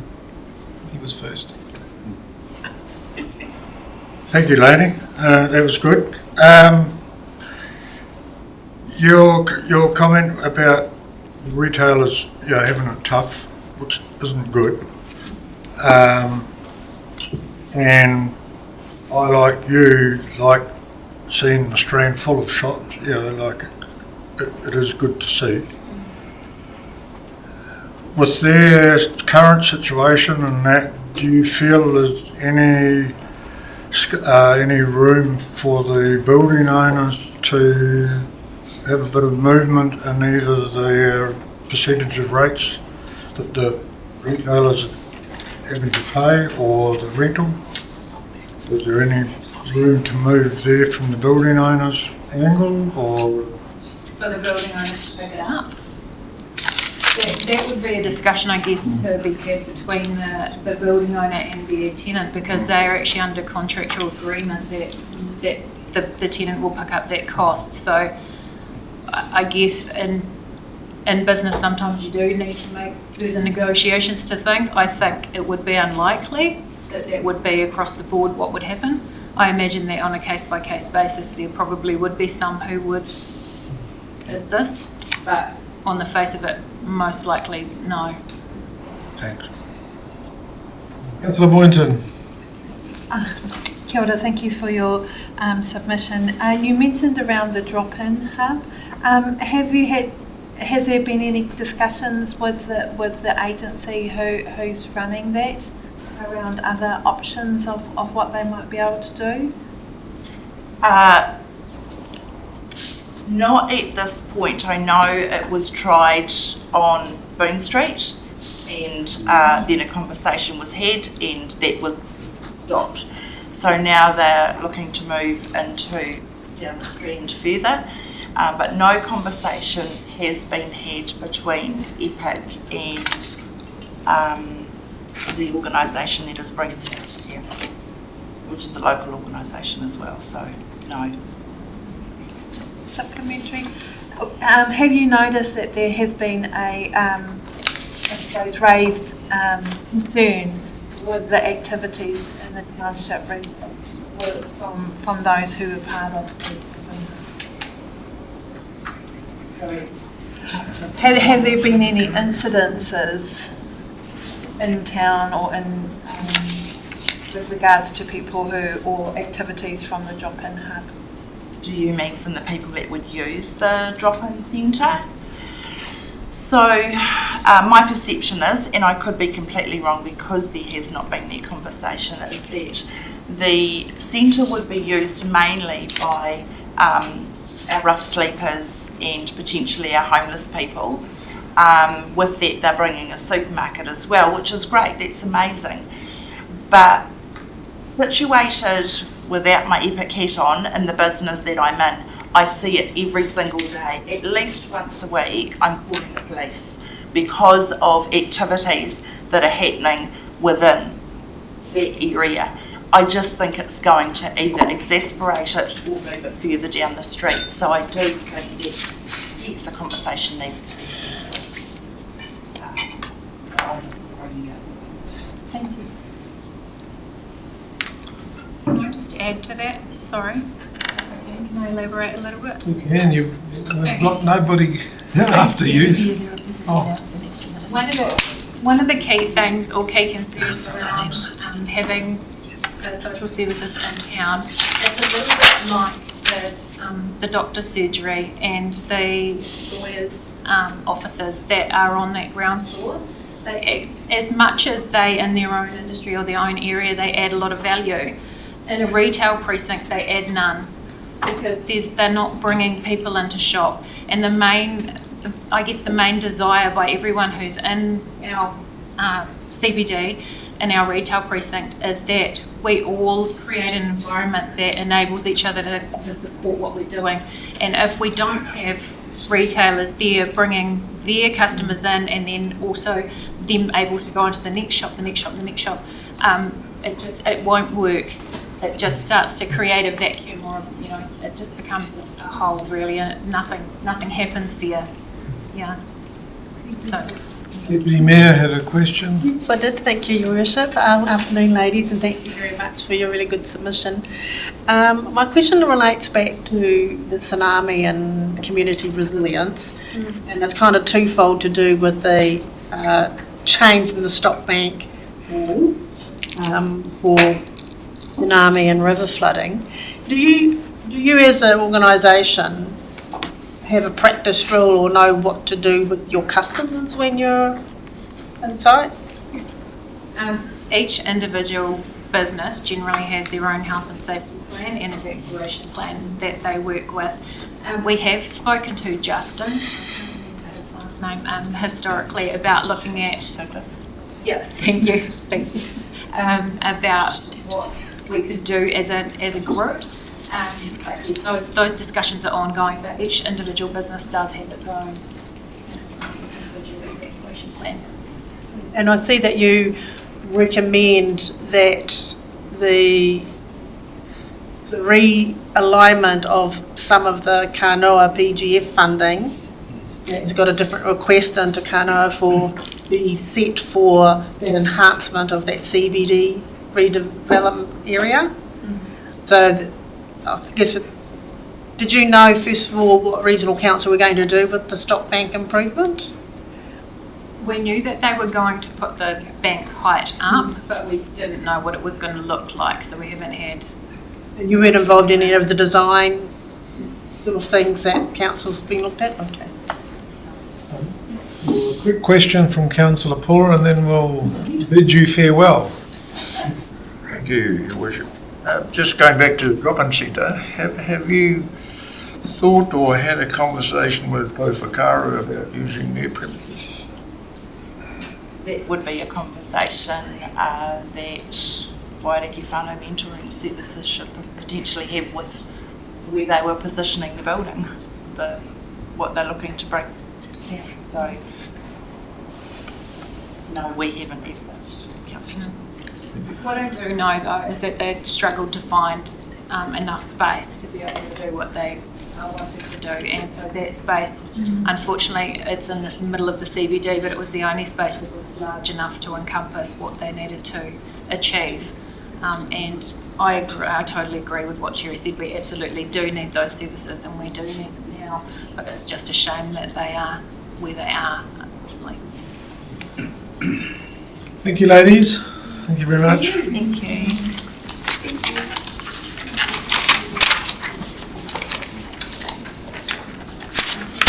Our next presenter is Alana Hunton.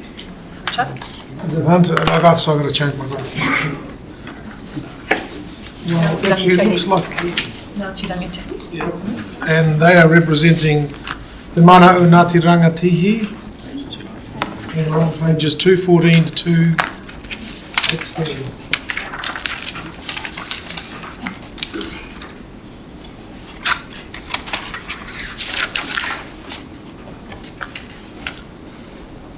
Whenever you're ready. Kia ora. Pauline Hunter, Whakatāne,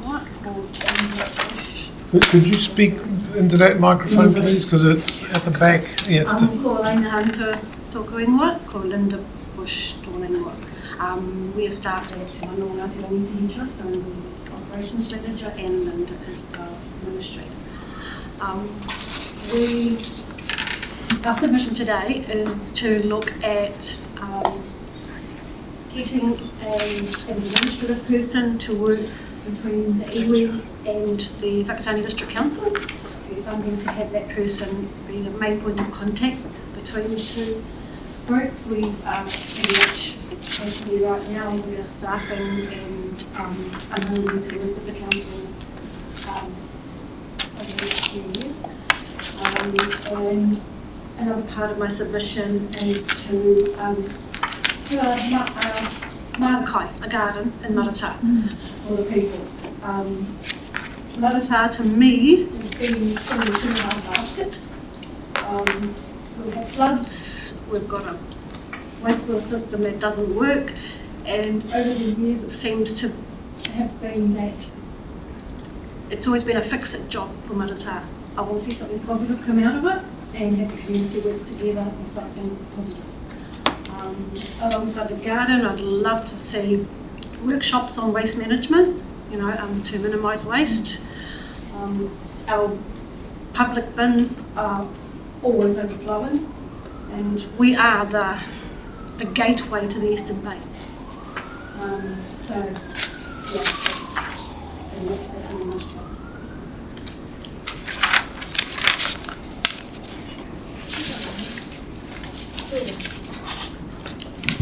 You can just move it. You can just pick it up and move it. It's pretty hardy, I think, that one.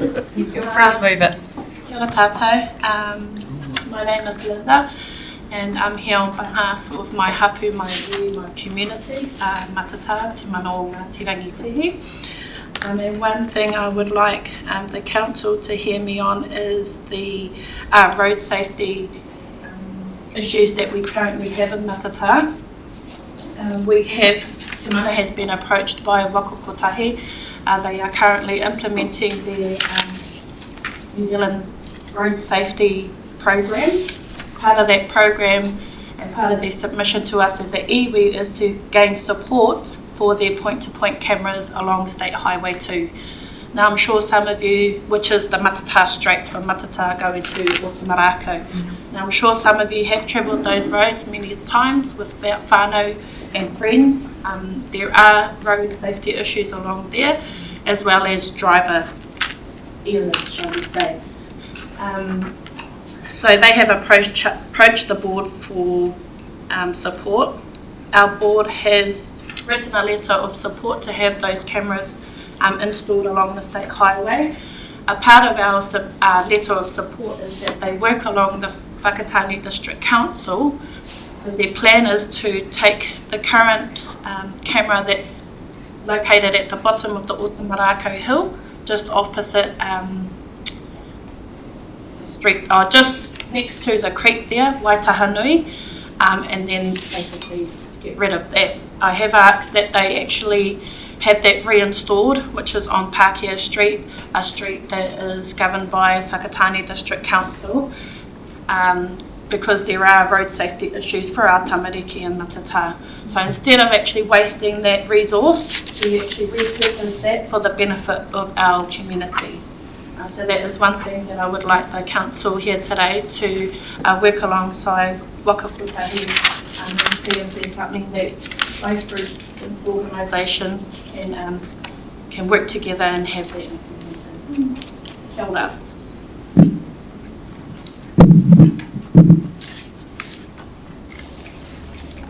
Okay, does anybody have any questions? Councillor Boynton? And Councillor Dukes next. Kia ora, Corina. Thank you for your presentation. I just noted in your submission you also talk about requesting video. Could you speak up, please, Tony? Oh, sorry. In your submission, I noted that you had in there about te reo and te reo signage, and I just wanted to ask if you were aware of the Reo Rua funding that is open. It actually closed, but they've extended it for another week, and if you're aware of that strategy, I know it's directed at towards businesses, but it's also looking at working with groups around encouraging the use of reo. Yeah, we do. When I first saw it, I saw Ngāti Awa 4 Ngāti Awa, Ngāti Rangitihi, so I'm sure it will be outside of that fund. But what we are trying to do at the moment is get all the schools, the kohanga reo, and the community together to revitalise te reo Māori in Matatā, in a way that Otaki did. And that's for the whole community, not just the iwi. So we put a call to Te Mātāua to start that process. Signage would be a nice extra. New signage in Matatā have signage like they do over in Rotorua. We have all the marae have a sign each. That's really it's quite surprising that people come to us and ask us where our marae. They go past it. Sometimes people go past it every day and don't even notice. So a sign on the main road would be cool. Thank you. Councillor Rangiaho and then Councillor O'Brien. One of the questions, and you mentioned, Linda, was ko Matatā te pūwahao o te wana nui atui. So inside of that, inside of your submission, you were talking about the upgrade of your wharepaku, of your toilets over there. I'm just interested in what does their commitment working alongside the council to address those issues look like? We have 2 public toilets in Matatā at the moment, nothing at the beach. The public aren't allowed access to the campground toilets. And in the summer we see lines. fills up, it gets really quite disgusting. And we have a lot of visitors through. I'm not really sure how the council can help us there at the moment. We do have a problem with our wastewater. But it's just to let you know that that's happening in Matatā.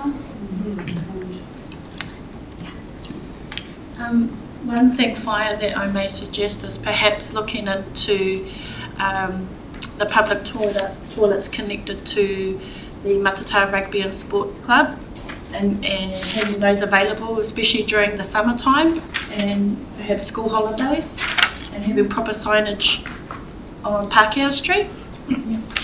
That may relieve some of the issues from the toilets at the bottom. It's just one. So e whāna ki taua wharewaku up at is it at the rugby park? Is it that same one you fellas are looking at for the community? Oh, so that's a tough one. Okay, thank you. Councillor O'Brien. Just a couple of questions. For the initiative of establishing these community gardens, composting area, have you talked to the rugby club about you might deny them a parking space when they're at the primary field? Kia ora, sorry. I'm actually a part of the Matatā Rugby and Sports Club committee, as well as many other in Matatā. So I have spoken to the committee themselves. They are in support of the kaupapa because they do realise that it is an issue. Obviously, because we're such a small community, many of us that sit on that committee sit on the Marae Trust Committee as well. So having that would be beneficial to our community because obviously we do generate quite a lot of kai waste when it comes to the marae, when we have hui a iwi, when whānau come home for tangihana, for hura kōhatu, they can utilise that as well. Kia ora. And just supplementary to that, just I applaud the initiative. Have you guys applied to Te Pūharapiki funding with TPK? Because they actually, if you look up Te Pūharapiki, actually you can use Te Manawa Rangi as a vehicle to hold that funding. So just if you want. Under TPK. Councillor Jukes. Thank you, Your Worship. You've just mentioned, kia ora, and thanks for your submission. You've just mentioned funding support for the next 3 years. Did you have an idea of how much? Or First year, we're looking at to get someone in to start looking at the project. Probably around 40,000. Yep. And then from there on, and then they will know more about how much it would cost to get those initiatives. Thank you, Your Worship, and it's good afternoon, ladies. Just to follow on from Councillor Duke's question, because it was along the same line. So that's for an administration funding person. I kind of thought I read in between the lines that you're also looking for funding for work that Ngāti Rangatihi may do for and on behalf and with council. Yeah, same person. Oh, there would be work on a project as well as be that connection. Oh, okay. Well, if there are no further questions, thank you, ladies. Thanks very much for your presentation. Thank you. Mai tōra. Thank you. Thank you. 10 minutes. Well, I've got 10 minutes, yeah, could do.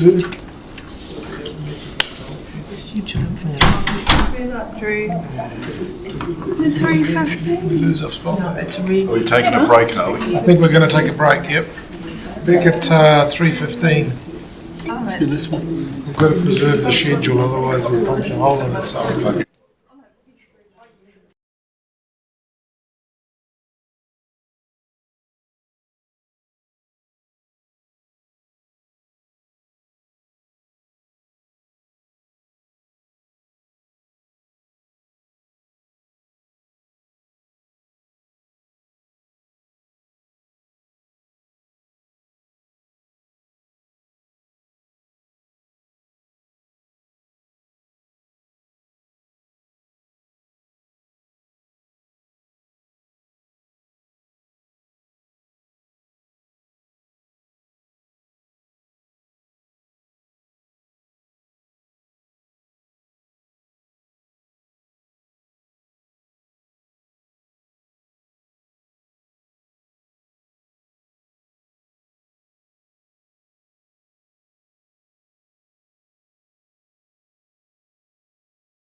Okay. Well, welcome back again, everybody. Just a quick reminder that questions of clarity from us. We're here to listen to the presenters. So the next presenter is Tracy and Matthew Glass. They're two individuals, but they're presenting together, so they get 10 minutes. Welcome. Let's have 5. You know. Oh, relax. We don't bite. It's not compulsory.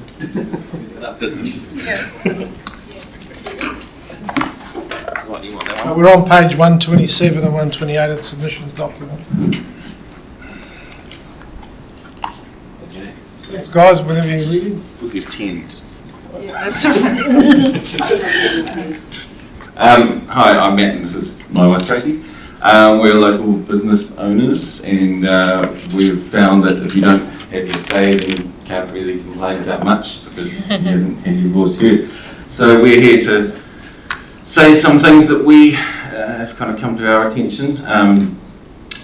A lot of it is questions, which I understand is not kind of the way it's supposed to go, but we find that asking questions does open people's minds into possibilities and things like that. You'll see that our submission is pretty minimal. I'm not much of a writer, my wife is, but she's going to do most of the talking as well. So I'll pass over to Tracy. And, yeah. Thank you very much. Anybody can hear me? As I said, I was just trying to rattle this thing off in 5 minutes, so I've been condensing it.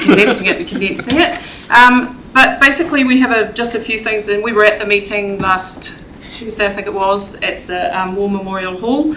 So some of the things we wanted to raise were, well, mainly we feel from the community and the people that we've talked to that all of the ratepayers, they just want to know what is being done and they want to know where the money's going because they feel like it needs to be slowed down somehow. So we know that that's a job that falls on your departments, if you like, but these are the things that we think that should be considered. So one of the things that was at the meeting was the effluent ponds. There was a gentleman who stood up and we can't remember his name. He'd already done a significant amount of work of research into the effluent ponds and he seemed very knowledgeable and was offering suggestions regarding a bacteria or bug that had proven to show success elsewhere. We think he even said that was from people he'd discussed the process within the Hawke's Bay. We've got 10 minutes now.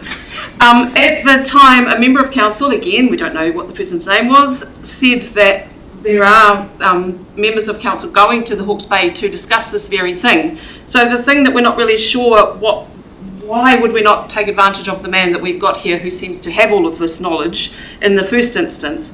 It seems that we spend a lot of time getting expert opinions from people outside the region, or we go to meetings with other councils to find out their expert opinions from people they've probably got opinions from outside of their regions. Wouldn't it be best to try and start with spending the money here in the first instance?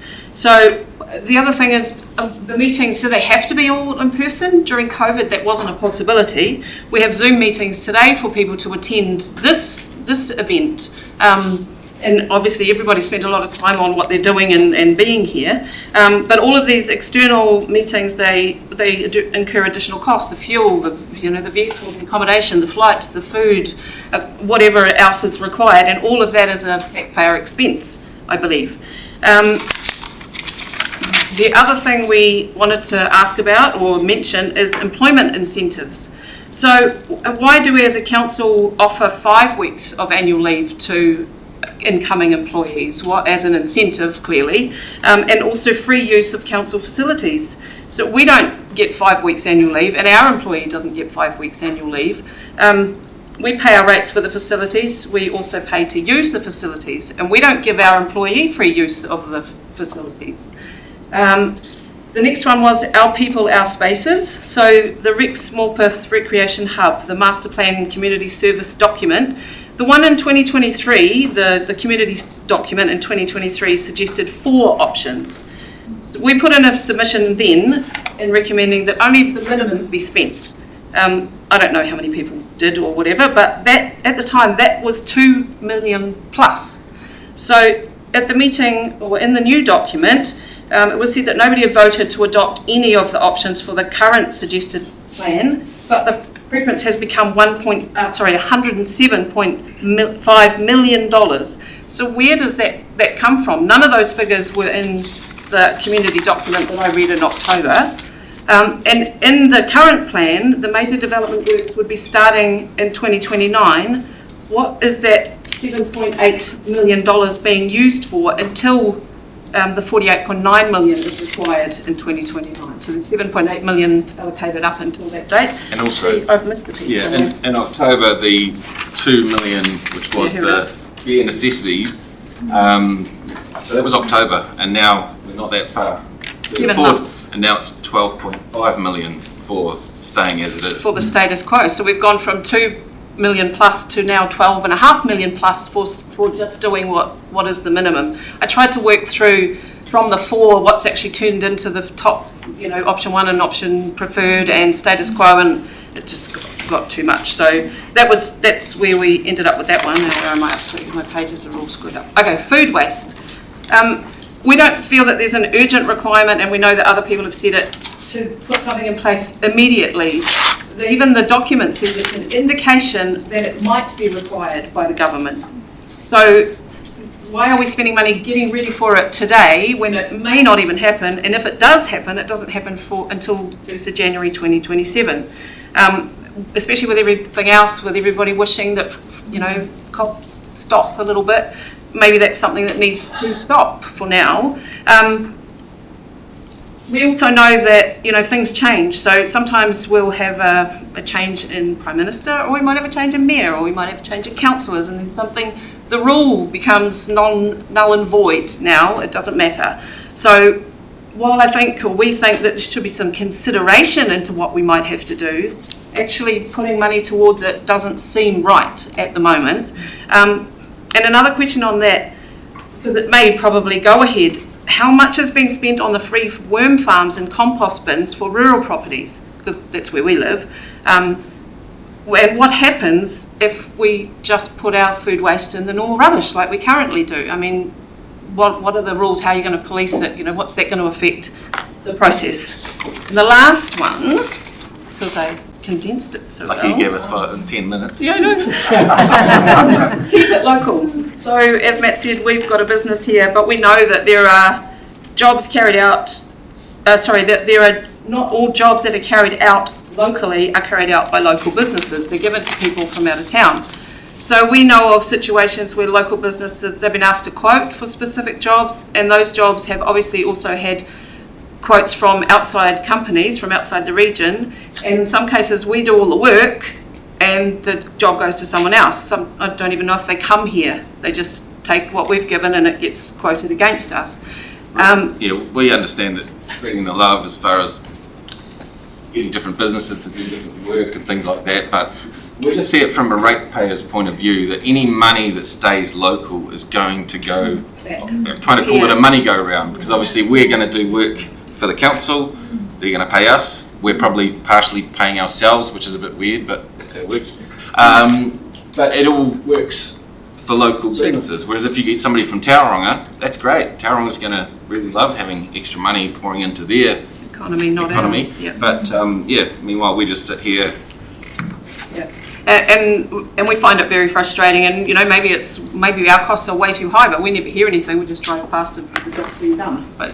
There's never feedback. Yeah, there's not really any consultation on it. But the point is, shouldn't we be trying our very best to spend our money on anything we need to do with anybody who's local before we try to go out of town to get something if it's not available here, especially. Seems we've got more time as well. I'll speak some more. The other thing is, I've seen it happen a lot of times is when there's a council job, it's kind of a free-for-all as far as people want to get the job and they want to charge what they can because they think that the council has this unlimited amount of money. Is an idea we had which is completely off the cuff, really. And not processed properly. Is if there were like local community groups who were basically the go-to as far as council jobs. So nobody knows whether or not it's a council job or not. It's just this group that's doing it. So whether that group's had to get funding or they've been paid by the council or whatever it is, nobody knows what's happening, and that group is not going to benefit by overcharging. They're going to be doing their absolute best to get the lowest or the best job done locally for the least amount of money. Like the Civic Centre, even not the Civic Centre, sorry, the War Memorial, like doing the Rex Morpeth, for doing the minimum, it's still a lot of money from the 2 to 12.5 million. There we go. Stop. No, we got 30 seconds. Oh. So we're still sitting late. That was something we thought about. I mean, we understand you're the council and you've got a lot of decisions to make and things to do, but obviously there's been the word trust thrown around a lot and things like that, and I think you guys have got a lot of work to do as far as building that up. So those are just kind of a few ideas to give you some ideas. Now we're done. Yay. Thanks, guys. Yeah, perfect. Perfect for double time. The floor's open for questions. Councillor Isles. Well, no, they've asked a lot of questions and I can give answers, but that's not part of today's. So unfortunately, the way they've directed it, I can't respond. We'll put it in writing to you. Yeah. It was just that you were asking questions, and of course we can't answer. We can only ask questions of clarification. So great presentation. Deputy Mayor. Thank you, Your Worship. Thank you very much, Matt and Tracy. You brought the energy that we needed for afternoon tea. And I actually really liked that last suggestion of, whether it's a secret hub or putting procurement and contracted jobs. Have you discussed it with other trades, or like you said, it was just? No, it was just a thought that From came. the meeting the other night. Yeah, because it is a thing, and again, if it's a community group of people who want the community to grow, to achieve what they want to achieve, but not spend too much money on it, then it kind of just works towards everybody's favour. I think so. Thank you. Councillor O'Brien. So I'm intrigued you've got differences of opinion as far as how we should manage our food waste. Not really differences of opinion. What did I write? Is that mine or what did I write? Really mine. What you said was one. Why should we bother at the moment, right? Yeah, well, it was pretty much it's not an important thing. It might change. It might change. Well, change. So we'll have all these bins for food waste, and then someone else will come along and say, "Oh no, don't worry about that. Just put it back in the bin where it used to be." And also, there's a lot of people who I'm sure won't really care. They'll just throw it wherever. Well, it doesn't really affect us. I mean, we're rural, so we're not getting, apart from having to pay, our rates, we don't get a bin. So it doesn't make any difference to our household, apart from the cost of the rates. And those can be low if we. So we're allowed to throw our stuff. Your hand up. Councillor Rangiao, did you no? Oh, you're just making eyes. No, I was just thinking I might have a question now. You said that you do not have any rubbish bins, is it? No, we have bins, but we don't have anything to do green with waste. We don't have green waste at all. Thank you. Good question. So likewise with us, right? Yeah. Okay, yeah. What do you do with your waste? A lot of it goes in the compost bin. That's the best thing to do. Yeah. But you can't train children very well to do that. And Councillor Tenshos has a real question. First of all, thank you for your submissions. There's a lot in there, and you've got a lot of questions, and a lot of good questions. I'm really tempted to, because I think there's some good answers. You won't. But I'm going to ask a question, because in the past we have tried to have events in the community where people could come along and ask questions, and we could answer, and we could actually have a bit of exchange like that. And they haven't always worked. It's hard to generate interest. At an LTP time, everyone's thinking about rates, so people are motivated, but the rest of the time, it's hard to motivate people to come along, even though it would be quite valuable. So I was just interested, it's not directly to your submission, but if you had thoughts about, if we had some events in the community to have this kind of exchange and where people could ask questions and we could actually answer them,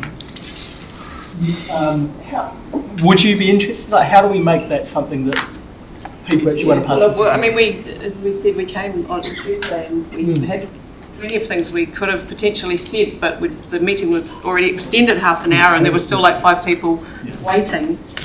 Yeah, we would. It's weird. I think we're obviously starting to care a bit. Used to. Pay the rates, you'll be fine. Yeah, but yeah, I don't know. The format worked. Yeah, I don't know what would. I mean, a lot of Whakatāne people don't go to those sorts of things. It's not through lack of wanting to or lack of love of Whakatāne. It's. I mean, a lot of it's time. I mean, I'm still looking like daggy. Everyone else is dressed really nice, but because we work. You know, and a lot of the people you need to talk to are people who work, and it's not especially if you're self-employed, it's not a 9 till 5 Monday to Friday type of work. And you may have kids and all of that. Yeah, there's so many things, and I don't know what the kind of magic bullet would be, but I think it could be done. It's just the way it's put to people, and not too much money spent on advertising it. You'll think of something. Yeah, thank you. Your Worship, could I just ask a quick question? Councillor Pull has a quick one. Have you considered asking your councillor? No. Please do. Okay. We know some of them.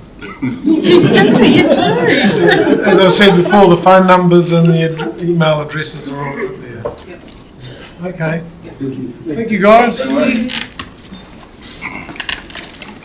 The next presenter is known to us all, Gerard Van Beek. Upgraded or not? Brought forward. Submissions on page 348 to 352. Thank you, councillors, the Mayor, for giving me the opportunity to speak today. I'm very fortunate that staff have pushed me forward, so I'm grateful for that. I've got 5 points that I'd like to speak to today. One in particular is the Whakatāne Bridge in Taniatua.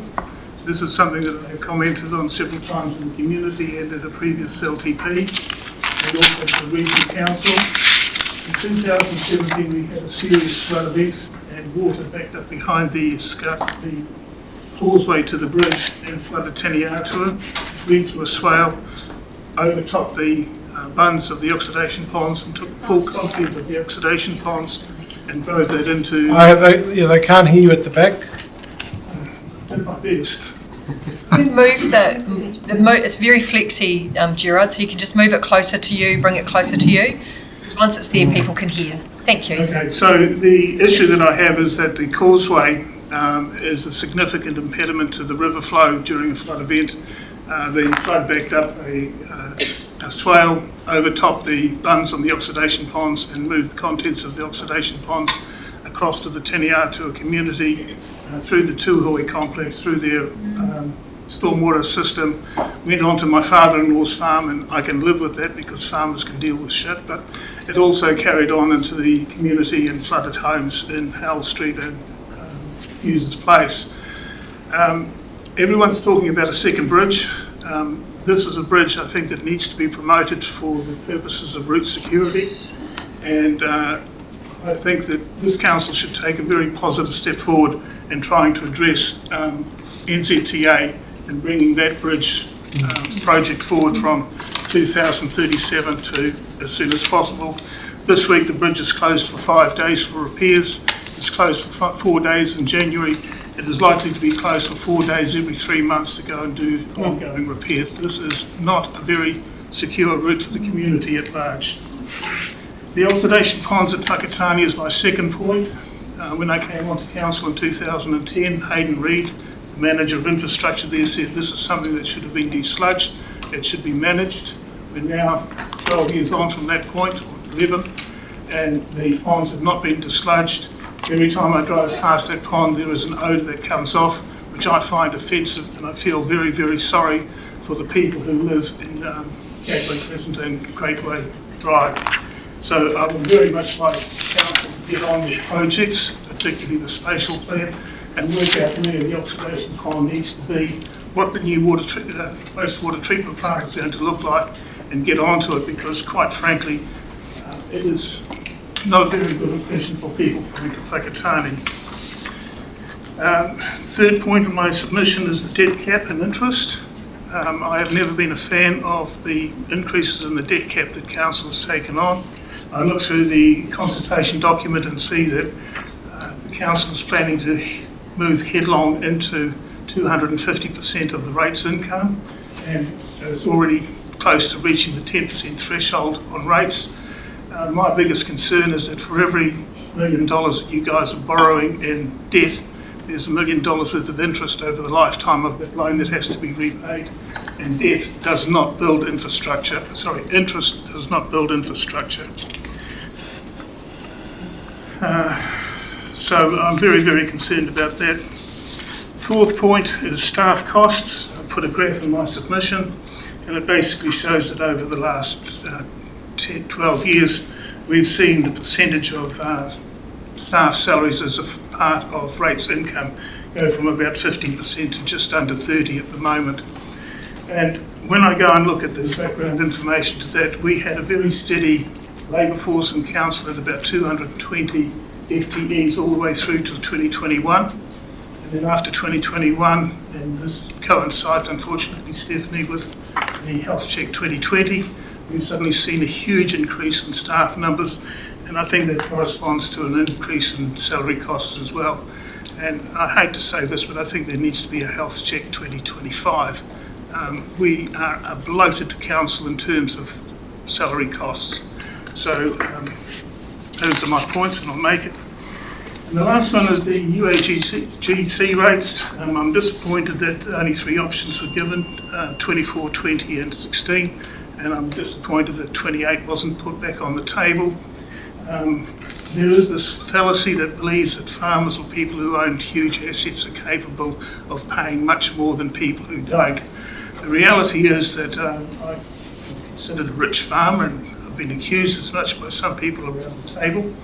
And the reality is that I have as much difficulty as paying rates as anybody else.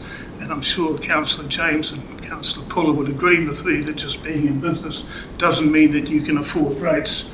And this driving the UAGC down to 24 or lower is what I would consider a Robin Hood mentality, where it says that those who are perceived to be rich can afford to go and pay for those that appear to be poor.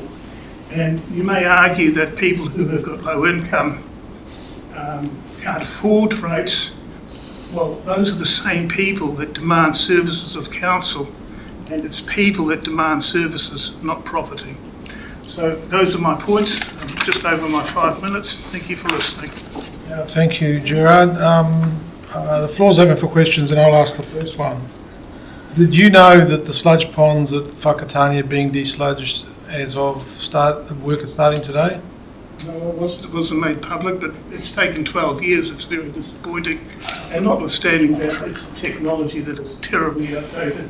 If we go and have a look at Auckland and their water care services, they have, in the last 10 or 12 years, managed to build 14 wastewater treatment plants. They've decommissioned the Mangere ponds, and they've been able to go and increase the quality of their water outfall to the environment significantly more than can be achieved using wastewater ponds. So, we did have to move our technology forward. These 5 ponds out here, the 2 at Taniata, the 2 at Edgecombe and the 2 at Murupara, waste of time.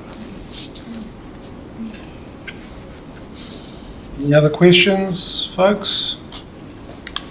Councillor Tanshos? Hey Gerard, nice to see you. Good to see you too. And thanks for your thoughtful submission. I was just coming to your question about the debt cap and interest cost cap.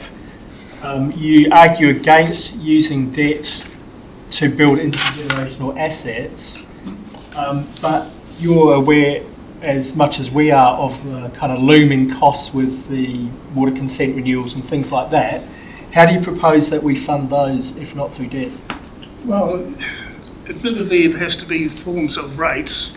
I don't want this council to go down the targeted rate track that Colin Holmes instigated back in 2000, a long time ago. It's unmanageable, but the reality is that essential assets such as water, wastewater and stormwater must be funded, and it must be funded on the fly more than through debt funding. If it causes the rate rise to be significant, something else has to give.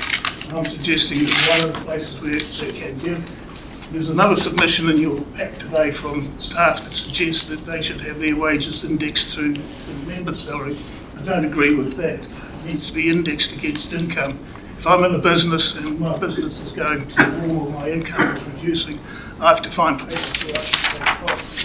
And if there's some capital work that I have to do, then that has to be prioritised against something else. And I hate to say this, it's really great to see the road improvements on Thornton. It's really great to see the new shade sails in Titeco. It's really great to see some of these things. But sometimes these things may have to be sacrificed for the benefit of the community as a whole to go and have essential infrastructure put in place. Councillor James. Yeah, hi Gerard, good to see you again. And I agree with you, Whakatāne Bridge is the way it is all night. It's a big bugbear to me too. But saying that though, it is a NZTA bridge. Have you got any ideas on how we can push forward with NZTA to sort of bring that bridge forward? Have you got any ideas? Well, I've heard that there's $500,000 being proposed in the BOPRC budget to go and look at the roading network, and again, that is something that's dependent on the communities getting the spatial plan sorted out. That's a report that's due to be tabled in June of 2024. I very much doubt that staff will actually have it delivered on time, and dare I say, that is probably another bugbear, that staff should be able to deliver reports complete and on time and on budget. Every time we have a report that fails to be delivered on time and on budget, there's a requirement for further funding. And again, make the reports simpler, make them shorter. There's no need to go and have a 200-page report that says, oh, the population increase in Whakatāne is going to go from 35 to 37,000 and we need a new bridge. Time needs to be saved in-house. Have you heard about the state highway improvements proposals? Because that's where the Whakatāne Bridge would probably sit. At the moment, we don't know where the ship process is. And did you know that at the moment we don't know that the... No, I don't really care about that. What I really sincerely care about is that we're likely to see increased flood events. We've got the regional council putting up new stop banks down at the end of Key Street. And nobody's looking back up the river and saying, poor Taniata, or the next time it floods, let's push the shit across the road again and flood the community. I really feel that you have to go and push the point that that causeway needs to be addressed, and that's the cheap one that can be done ASAP. And then after that, you can then look into something else. But thank you, the simplest thing is to get rid of that causeway. Thank you, ex-councillor. Good luck. I've saved you 50 minutes at the end of the day. Thanks, Gerard. Thank you, Gerard. Next speaker is Chris Slides.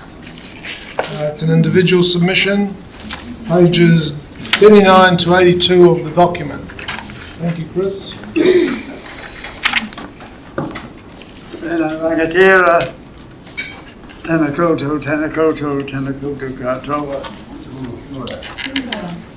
My submission addresses 8 issues, and I apologise for creating a blurred focus which may cloud the perspective for which I am advocating. Then I observed that your LTP on pages 8 and 9, it's a short version, lists a focus on moving in 21 directions at once. True, it's there, which can be done, and I think it contributes to a deficit in clear thinking. I'm here to urge a single focus, as per the summary at the end of my written submission. From here on, be prudent stewards of a future-ready district. Just that, be prudent stewards of a future-ready district. I believe that over the last decade, Council has repeatedly committed to grandiose but unnecessary projects. And I believe that If you make prudence a watchword, don't get confused by counting a number of noughts after your one. That 1 million is different from 10 million, which is different from 100 million. And what I perceive as mistakes tend to be in the 10 million and 100 million, and that's 1 million would be wiser. I think that investing in this splendid building is actually a bit like the Titanic, given that it's in the midst of a flood zone. I heard Dr. Karai speak this morning about the earthquake risk, because the fault is just outside on the road. And she spoke emphatically and I think effectively. But I think we really, to be resilient for that sort of thing, like any family, the first basis of resilience is having a bit of money in the bank. And I think that's where the emphasis should go. Again, this document, page 21, shows pictures that the council's ideal about finance is to be scraping the ceiling. And all those columns go right up against the ceiling. And it seems to be, it's a bit like maxing out your Visa card. Maybe the answer is not to get another card from another outfit, but to actually pay it off. And scraping the ceiling in debt is no way to become a resilient or stable society, especially when we know that Whakatāne has been named as second on the list from the Parliamentary Commissioner for the Environment some years ago, when she listed flood-prone cities. The South Dunedin, I think, beat us, and we were right up there, and of course we have much more risk of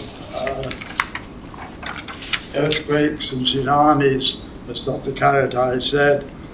I would add that I think one of the things that she left out was the fact that there's nothing in the LTP about saving money for a rainy day, and that really should be there. We shouldn't contemplate any sort of grand expenditure for things like the Rex Morpeth or the Boat Harbour, by saying that there's no money to be put into the city for waterworks and roadworks and infrastructure. The one exception I'd make would be for solar panels.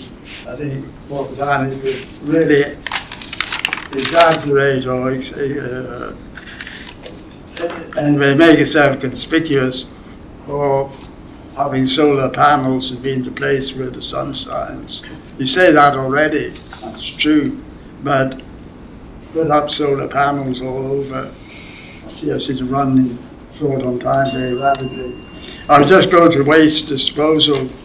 I think all three options aren't the greatest. I agree totally with diverting the organic input from landfills, but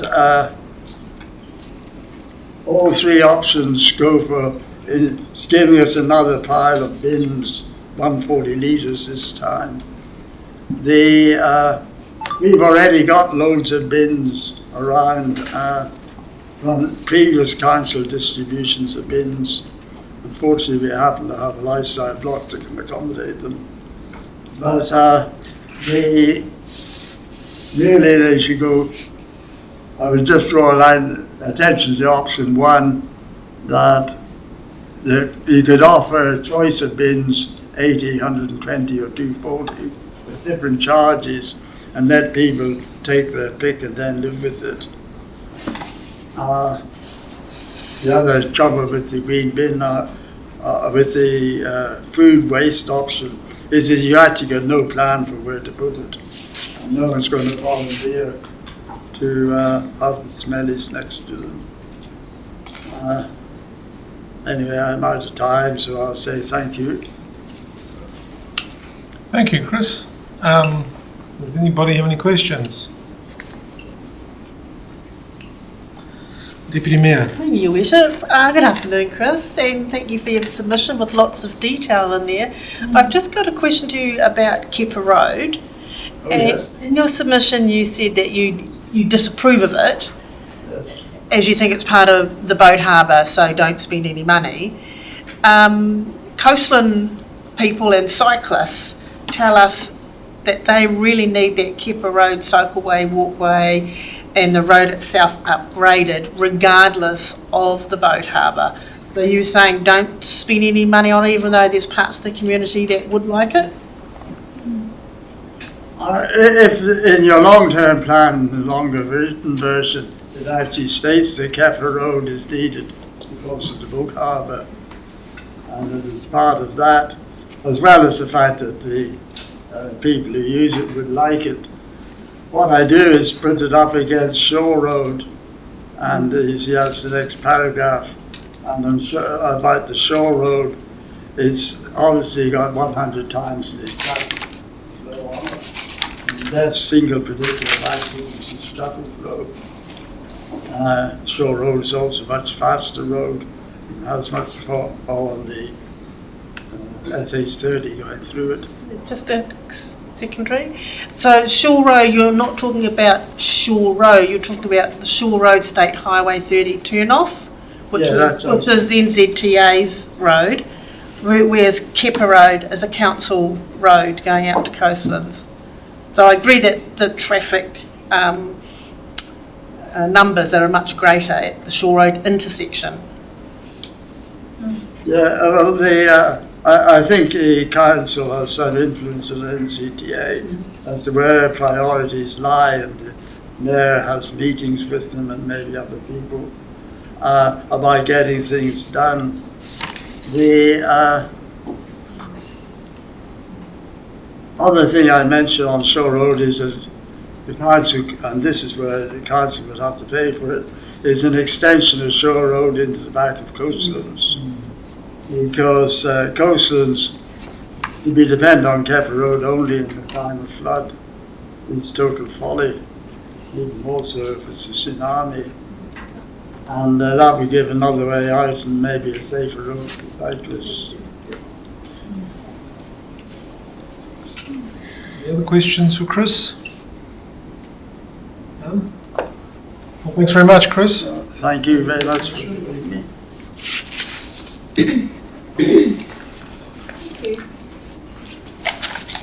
The next speaker, Janice Derard. Page 234 of the submission document. And it's an individual one. Janice? Sorry, there's only 10. Chair, you can have one. You can share. Share. Just a copy of what I'm reading to you.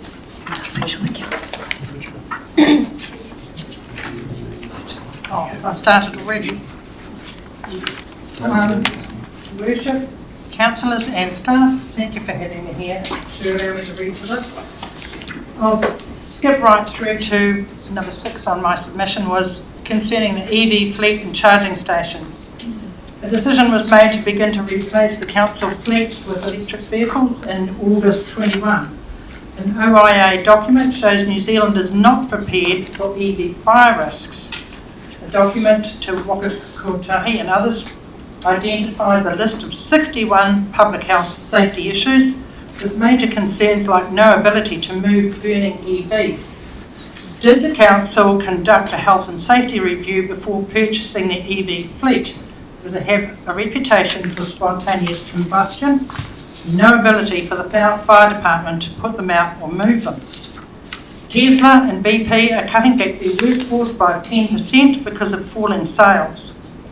They're costly, unsafe, and cannot be disposed of readily. Number 7, climate change, or I would call it weather modification.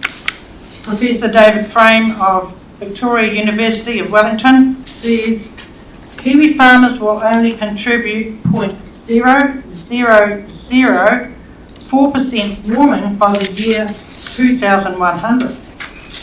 And glasshouse blowers use CO2 generators to increase plant growth. Why? Because their plants grow better with increased levels of carbon dioxide. As for sea levels measured at Fort Denison and Sydney Harbour National Park, it's recognised as being more accurate than a satellite because it's exposed to the largest body of water, the Pacific Ocean. Over the last 100 years, sea levels have fluctuated up and down as much as 15 centimetres, and currently it's lower than 100 years ago by 6 centimetres. But wait, the weather has changed. It's mostly man-made, I believe. Perhaps we should call it weather modification. HARP and chemical sprays by high altitude planes can cause earthquakes, cyclones, strong localised heating, also rains, storms, extreme weather events and droughts. And on Geoengineering Watch, there's a list of no fewer than 323 patents for weather modification, starting at 1891 right through to 2023. Chem sprays can include graphene oxide, which we all breathe in. And you may not be aware of it, but the COVID injection had varying amounts of graphene oxide. It's not something that belongs in our body. Graphene oxide reacts with 5G, so we'll move on to that. The Council has approved the construction of these towers, but what health and safety studies were done? What checks and balances are there to keep them at safe levels? It doesn't appear to be happening. Recorded levels of over 160 points above safe levels on several occasions, measuring 16 to 22 Gauss. And safe levels is at 1. There's evidence for connection between COVID-19 and exposure to EMF radiation, including 5G. And there's been a conspicuous silence over COVID with the construction of these towers. And graphene oxide reacts when exposed to 5G, causing many health disorders. I have a table there. I'll move on to smart cities. All 78 councils in New Zealand are signed onto smart cities. And if the councillors don't know, why have they not been told? Now, I apologise to two of you in my submission. I had something not so nice to say. Thank you for your apology. But who signed Whakatāne into this? And if you have, why has this information not been passed on? It's public knowledge that all councils are signed on to it. There's a conference in Auckland next month for smart cities. Is anybody from the council going to this? It's all very lovely and nice looking. It says 17 sustainable goals, but it's very vague. It lacks detail and doesn't set out how the goals are to be achieved or what the end result means for us. It achieves money, labour, materials, technology and space to put it all. What's the plan for that and how many need to be employed? Have there been steps put in place to implement this and what's the end result for us?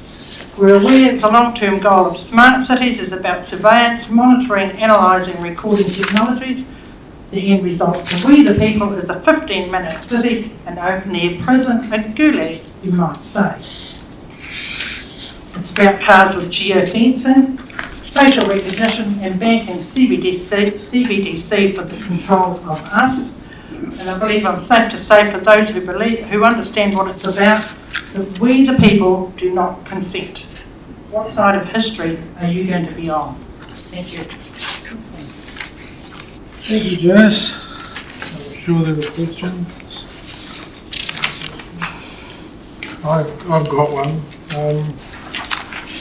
Would you be interested in reading a paper published in the journal IEEE Transactions entitled Extinguishing the EV Battery Fire Hype? The numbers don't support persistent fears of lithium-ion conflagration. If I send it to you, would you read it? Sure, I would. It's a pretty good study of the numbers of fires in EVs versus normal cars.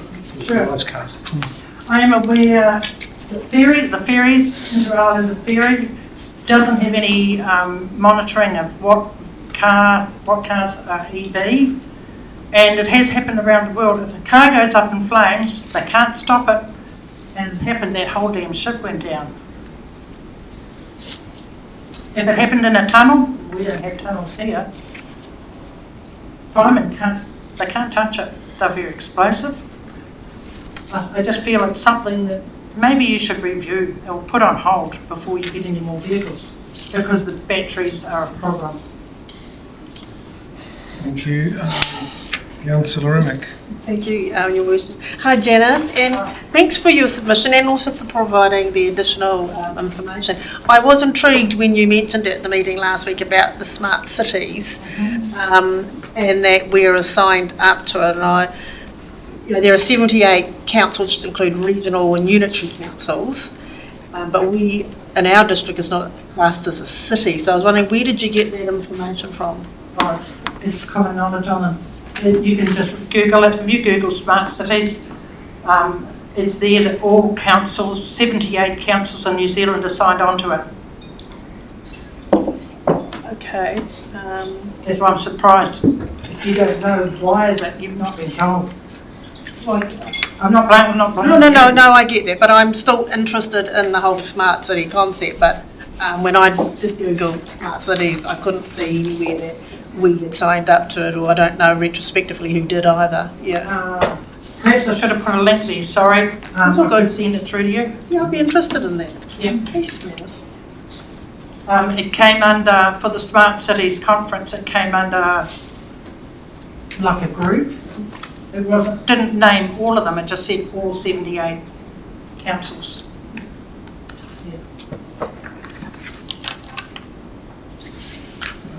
Okay. No more questions? All right, thank you, Janice.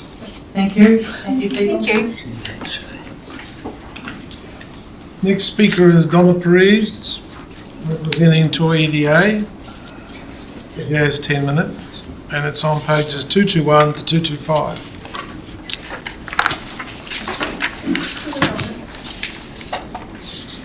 So, the elected members, Steve and Matatā, and thank you for the opportunity to be here. So, Donna Perez, and just speaking to Donna, sorry, can we just ask you to hold the microphone close, because it's not just about us, it's the people online, but also the people in the gallery, and you just move that around as much as you need to make it comfortable, but if you can speak into it, that's really helpful.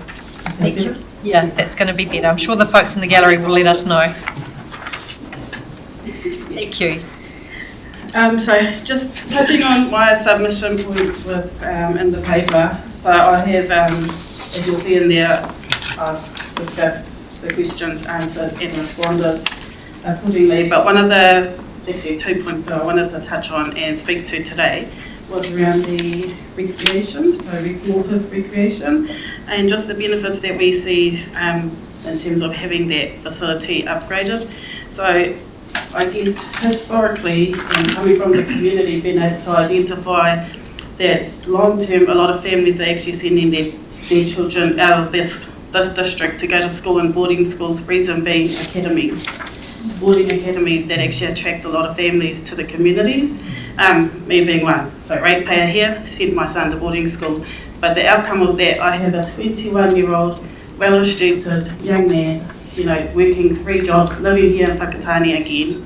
So was able to go out, experience that world and come back, and having a facility in Whakatāne that's central for all of us along the whole of the Eastern Bay region would actually not only build the economy, but also build GDP, build community, uplift families, and uplift whānau hapu and iwi to be able to contribute and engage in what's happening today in Whakatāne district or along the whole of the Eastern Bay.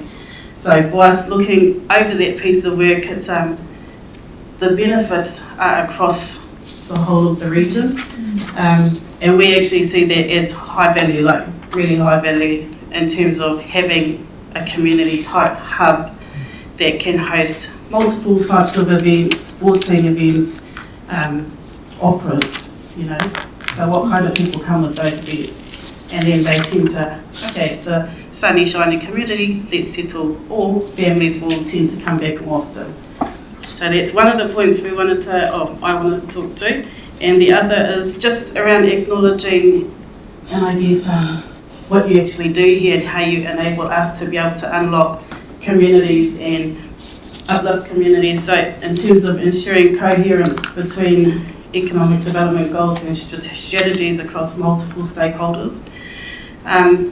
We've done a lot of stuff through you enabling us to do so with many partners across the region, through governance, key industry, economic development, and just wanted to thank you for that piece of work. We also, through promote collaborative approaches along regional stakeholders to capture shared opportunities and address common challenges. So that's around support for everybody. We've got the Chamber, we've got EPIC, we're actually working in a collaboration space, which has been enabled through this forum again. And there are some big things that are in our radar. Strengthening the region's ability to anticipate, respond to and rebound from economic challenges. So in line with that, we've done quite a lot of financial resilience training with businesses, land trusts, iwi, business planning support, redefining value propositions for companies and expanding networks for partners, and again, being enabled through this. Aligning the Eastern Bay of Plenty industries and workforce with broader external contexts, including regional, national and global economic landscapes. So the Eastern Bay of Plenty Economic Development Strategy is one that's being worked on now, so currently, and to be honest, the support for the Bay of Plenty, for the aquaculture piece, I think one thing that we want to note is through our time we've been hosting quite a few events, so aquaculture summits, we've just been asked to host another, and then bringing Māori Pacifica events here to Whakatāne. So for us, the value and the uplift of Whakatāne is definitely going to be supporting and unlocking the work that we do. Supporting sustainable employment growth to boost. So now we currently have government agencies coming to us and saying, can you distribute this within your region? Who do you think, or where do you think the need is? So can directly distribute those. I'd love to give examples, but that would take all day. And ensuring equitable distribution of benefits throughout the region again, through partnerships, relationships, and thankful to Whakatāne District Council for not only enabling us, but also connecting us to where we needed to be. So in terms of national infrastructure forums, we've been enabled through that space, through CE, and also helped us to push forward. So now we have a seat at that table to be able to contribute at a national level. And then Tuesday, we going to sit with investment and business growth at an international level, which is, again, through that. So thank you. Thank you, Donna. Any questions from the floor?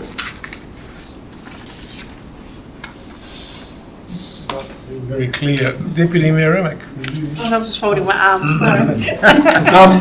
You mentioned GDP growth on a regional level or district level. Do you know how that's trending these days? Has it been increasing, or have we fallen off the cliff after COVID and never recovered, or what is it? I don't have the numbers, but... Yeah, I don't have them on me, but one of the things that we have identified is a lot of funding that has gone into different, what we're seeing actually is the current frameworks and models haven't been working in terms of increasing GDP. So what money has been going into certain industry that actually not increasing the GDP, yet they've received the most funding and support. So it's actually other industries within communities. So it's about, I guess, not flipping it, but actually having a decent look at where we can uplift GDP into those industries that haven't really received that type of support. So what you're saying is the GDP growth is not coming from the traditional industries, coming from, so they're kind of maxed out, and then it's, all right, yeah, thank you.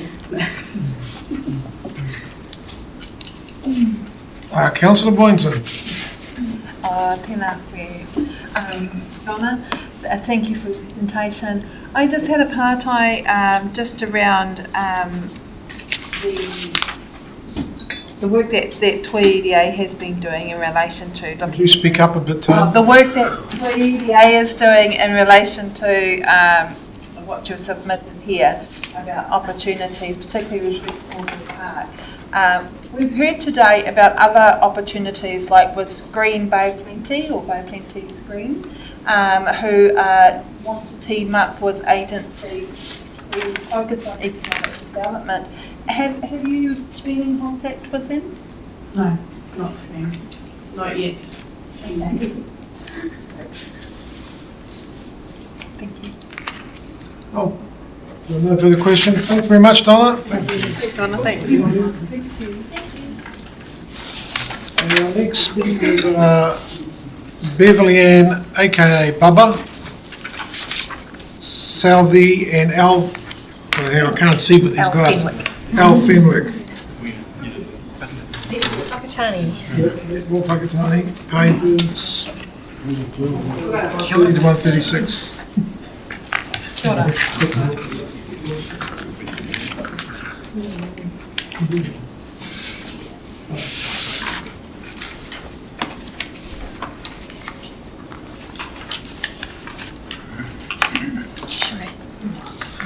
Good afternoon, everyone. Thank you very much for taking the time to listen to us. I know it's probably been a long day for you all, so we're trying to keep it as short and sweet as we can. I'm Al Fenwick, I'm the president of Whakatāne Netball, and I've got Paolo with me, who's our centre manager, who does all the do that make things happen for us. I guess what we want to convey to you today is how proud we are of how we're going with netball in Whakatāne. I think you've got some numbers in front of you there, but we basically, since COVID, as a centre, we're thriving. Our numbers have increased to well above their pre-COVID levels of participation across all of our levels of netball. That includes the juniors, secondary skill, seniors, and all of our officials. These are only last year's figures, but we're going through our senior registration at the moment. All indications are our numbers are going to be well above last year's numbers going forward.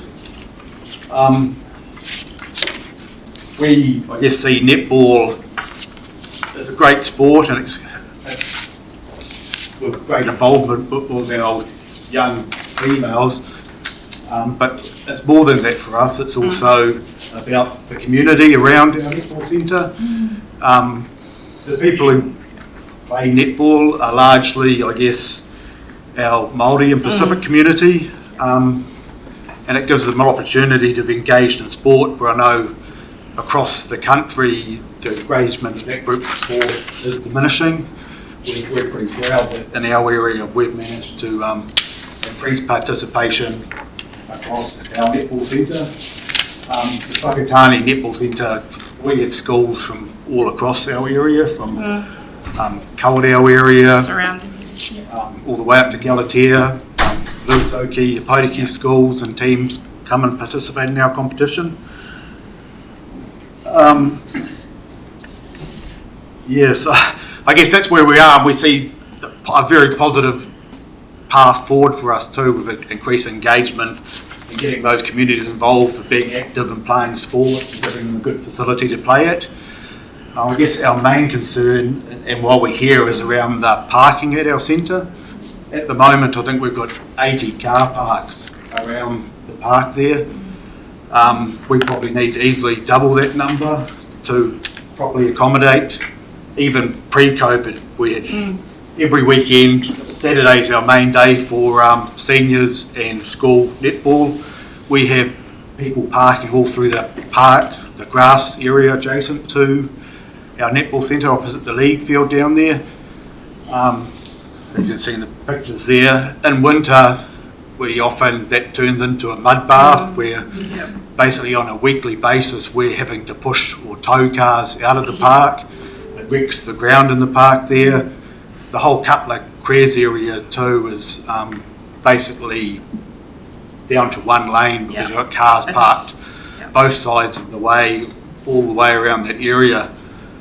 So we see, I guess this is one of the main issues for us continuing to grow the sport because we don't have the proper facilities in the area to keep the positive. Safe. And safety for our people, and we've got kids and stuff wandering through that when cars are getting stuck and being pushed all over the place. So our main, I guess, coming cap in hand to this meeting would be to ask you if we could increase the car parking or double the car parking down at the netball centre there.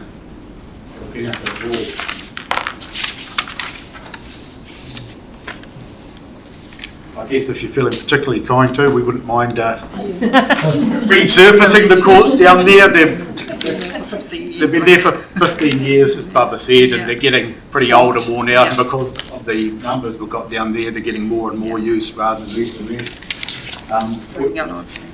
We're fundraising ourselves and got funds to actually update the netball centre with more seating and more waterproof coverage, but we're, I guess, asking for help from the council to support what we're trying to do with the community down there.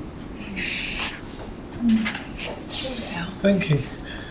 Got a couple of questions over here. Councillor James and then Councillor Duke. Julie was first. Okay, Councillor Dukes and then Councillor James. Sorry, it's not meant to be a leading question in any way, but just wanted to clarify, reading your submission, that in regards to the Rex Morpeth Recreation Hub, yes, you're only supporting necessary upgrades. It's just contradictory to you're saying all the benefits of netball and sport. Okay. So I was just checking that I was reading it correctly. Yeah, we definitely will. No, that's probably incorrect. Yeah, we'd want to support. Because it says option 3, carry out necessary upgrades to the Rex Morpeth Recreation Hub. And I just thought that was quite contradictory to your submission about your netball courts. I was just clarifying, was that correct, what you meant to put in? We're not based at Rex Morpeth. I know you're not based there, but I just thought that... And again, from a sporting point of view, we would support, I guess, upgrading our sporting facilities, but not a facility netball we use it all just because we need more courts than you can provide down there. There's no... Sorry, I'm not trying to say you should be there.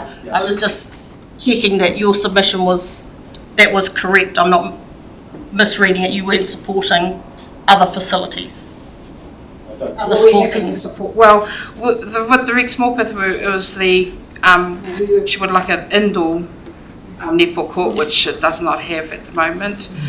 And we struggle when we have to have a day that we put on where we're inviting people in for like big days or tournaments. We can't hold it if it's rain. We literally have to call it off. And when you can't defer it. So I think that was our more support about the whole hub. Because that's what I'm sort of saying, is the fact that you're asking for an indoor netball facility, but you're not you're only wanting it to be upgraded. So it was contradictory. Okay. So I was just trying to clarify that. That's the wrong box then. Oh, no, and I'm not trying to lead you in any way. I was just that's right. Just trying to get that clarified because it was mixed. How many courts do you have down there? We have 10 courts down there at the moment. Okay. So and is there room for expansion there? Yes. Yeah. So again, we're not asking for extra courts at the moment. I think we can maybe an extra warm-up area. We just play a longer day. That's all. Councillor James? Well, you've just chipped in and asked some of my questions. So. I was going to ask 2 of those questions, but the third one also, well, 4. Do you expect the sport to continue expanding? And also, can you accommodate night games and night training and that at the moment? We have some ability. I think 2 of our courts we have floodlit, so you can see your teams get 2 of them. Can practice at nights and stuff like that. I don't think because we haven't been able to play any more than 2 courts at night, we're never really seriously entertained having a night competition because we don't have the facilities for it. Again, if that were to change, I guess we could consider that again. Deputy Mayor. Thank you, Bishop. Good afternoon, and thanks very much for your presentation. Do you have any quotes on what, if you're being optimistic, what the car parking would cost? No, we do not. No, sorry. we've been doing fundraising around the actual centre itself, Yes, and yeah. some upgrades there at the moment. So, again, we wouldn't be in a position to fund it ourselves at the moment, so we haven't gone down that path. Councillor Tanshos and then Councillor Isles. Thank you. Thanks for coming along and being with us today. And thanks for the work that you do as well. You know, it's great. You've expanded people involvement, and what this does for young people and communities is just great. So I want to acknowledge that. Yeah.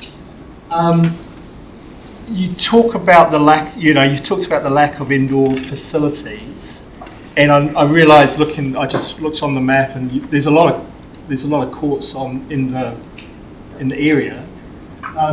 Do you see some potential for, if the Rex Morpeth complex is upgraded, that you could do some indoor events here? Absolutely, yeah.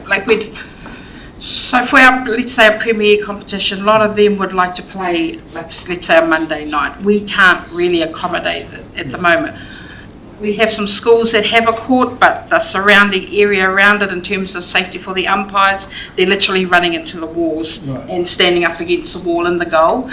So you can have games there, but to have a premier competition, so we'd like to run that and run that separate on a Monday night. But to have that, we'd need a facility that we could run. And having one court would be enough, because there'd only probably be a few teams. We'd like to invite like a Tauranga team to come across, challenge us to start opening it up, and improve our teams, because it's more competition for our teams to enter. And so that's what that would help for us for the indoor centre. But at the moment we can't offer any sort of competition like that, like the other bigger centres do. Yeah. That's really helpful. Thank you. Okay. Councillor Isles. Thank you, Beverly Ann. Thank you, Al. Just going back to the obvious number of cars that you have there. So what sort of estimate of cars do you reckon you'd have on a good day? Yeah, I don't know. It's only we couldn't get them all in one picture because they were parked and there. So that was us we were standing on someone's truck that we knew, someone's truck, to get the pictures. This is only junior netball, so this doesn't include senior netball. Right. So this is just year 5. So this is the 10-year-olds to the 12-year-olds. That's pretty much all we've got there. So that doesn't include the babies, doesn't include the seniors or collegiates. So I don't know. I guess when you've got 10 courts running, you've got probably 20 players per court, plus the supporters with them. So it's the supporters. That's 250 odd people there easily, plus all the umpires and stuff like that. So it's a lot of. So would that be an indication of 10 courts being played? Yes, nearly 10 courts. That's probably 9 courts. We try and have a warm-up court, so we don't use all of the courts if we can. Yeah, so there's usually probably 9 courts, so that's probably 18 teams going. But again, you've got to double that because there's the players from the next round arriving, because we just play round after round, so you can double that number sort of in between. Yeah. Right. So you might have up to 36 courts worth of people and supporters all trying to squeeze into 80 car parks. I guess what I was trying to look for was an alternative at this stage. And I recall with the rugby league we had at Rex Morpeth recently, we had a park and ride, from in town. So we actually had to put on, or the organisation put on buses to get their supporters up to Rex Morpeth. Yeah. Because again, From just around Whakatāne. to try and alleviate congestion of car parking at Rex Morpeth. So just thinking back on, your fix won't be a quick fix. No, not at all. Cheap fix. So I'm just thinking in the interim, is there a way around it that you could possibly look at a park and ride option, especially if the weather's inclement as you say and you don't get stuck? Yeah, it'd be interested to see how that would work with our particular community. Lots of our community come from quite a long way out of town, like a Waikiki or Waiho or Calverdale. And it's funny, and you get one little wing defender and you've got 5 people just watching that one little, so imagine that you've got, nanny and koro, a cousin and then a mother and, you get quite a, but just watching one kid so they could I think they just come when they can. But yeah, I think that's good to actually, never even thought about that, so to look at. Councillor Boynton. Oh, kia ora. Thank you for the presentation.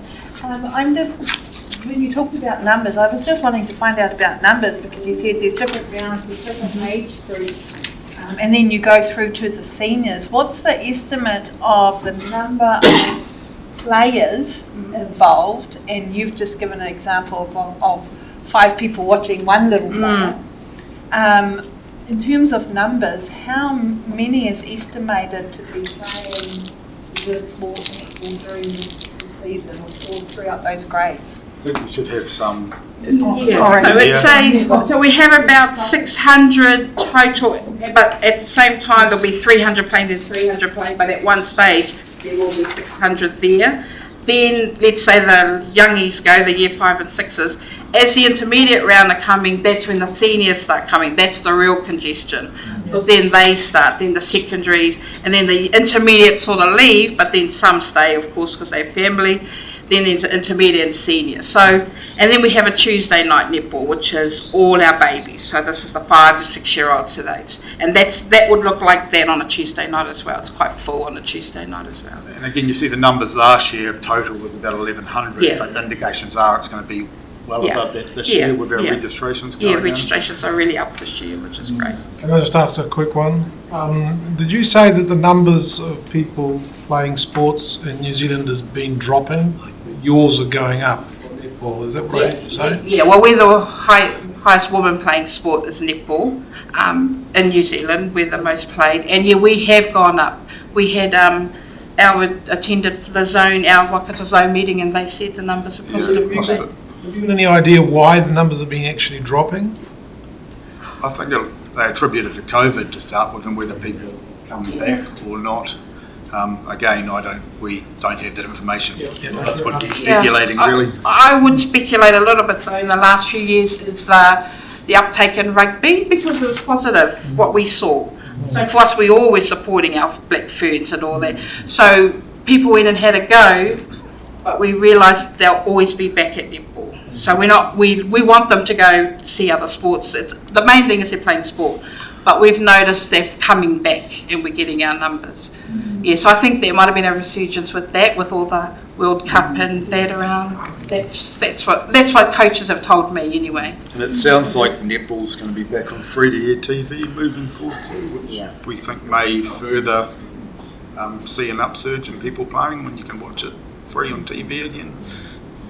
Thank you for that. Thank you for your presentation. Thank you very much. Thank you for your time. Thank you.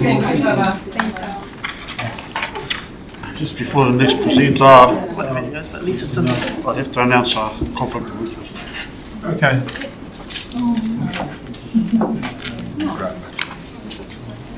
Next presenter is Ruben Araroa from Trona, the CE of Trona, Kia te peha.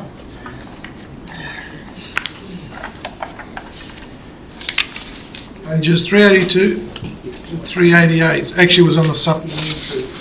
Appendix 3. Yeah, Appendix 3. Appendix 3. I copied it.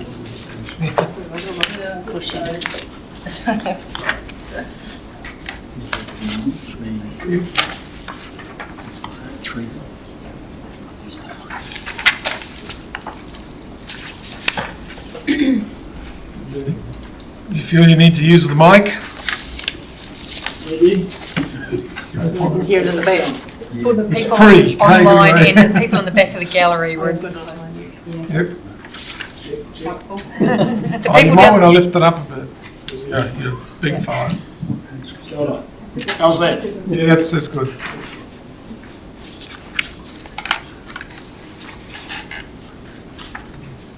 Action. Today I was considering to start with a tauparapara. Tauparapara is a spiritual chant.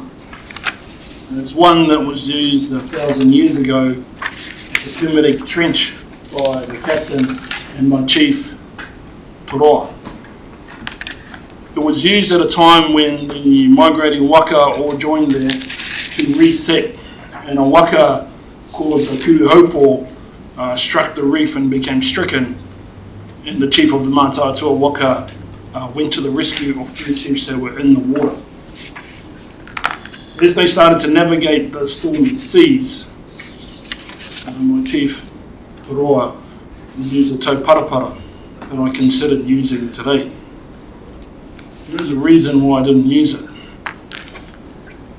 It's because I believe that there are certain times when they should be used, and maybe this time, for the benefit of all listeners, that I should just speak in English. So what I'm trying to say here is that we understand our place, we understand where we belong, and we've known that for over 1,000 years. We're not going anywhere anytime soon. And so that's a nice segue into the first comment I'd like to share with you today. And that is, I have appreciated the growth in the relationship since I started the role exactly 2 years ago. The way that I've measured the growth in the relationship is that we've been able to disagree and still maintain open dialogue.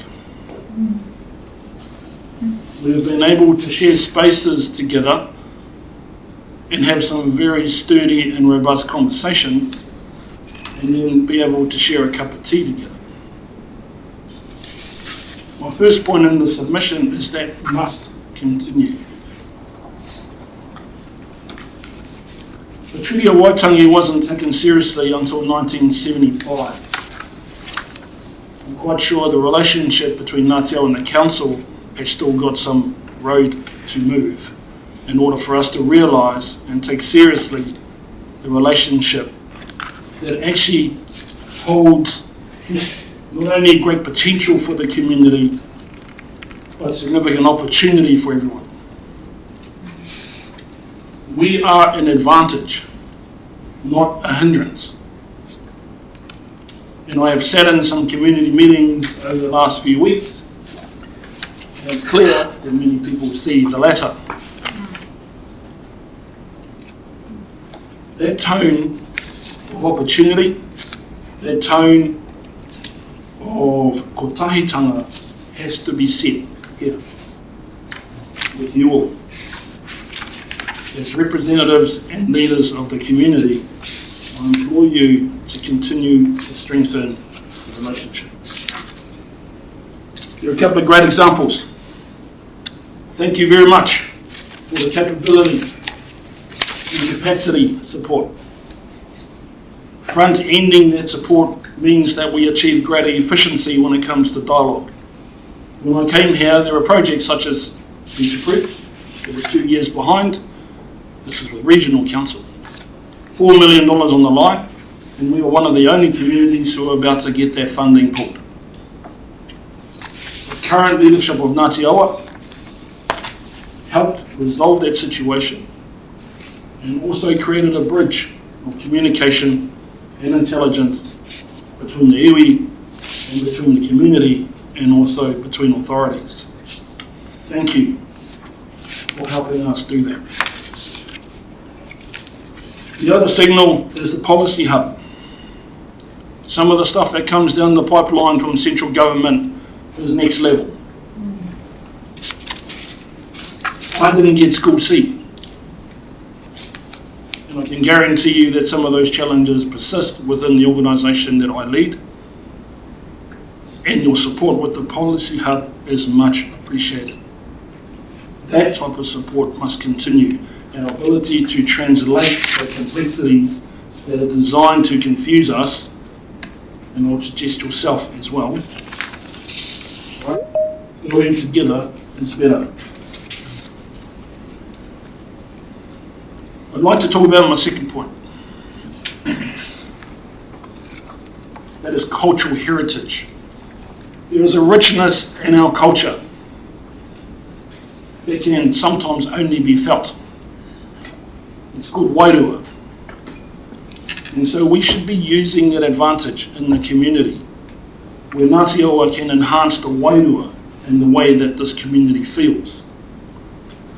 At the moment, we would love your support for the upkeep of Te Mānuka Tūtahi, which is now recognised by the Heritage Authority as a wāhi tapu. We are now aiming for national status, where the burden of upkeep will be taken from us and hopefully taken care of by central government for the country to recognise. We are not there yet, and we would love your support on that front. We are paying significant amounts of insurance to make sure that that taonga is there not only for our iwi, as the story of the whare would suggest, fit for a queen. Another one close to our heart is Pohaturoa Rock. We can do a far better job with it than what's going on right now. We have the history of the rock. It has our wairua embedded in it. And the way that it's been utilised today can improve if it is returned to the iwi. We can help the community understand its significance. And there are many other opportunities like Te Mānuka Tūtahi and Pohaturoa across our region that we should exercise. Greater partnerships in leveraging the advantage of cultural heritage and wairua that will actually add something that has been proven in other regions. My last point, please continue to educate yourself in Te Ao Māori. I'm an ex-military person, so I grew up as a colonised individual in the 70s. I went to a Pākehā school with only 6 Māori in it, and I didn't know the difference. I did not speak my language, and I became a reasonable orator in English, I think. I'm now on the journey to be educated about my culture, and essentially it's a marvellous journey that I implore you to join me on. We have a military saying, knowledge dispels fear. And what I'm seeing in the community at the moment, at many of these meetings that are being held about the long-term plan and about other matters, is basically lack of knowledge. Without that knowledge, this relationship can look like a bias. Some parts of this relationship are legislated. And so when we try to exercise that legislation under the Local Government Act, for those who are uneducated, it can look like that the council has a bias towards iwi, and that works against us. That is unfair. So I need to implore the council, through your Māori wards, go on the journey, go a little bit deeper, and from time to time, when some people who are non-Māori in these town hall meetings say things about the iwi, it would be great for you to stand up in our defence. That is what I'm doing on my side. I'm in your defence and saying that we need to come closer. We can go further together. We can have a far more enjoyable experience together. And there are many things to achieve together. I'd like to thank you all for the opportunity to speak. On behalf of Te Rūnanga o Ngāti Awa and all our hapu, we wish you the best. The stormy waters we have to navigate. And our waka is on the ready.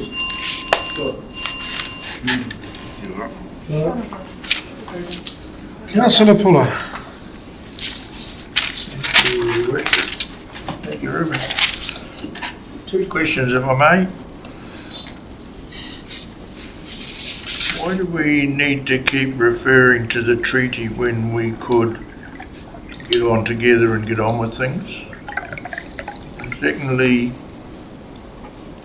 I understand that it's important for you to perhaps own the rock, but could we do things together without that ownership to achieve the same result? I'd like to come back to the first question first. There have been consecutive Labour and national governments since 1975 that have not debated the principles of the treaty. We are yet to fully exercise the potential within it, and essentially that's why I continue to refer to it, is because I believe there is still much more potential if we abide by it. The second point around Pohaturua Rock. It's pretty simple for me, Councillor. Can we have a turn? And let's see what we can do with it under our kaitiakitanga.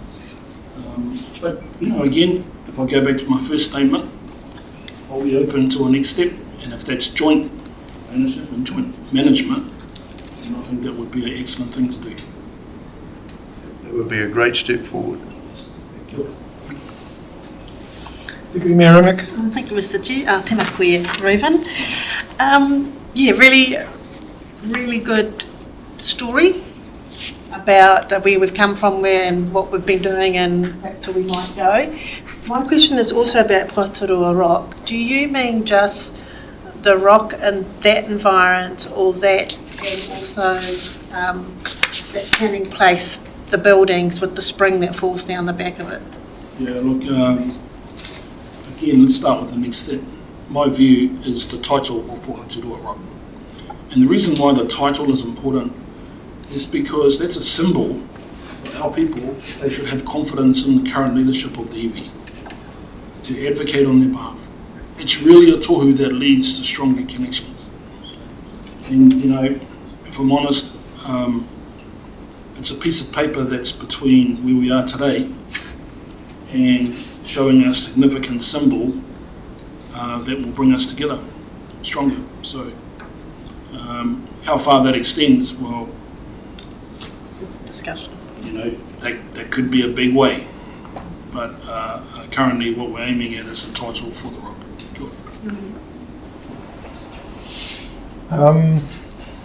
I've heard you speak passionately about the environment, and in this document talk about development. Maybe you see those two things going together, because in some ways almost in tension, conflict. Yeah, one of the challenges that we all know at the moment is fast track means let's just do it at all costs, right? The taonga was always at the centre of Te Māori. The fact that those practices are not allowed to come forward for an intergenerational view is something that's really written in policy. So we don't have to state it in a piece of paper, it's just the way we are. And it's fair to say, if I'm honest, Victor, is that we ourselves have to learn it. We have to learn that way of living. It's not easy given how the system works in a capitalist growth mindset. Deputy Mayor, I'll give actually Councillor Boynton to go first, because you've already had a crack, and then I'll go. I have to go after. Tēnā koe te rangatira. Mihi atu kia. Koe mō tō koe kia. Thank you very much for your kōrero. In regards to Pohaturua, acknowledging that it is an ancient symbol of Ngā Te Awa and mana whenua, acknowledging that it's like it is not a resource, it is a relation. Ko tērā te whakaaro, the view of how it is seen, and I'd like to hope that it can be treated as though it is a relation that is to be loved, cherished and shared. My question is, do you know of other examples where councils within Aotearoa have worked together in similar situations where they have handed back significant sites or landmarks to populations? Yeah, unfortunately, my time back in iwi has been, of course, 2 years. The learning has been steep, and I've yet to discover that type of experience from other iwi. It's fair to say that, and I'm quite sure some around the table would agree, we've got a lot of work to do, and we've been busy getting on with that and focusing on ourselves, and trying to communicate what we believe is within our power to do. And Puaturo is one of those. Even without an example from across the motu, I believe, again, it's a piece of paper between us and where it's currently sitting right now. And I'm sure we could together use that as a great symbol for prosperity into the community. Councillor James. Yeah, thanks for this, Reuben. Been very good. The return of Paeroa to Ngāti Awa is obviously very, very important to the iwi. Are there any other areas in the district that are quite important that you wish to have back? Or not have back, but have title over? The answer is yes. The detail is a very long list that I don't have time for. But you know, I've been in meetings here about a CCTO, trading organisation. And sometimes the land that we believe has been utilised by authorities for decades and centuries has not benefited us as previous owners. And essentially what we're looking for is opportunity, opportunity to be involved in what happens with those assets in the future. Because we can bring a different dimension to the way that we think about it, coming back to the Mayor's point around the environment.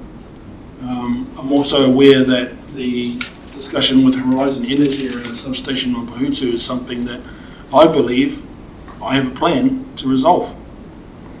But again, the iwi were put into a position where we look like the blocker. Right? And so it's those types of opportunities, Councillor, that I think we can do a lot better. We can look at the field, and when we help the region by supporting the implementation of a new substation on land that is RFR. Right? I think the rest of the community will see us in a different light. So those are the opportunities, not so much to give back or get back, but you can see things that we can't see, and it will be appreciated if we can get the same opportunity. Since we're well past our time, in the interests of natural justice, I will cut it off here, but we know we've got your phone number, and we can always ask you questions, because I've got a few questions too, so we can do that. We can continue doing that. Thank you very much. After a very long day, you all look amazing. Sit down.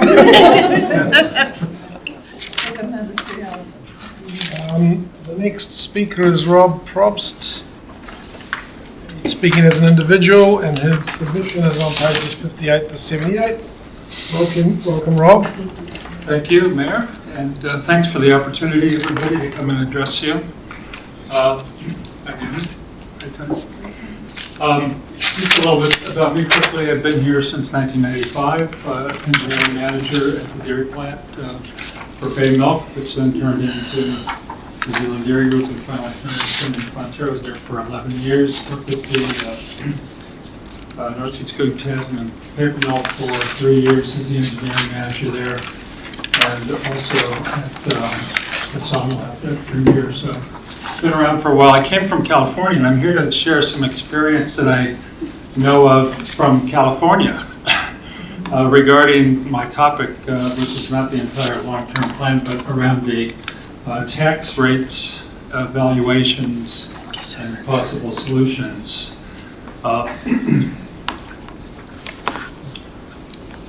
One of the things that I was involved in as an engineering manager is solving problems. And sometimes you're in a situation where attacking the problem with the same tools and techniques and paradigms doesn't work, and you have an opportunity to get out of the box and be innovative and maybe go look around and copy something. So that's kind of what I'm here to share. And I passed around a a document you may have, yep. So in California, I was too young to know what the heck was going on in the mid-70s because I didn't know what the local district council was doing about the high tax rates. Didn't care. I was finished university and I was surfing. But I suspect that they probably had some of the same debates then that we're having here now. And I don't know what happened, but there was a referendum across the entire state instead of a local solution at district council. And I guess what I'm going to tell you about there and what's in these documents. Has anybody heard of Proposition 13 in the U.S., California? Yep.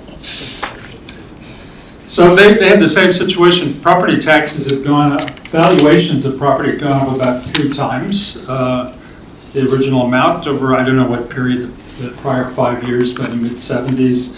The tax rates had gone up because the tax rates were related to the valuation of the property, and fixed rate income people were being forced out of their homes. And I know a couple people in my paper route, which was near my house in Santa Monica, where the movers had come and moved people out because they couldn't afford to stay in their house anymore on their fixed rate. There was also a lot of building infrastructure activity projects that were stretching the budget and people thought were kind of unnecessary. So there was a statewide referendum passed by 2-to-1 margin. It's one of the most successful referendums ever, Proposition 13. And they froze the tax rates at the tax valuations for the homes and the businesses at the value for 2 years prior. So it was passed in 1978. And they took it back to 1976, and they froze the tax rates at CPI or 2%, whichever was less, going forward. There's also an extra item, so there's no other new taxes that could be introduced to kind of subvert this and increase income. It was already in place before, they also introduced a different way of paying off for infrastructure improvements and developments, new projects, and that was municipal bonds, tax-free municipal bonds. So those are really safe and decent return. They're not as high as a corporate bond, but they're funded by the government. And the interest that people earn on those is not taxed, so it's attractive to retirement funds, wealthy people, stuff like that. So you get the people to start paying for these infrastructure improvements instead of the ratepayers who can't handle that kind of an increase. There's a little bit of a document behind. There's a lot of bonds that have been issued in California. So the results. People have, what else do they have here? The results, Prop 13 still in effect. Governor Schwarzenegger told Warren Buffett about 10 years ago that if he ever suggested they roll off and eliminate Prop 13, he'd have to do 500 sit-ups. That was when he was the governor of California. It's still in place after all this time. Fixed income people have retained their homes. If a house is sold, or there's new construction, there's a new valuation placed on it and a higher tax rate, revenue income stream from that as well. There's a dip in revenue for 2 years, but now the income from revenue and the other sources have been created through the bonds, et cetera, exceed what it would have been if they kept it that same thing, same process prior to. So, just a summary. I think there's a Chinese symbol for leadership. It means danger. One of the symbols is danger, the other one's opportunity. I think we're in danger here with this crisis. There's been a lot of discussion about it. There's an opportunity, I think, it'd be great to see this council come up with an innovative idea, maybe lead the rest of the local government councils with some different alternative means of funding. So I think it'd be important to investigate how things worked in California, maybe look at some of those ideas about municipal bonds, alternative funding, and if we don't do anything, you may have a taxpayer revolt here in New Zealand. Yeah. Thank you, Rob. Yep. I don't know, did you manage to hook into our live stream on the Infrastructure and Planning Committee meeting last week? No. Oh, okay, because we had a guy from the New Zealand Initiative speak, and I asked him to talk to the municipal bonds. I'm not sure what he actually said, but it might have been useful. But I think it's a thing that's definitely worth looking into. Does anybody have any questions for Rob? Thank you, Worship. Afternoon, Rob, and thank you. An interesting proposition, and I guess my question is, great that you're living locally, but have you approached this to local government New Zealand or any other councils? No, I came in and had a quick chat with the mayor. I haven't talked to any other councils. Good idea, yeah. Yeah, I don't know enough about bonds and the rates to know whether this is a model that could fit a New Zealand council with all its bureaucracy. I think they're very similar, but I don't know enough about it. I just know that this is what happened. It still works there, and it's something we could maybe copy and adapt for New Zealand. Well, Councillor Penichos? Thank you. Thank you for coming along and presenting ideas. I think we're always interested in innovative approaches, and we're well aware that the funding mechanism for local government is well and truly broken, and so we have to be a bit more imaginative. So thank you for this. I think proposition 13 in terms of the way it assigns property taxes, the paper you've given us outlines some real problems with it in terms of leading to, exacerbating homelessness, and it distorts the market, because if your value is fixed in 1976, anyone who's newly coming into the housing market doesn't have that advantage, so it distorts the market. But in terms of bonds, I think that's something that it will be good to explore more.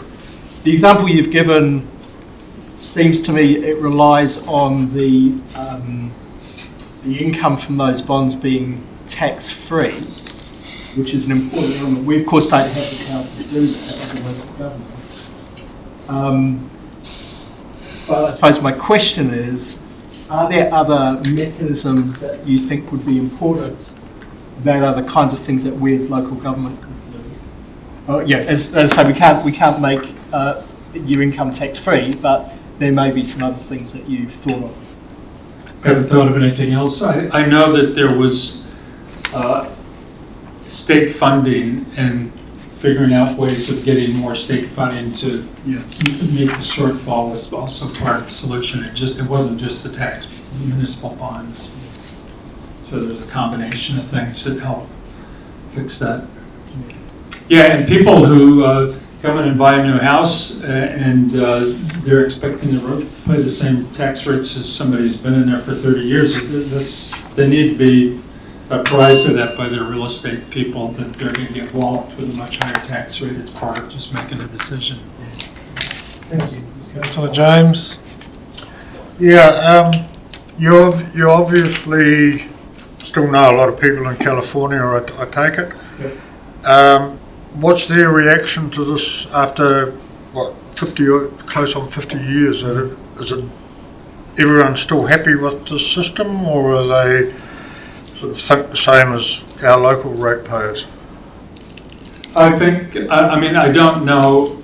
Nobody's ever said to me, Rob, Proposition 13 is a bad idea. People need to get rid of it. They've done a bunch of surveys. There's some other stuff in the literature. If you look at it, I didn't bring it in because I didn't want to bury you with stuff. But it's about I think it's about a 60-40 or 65-35. People are happy. People are unhappy with it. There's different constituencies with different commercial interests. But by and large, it's still there, and it's still, I can't remember what their phrase is, it's untouchable from a political standpoint to bring it up, because you'll lose votes. Thank you, Rob. Thank you for bringing that to our attention. It's certainly worth exploring. Pleasure. Thanks for the opportunity. Thank you, Rob. The next speaker, My pleasure to introduce the next speaker, our former Mayor Tony Bond, known to us all, beaming in from somewhere in the South Pacific, is it, Tony? Anyway, thank you. It's all yours. It's an individual submission. You've got 5 minutes, and the submission is on page 118 to 121. Well, thank you, Your Worship. Can you all hear me all right? Yes. Yep, that's good. Yeah, so, thanks for the opportunity to present to you at the submission today. I am disappointed I am not there in person because I was sort of unaware of the submission dates. I made the submission, but I didn't know when the hearing was, so I had a previous engagement, so that's where I am. As past Mayor of the Whakatāne district, I've always told members of the community that I would not make a submission. You don't want to hear from the ex-mayor, but this time it's a little bit different this year. I've had so many people approach me and talk to me about the concerns that they have of the community's direction. So, and I have got some of those concerns as well. So in particular, the country's in economic crisis. We know that. Technically, we're in a recession. And I explained to many people that the mayor and councillors are the ones that set the direction and governance of the council. So when it comes down to the direction of the council, it is the elected members, and I know you're all doing as best as you can. Therefore, I think it's important that I make the submission. The last time I'm aware of when the council had a huge volume of submissions was a few years ago, and it was the previous mayor to me,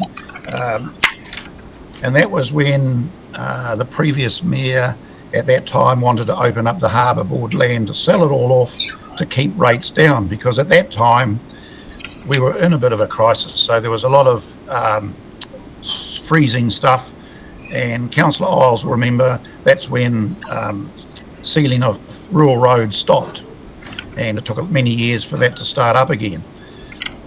So there was days and days of submissions. The community came out in force because they were unhappy that the community was the council was possibly going to sell off the Harbour Board land just to keep rates down. And if that had happened, you wouldn't have the Harbour Board land asset there right now. It would have been gone. We would have kept rates down for a period. That's fine. We would have had low rates for a number of years, and then that asset would have been completely gone. But I'd like to commend the work that you're all doing. I know it's time consuming. Today, it's close to 5 o'clock. Some of you will be wanting to go home because it's a long day. And there's a lot of community decisions that you've got to make. All I want to do today is to remind you of the financial crisis that we're in, that the country's in, and I'd like to note the hardship that many people are in.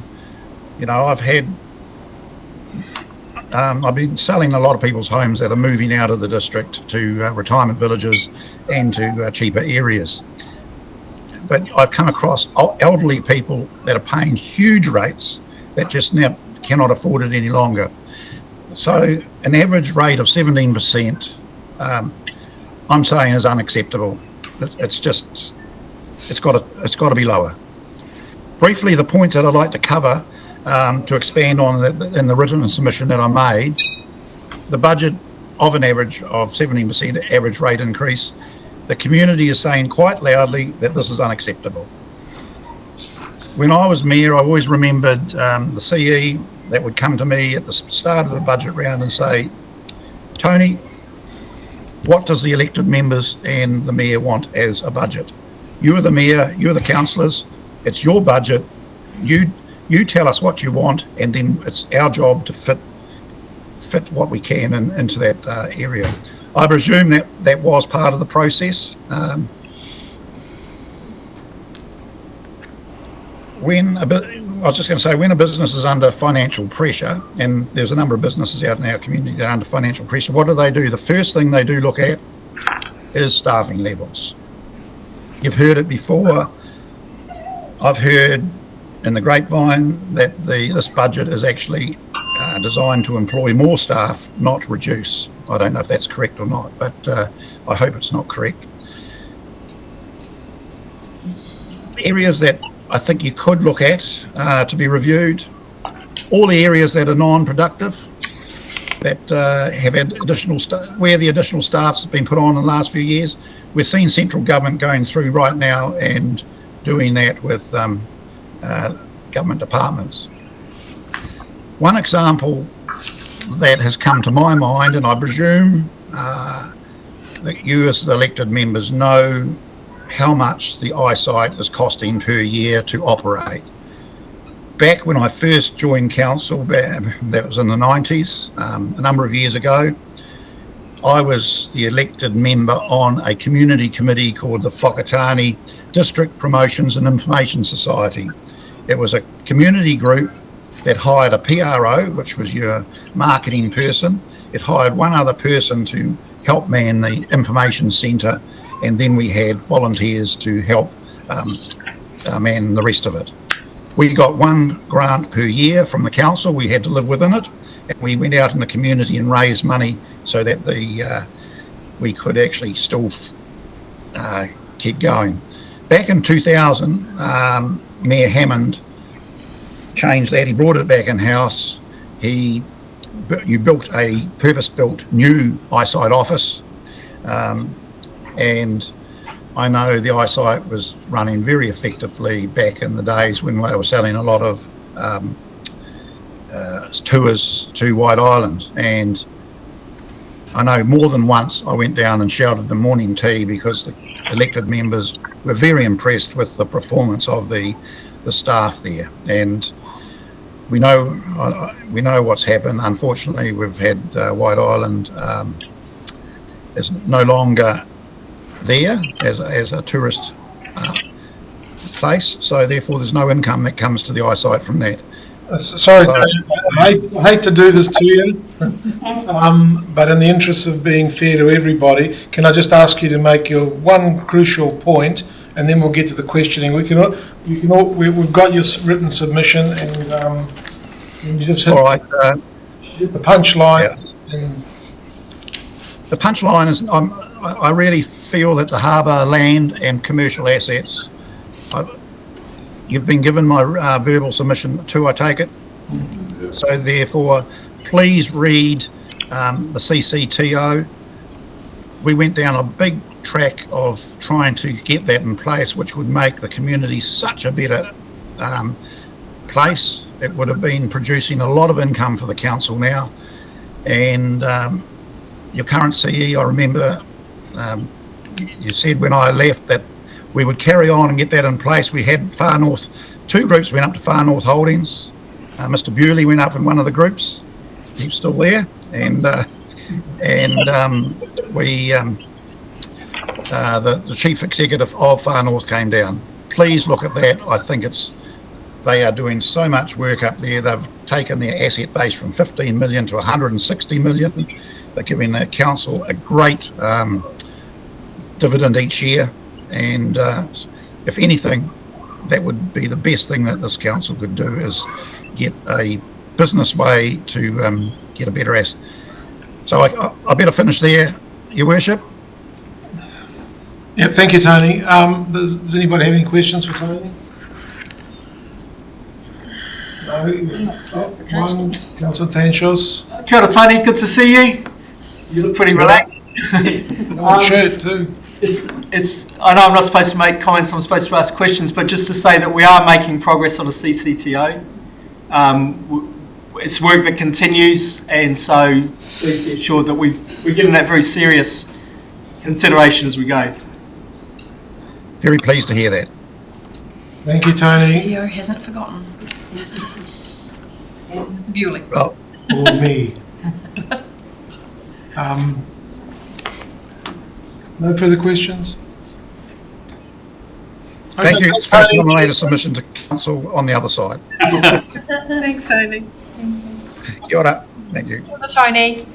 That takes us to the break. Mr. Mayor, yeah, if I can, please. I think we've had a few breaks today. And I think Mr. Kingsley Smith is here. Another 15 minutes. I mean, if you agree to that, if she's here right now.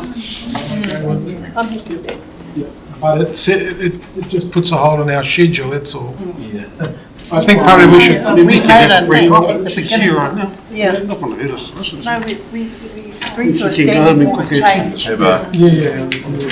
Standing order change, so come on, Rowan. If he wants to go. Suggestion, you don't have to agree to it. No, that's okay. I'll go with it slow.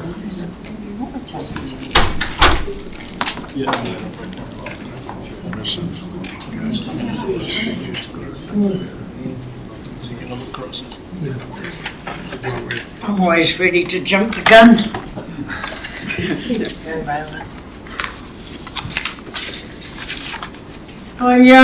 I gather that you've had over 1,000 submissions, which is a delight to me. And I just wondered, is there any way of us knowing how many of those didn't make the cut? All those people who made submissions but didn't do it properly, and so their submission won't be counted.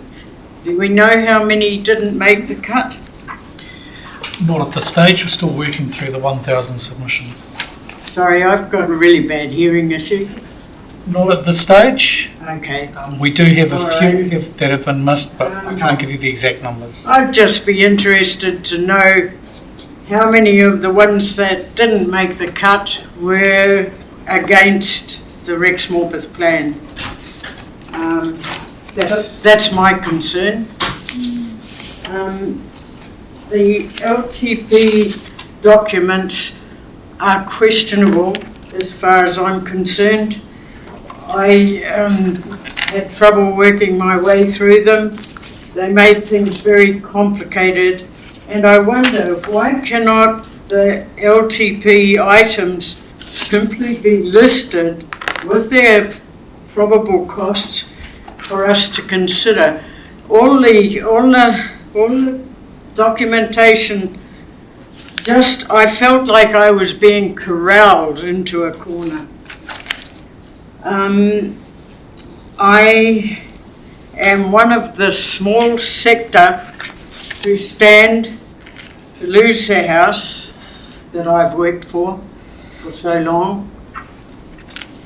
So I'm here for very serious concerns.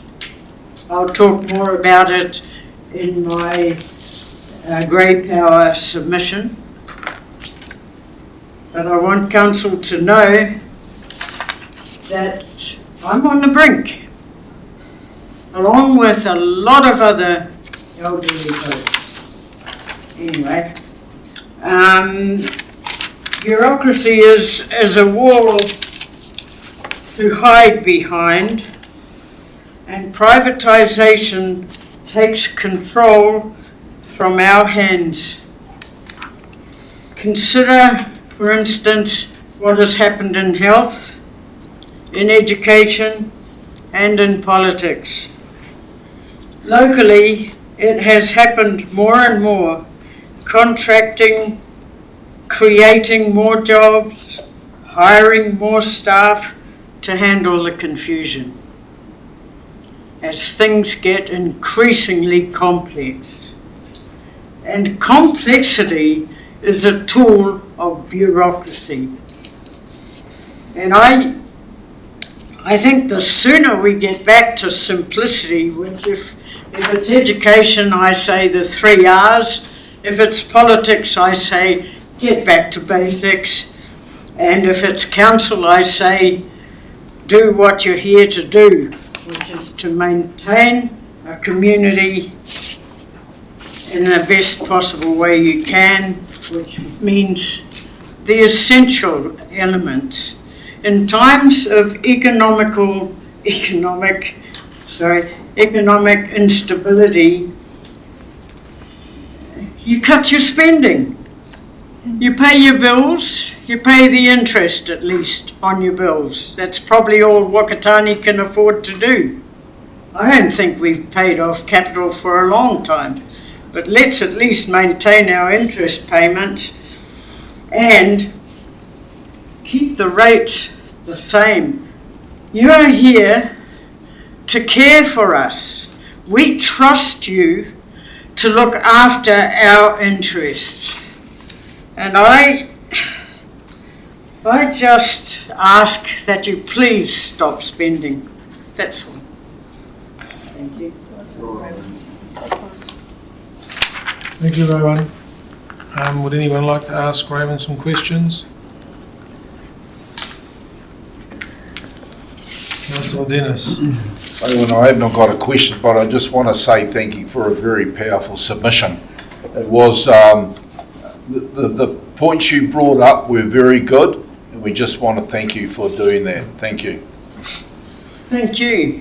And thank you for the opportunity, and I look forward to coming with some more ammunition for Grey Power, because we may be a small sector, but we are the community that built a lot of what is here in Whakatāne.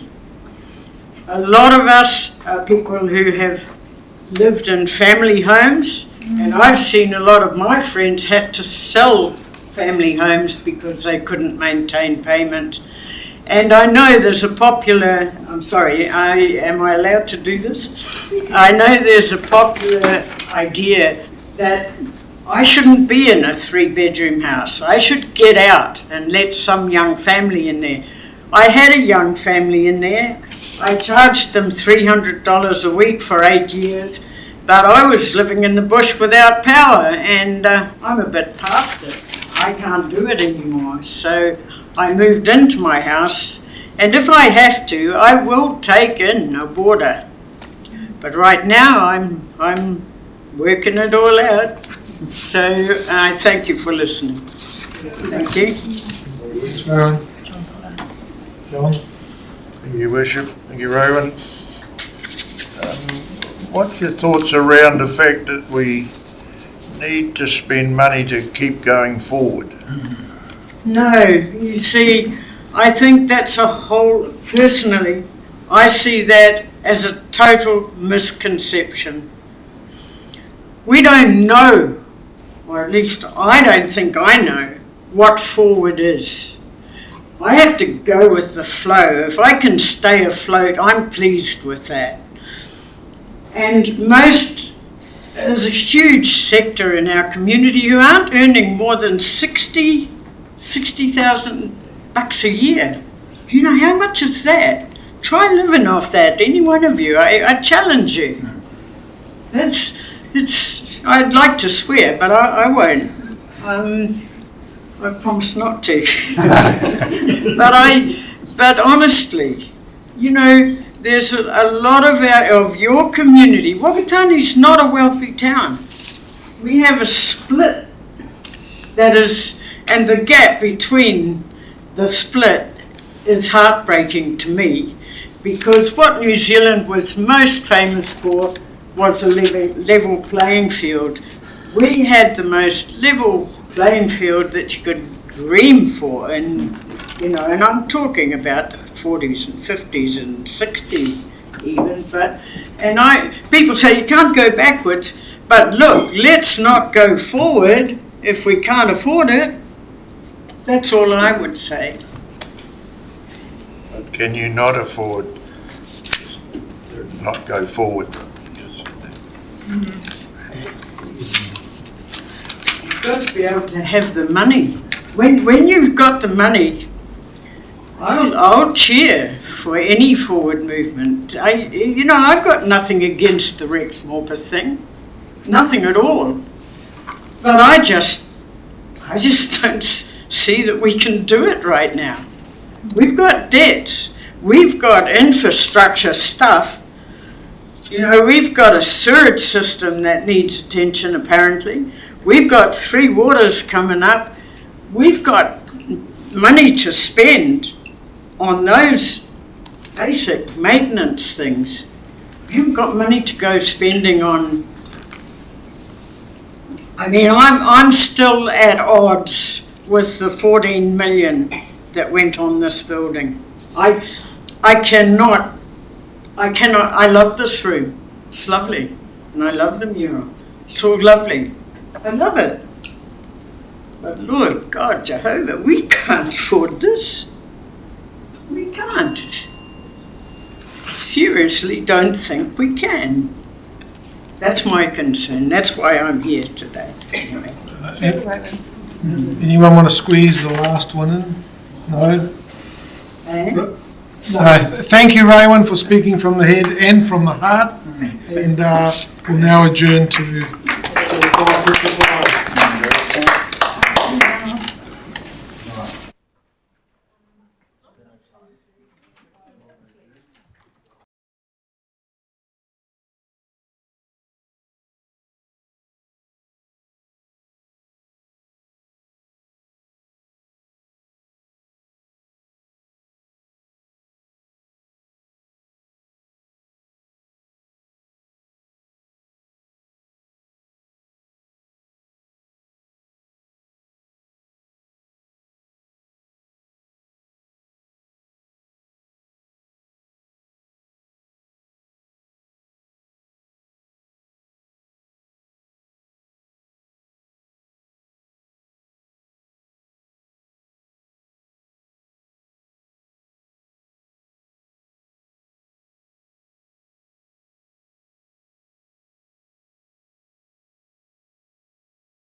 folks.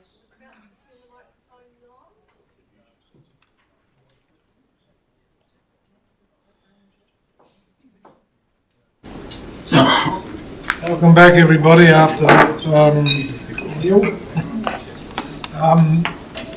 Just remind folks that we're here to listen to the presenters and to ask questions that are questions of clarification rather than make commentary, unless it's at the discretion of the chair.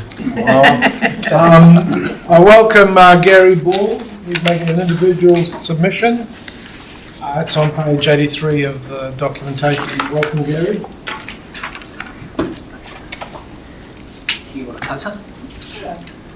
Hi, I'm Gary. Thank you very much for giving me the opportunity today to make a submission.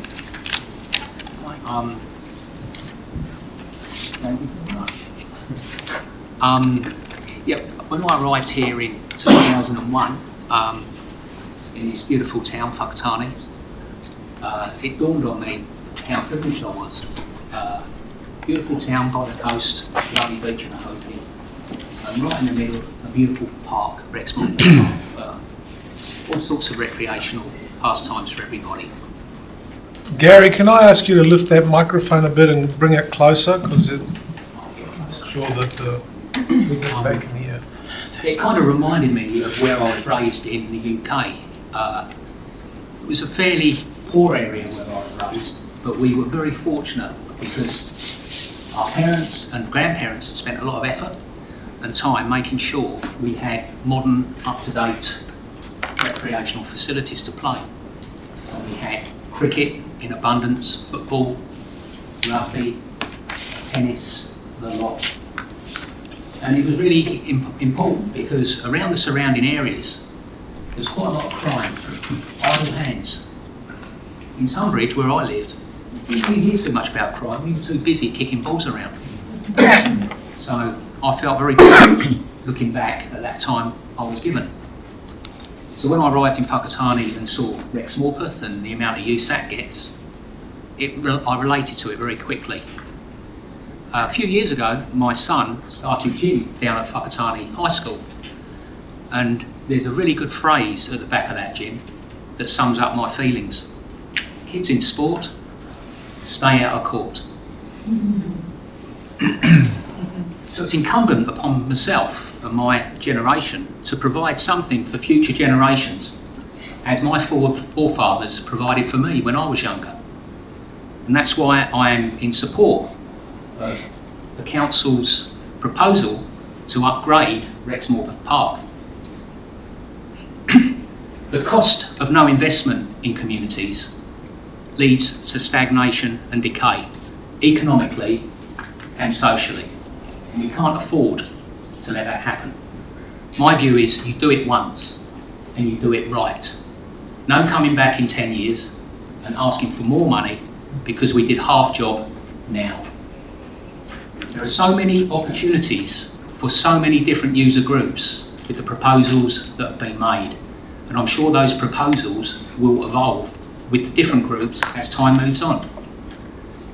The cost, according to Whakatāne District Council, will amount to $4.45 per week per household at the end of this 10-year term.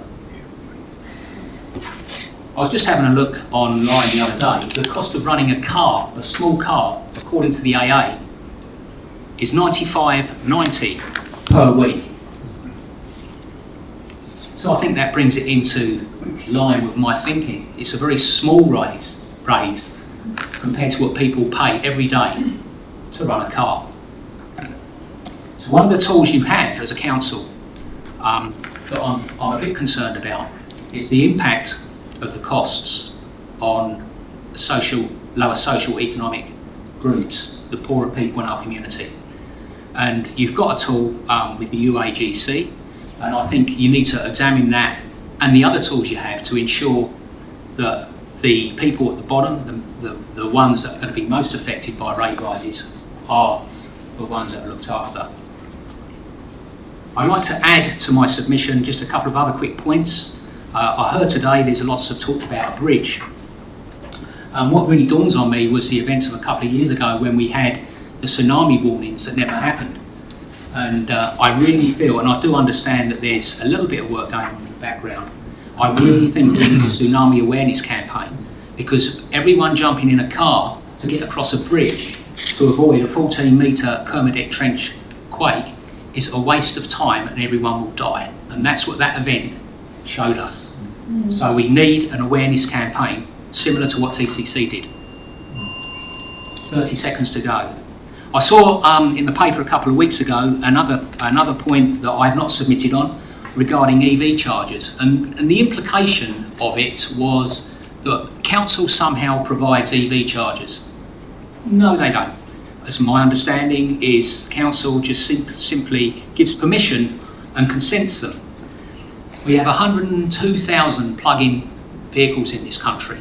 We need to ensure that we've got more than one charger for those people to attend Whakatāne and the gateway to the East Cape. With regards to our local community, I saw a nurse a few weeks back who was travelling from Karai in a very low-range EV. She was a nurse that was giving healthcare to people in their homes, and she was in tears because we have one charger in this town. She should not be in that position. We need to have more EV chargers. Sorry, I've overrun my time. Thank you, Gary. Questions for Gary? Anyone? Oh, everybody's worn out, are they? No. And so we're going to go for... Gary, in your submission for the funding of Rex Morpeth, even though you say that's to weigh it up against the three waters priority, but you have written in your submission around the 50% external funding should be viewed as a minimum. What would you view as a maximum? All of it. All of it. I would like external funding? Yeah, I would like council to pursue it so hard, and I know it's going to be really tough with this environment. But we, naming rights, you never know, we could get lucky. We just got to push all the buttons we can, get all the funding we can. Thank you.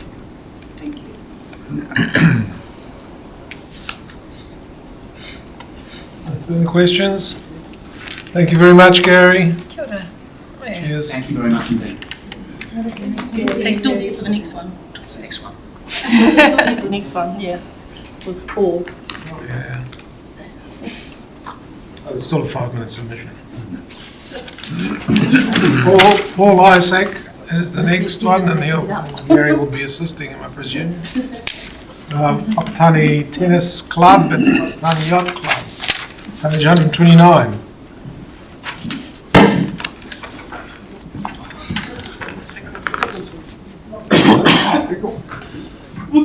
Good evening, and kia ora koutou. Hello everyone. My name is Paul Isaac, and I'm the president and captain of the tennis club, and also a life member, and I'm also the president of Pickleball Whakatāne. So I'm here in my capacity representing those groups. Quick overview of the tennis club. The tennis club has been a long established club in this community. It started in 1948. We've been going 76 years. We have a steady membership. We have about 185 members to 220 senior members each year, and about 60 to 100 junior members each year, consistently. The Pickleball Whakatāne Club only started in November, but we're already up to 116 members. So these are very healthy, established clubs. Presently, the tennis club runs 4 large events each year, and they bring in a lot of visitors that creates income for the local community. We foresee Pickleball Whakatāne possibly outdoing that with its current growth rate. And now I'd like to hand over to Gary, who's going to talk further on this subject. Thank you. Thanks, Paul. Quick overview of pickleball. It's recognised internationally as probably the biggest growing sport in the world. This year, I believe it's got exposure at the Olympics and has got accreditation, I believe, for future Olympics. As Paul just mentioned, we just started playing pickleball in Whakatāne on the badminton courts just before Christmas, and really have not tried to push it at all. And yet over 100 people play. It's incredible growth. Most evenings, people are waiting for a court. We've got 12 courts. That's how much growth there is.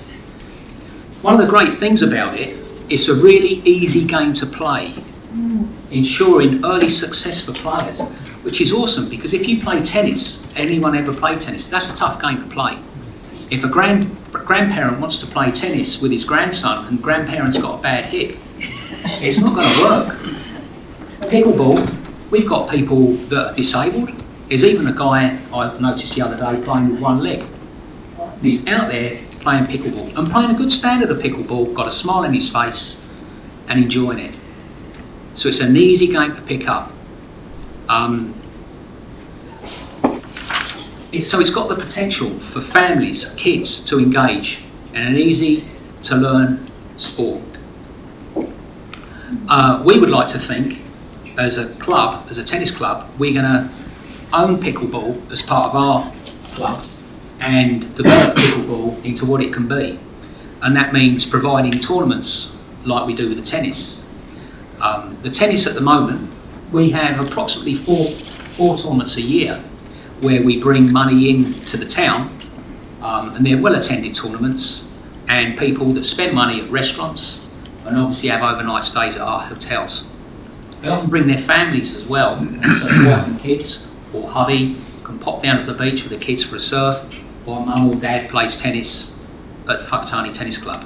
So it has far-reaching implications. We'd like to do the same with pickleball.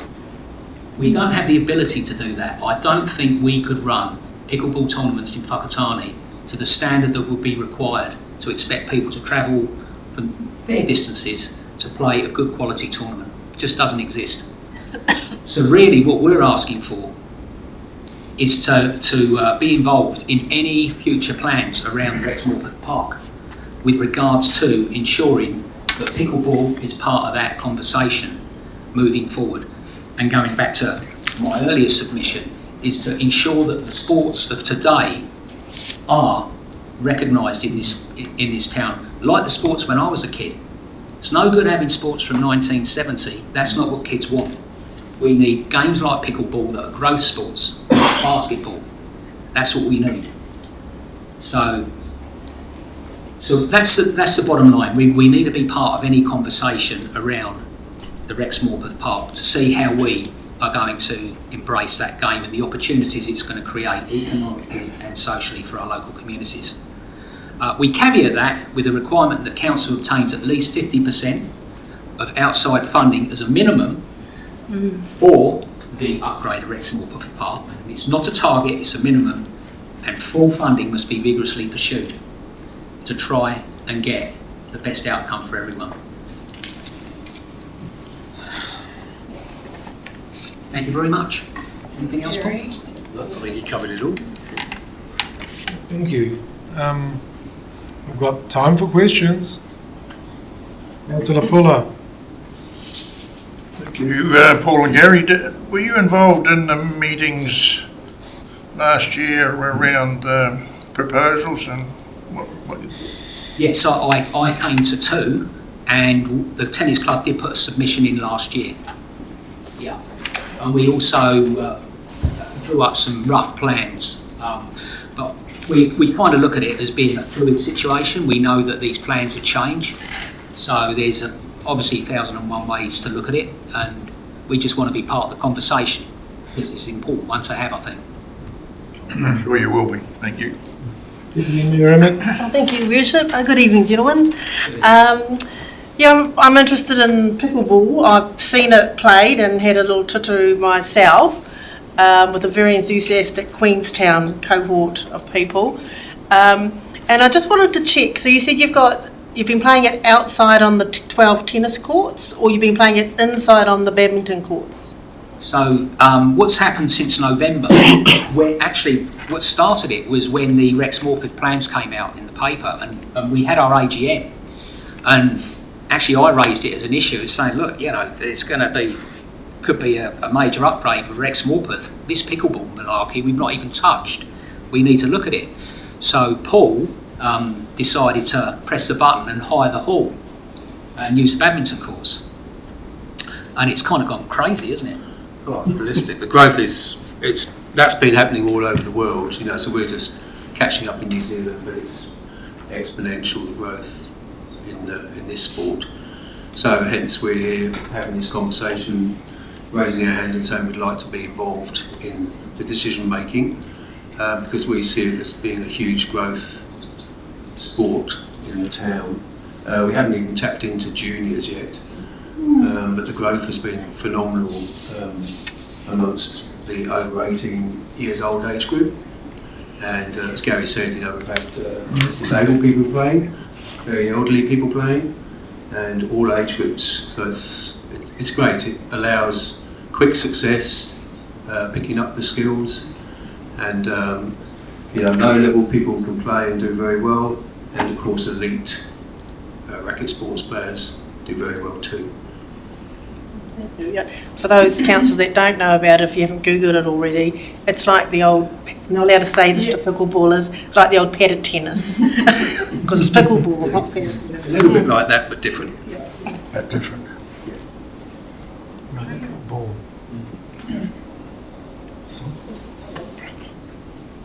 I think I had Councillor James next. Deputy Mayor, I asked the questions I was going to ask, but just to carry on from that, can they be used in conjunction with other courts, or are they specifically?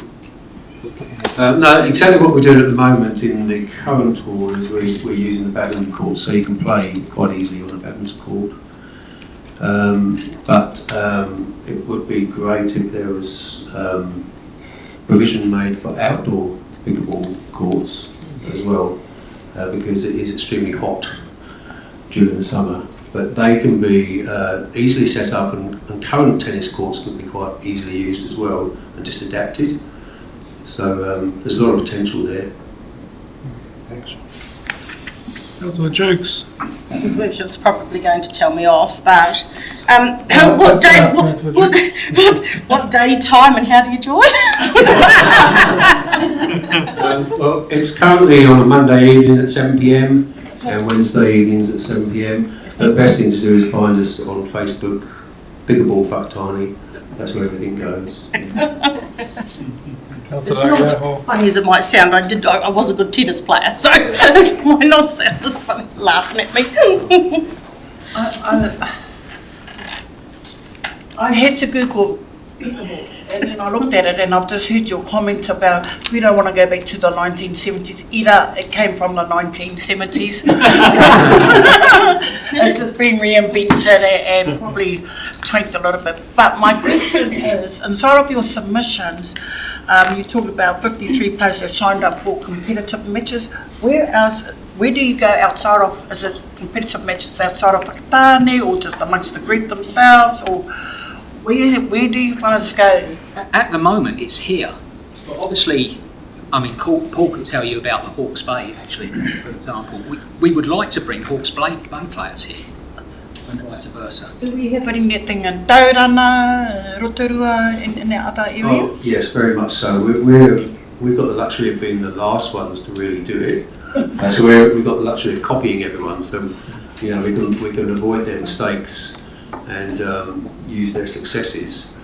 But yeah, we're getting to the stage where we're having very vigorous internal competition, but we will be going for external competition. Te Rotorua, Tauranga, Hawke's Bay, Gisborne, all those places are in advance of us and have very established clubs and facilities. Thank you. Any further questions for the gentleman? Well, looks like you've satisfied everybody. Thanks very much, gentlemen. Thank you very much. All right, thanks, Paul. Thanks. Our next speaker is Nicola Dobson, Matatā Community Plan Group. And that's page, you've got this replaced in pages 97 and 97.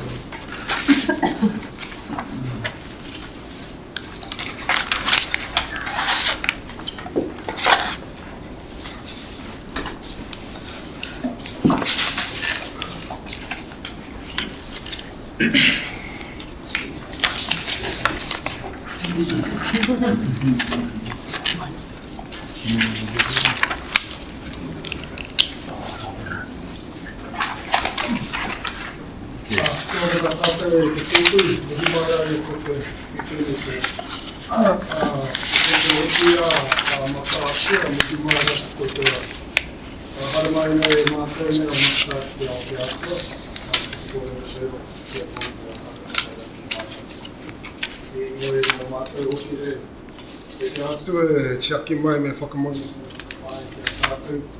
Ara, mai e ako e arata o whae ki a tiaki mai. Ka kōrero rero ki a wangani o tātou. Ki a tātou rangi maari e runga, ki a tātou i ara e po. O reira mauri ora ki ta mauri ora ki a whakamaua ki a tīna. Toi mai tutu pikai mai ta mauri. Hui e hui e. Ki ora rā tātou.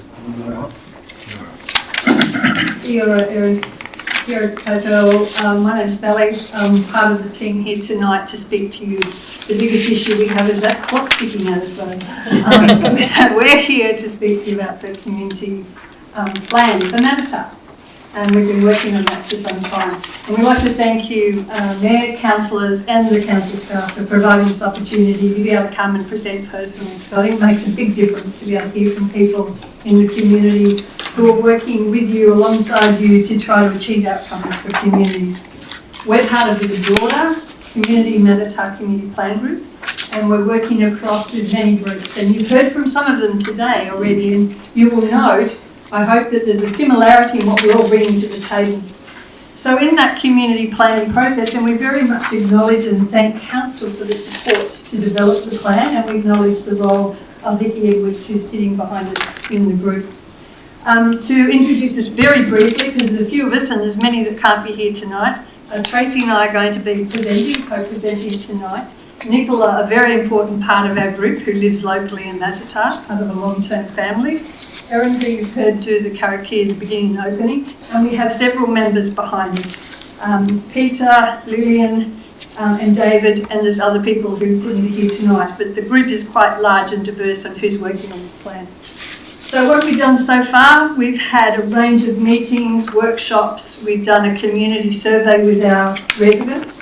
Over 150 residents, households replied to the survey, which has given us a really good insight into what are the key priorities for Matatā. What people most care about, what are they passionate about, where do they want to put their energy and commitments to help improve it, and what do they want to work on. So the plan is emerging. What we're going to speak to you tonight on is a few of the key priorities. We will come back at a later time with the full plan to present to Council. But tonight we would love to know that these key priorities are going to be considered in the long-term plan for us all. Okay, so the key initiatives we're going to speak to tonight, and it's no surprise for you, I'm sure, is the Matatā wastewater system. I think you've heard it probably about 4 or 5 times today, and you're going to hear it a couple more times tonight. We could speak to that for 2 hours, but I had 2 minutes. So I'm going to hope and assume, thank you for the flicker, yes, if we could go on. And you do have a presentation, I think, that's coming up on your screens as well. The work that's been done on this has been long term. For many of you, you've been involved, and many councillors before you have been involved, and your council staff have contributed significant time and hours. So has the community, the iwi, the Bay of Plenty Regional Council. We have all worked hard over a long period of time to try to find some solutions. We need to keep working together to find these solutions. You would know, and I hope that all councillors have had a briefing on this in regards to what are the issues we're facing in Matatā. So the contamination is quite broad across the community on the grounds. It affects our whānau, it affects our environment, and it affects the visitors to our community. One of the pictures you'll see there in front of you is of the school kids in Matatā School who can't use part of their school grounds because of the contamination issues in it. For us as a broader community, since 2024, it's a bit of an indictment on us all. We really have to find a long-term solution to it. One of the key issues that Council has been thinking about, and I know there's been some broader discussions with other partners, is about, well, how many households does the ground around Matatā support? We know the soil issues and the take-up, the disbursement of the nutrients and the water from septic tanks. We know some septic tanks aren't working well. We had 3 beautiful streams that run through our community. And we know that the solutions are not easy. We hope that you are well versed on the assessments and the testing and what those contamination issues are. And so we can trust that on our work with you going forward, you understand that we're saying to you this is hugely important. Some of the consequences if we don't do anything is we start to talk about how many households support on that piece of land that's called Matatā. And there's some conversations around, do we reduce the number of habitable homes in that area to make more land available for the seepage and the nutrient take-up. A community that's already gone through the Awatariki managed retreat and it's had a lot of different issues to face over time, I don't think needs to face an issue like that. I think the cost of that, for the financial cost as well as the socio-economic cost as well as the disruption to the community would be so significant it far outweighs the cost of trying to put in a wastewater treatment plant. So I think us putting our energy in that together is going to be the way forward. We work with the governance group on that, but our community and all of our surveys engagement, they keep coming back to that. And I think there's more concern now, especially after 3 waters was dissipated and we're not too sure what it all looks like now and how much central government's going to have for the funding. So I think people are really concerned to know that you hold that importantly in your heart for the Matatā community and you will help work with us in the future on that. But I'm going to pass over to Tracy now, who's going to speak rapidly on a couple of other priorities. Tēnā koe pā mō karakia, mō whonei. Kia koe te rangatira me ngā kaunihera, ngā mihi mai aha kia koutou, ko Tracy Raurete ahau, no Matatā ahau. I grew up in Matatā, I've lived there all of my life, and so too have many generations before me, dating back pre-eruption times.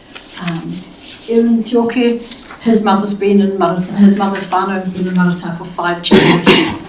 Nicola, her in-laws, the Dobson whānau, have lived in Matatā for almost 100 years. Her mother-in-law's whānau, the Tracy, have lived in Matatā for about 75 years. We have a substantial number of years amongst our community. The rest of our community planning group, they may not have longevity in Matatā, but they have a passion for our community. They have worked very hard. Okay. We're aware that other presentations have been made from Matatā groups, and many of our concerns and desires are replicated from group to group. So areas for improvement and development identified by our Matatā community planning group includes residential spaces. Sorry, not residential, recreational. I'm not the best reader tonight. We have large open spaces that could better celebrate our uniqueness with coordinated management between local government agencies, local iwi and our residents. Te Awatātua lends itself to further development. For example, track maintenance, pest control, coastal plantings. Residents, Ngāti Rangiti and school groups have assisted in these projects, but it's not enough. We need to have a regular schedule. We're grateful for Councillor Gavin Dennis's support in the beach cleanups and anything we go to him for. He does his darndest to help us out. The St Joseph's Kura do 8 cleanups along the beach each year. Future development opportunities, we'd like the inclusion of walking tracks around the eastern end of Te Awatātua, fitness tracks, floodlights at Richmond Park, so that we can better use that space. Bilingual signage around the community to welcome, inform and or promote awareness of significant aspects of Matatā. Included in future developments, our community has identified the playground and public toilets for attention. 2 public lavatories on Division Street and Arbor Street have similar issues. They all need attention. They are cleaned twice a day, not frequent for the volume of users, thus stink and unpleasant. The Division Street playground is situated behind the 2 public lavatories on Arbor Street, between a pub and a takeaway shop. Children are taonga, therefore value them. Don't put them in such a place to play. The playground is totally inappropriate. However, we do have a possible solution for consideration: relocate the playground to Richmond Park. That'll free up some space where the playground is at the moment, and it could increase the number of lavatories out there. Okay, in environmental management, I've discussed some of those things, but mainly a coordinated approach from all concerned departments: Whakatāne District Council, Regional Council, DOC, our 3 local iwi, and the community. We love our community, and we look forward to working alongside the Whakatāne District Council to celebrate the beauties of Aotearoa. He waka eke noa. I'd just like to hand it over to Erin, please. I believe there's time for questions, and perhaps Erin, you might be our closing karakia after questions. There was a couple of other priorities we want to raise with you, but as you can see, our time's up. And apologies for that. We tried to fit a lot in, but we will want to come back with the full plan when we've got it further developed. But Mr. Mayor, any questions? Any questions from the floor? Councillor O'Brien? Just a quick question.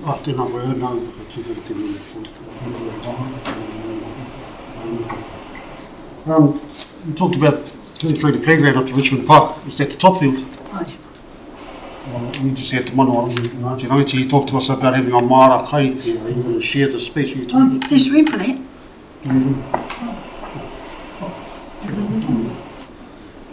Councillor Jukes? Is it a question or comment? Question. Could you just expand on, with the toilets, you said that they weren't fit for purpose. Are you mainly meaning because they're not cleaned enough and they're dirty, or they're actually not good toilet facilities in themselves? They're good toilet facilities. What we have is increased volume of traffic coming through Matatā, and with that volume, there are only 2 cleans per day allocated. Thank you. I just needed to clarify if it was actually the cleaning or if it was actually the facility. No, it's really good to see, and to ask, and in Easter, for example, there was queues outside the toilet of people waiting, and of course the absorption hatch there is right beside the playground. You know, and it's, I appreciate we've done all the best we can for that, but the usage is such, I just don't think it can cope. We need more. We sometimes have buses come by. They offload 2 toilets a service, a bus load. Thank you, Worship. Oh, kia ora koutou. Thank you very much, everyone, for your great submission. Just a question about the park. If the park was relocated to Richmond Park, would you need toilets there as well, or would the rugby club room be available? We already have 2. The District Council have 2 public toilets in that space already. I didn't know. Thank you.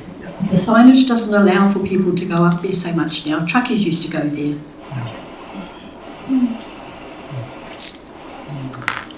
Further questions?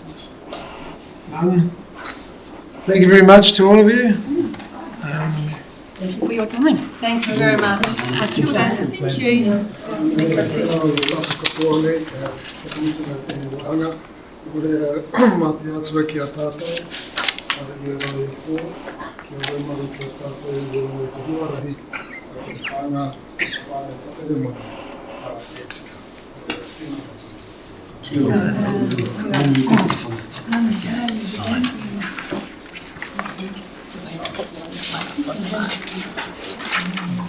The next speaker is Lee Segal, and representing sustainability options, page 198 to 200. Thank you, Lee. Kia ora. Ko Lee Segal Tukulunua. I'm here to tell you about sustainability options. So we were founded in 2012. We are based in Tauranga, but we work across the whole Bay of Plenty. So 2 brothers, Phil and Nick, started the business all about environmental sustainability, hence the name. So they started visiting anyone's house who wanted to visit, giving advice on the best investments someone can make to make their home more environmentally friendly, sustainable. So that's looking at, is double glazing right for me? Should I get solar panels? Should I worry about rainwater collection? That sort of thing. As they built a bit of a reputation for themselves and visited more and more households, they started seeing more and more need, and that ignited the passion for social sustainability as well. So they started realising that it's hard for whānau to care about being environmentally sustainable, caring about their environmental impact if the roof is leaking, if their house is making them sick. So yeah, if your house is cold, damp, moldy, you're not worried about much else. So I'm going to tell you a bit about the impact of housing on health. If you have a nice warm house, if you won't even think about it, it's a great place to be. If your house is making you unwell, it's not so great. It's hard to put an exact dollar figure on it, but we think the government says it's at least $1 billion per year that we spend through our health network trying to care for those who are sick because of their housing, and also the impact on loss of work time, loss of school, that sort of thing. So in the Whakatāne district, we receive a lot of referrals to visit households in the Rugby from the Te Whatu Healthy Homes Initiative. So that means we're going into households where people have sick tamariki, they've just recently been discharged from hospital, they have skin conditions, they have respiratory conditions, they have rheumatic fever. We're seeing some of your most vulnerable whānau. One of my favourite stories is one of the whānau that my colleague Nick visited quite a few years ago now. They came to him because their child was chronically unwell in hospital every single winter. The mum wasn't able to work because she was always taking care of her sick kid. The dad did have a job at the warehouse, but he was often missing work to also care for the child, so he was at risk of losing that job.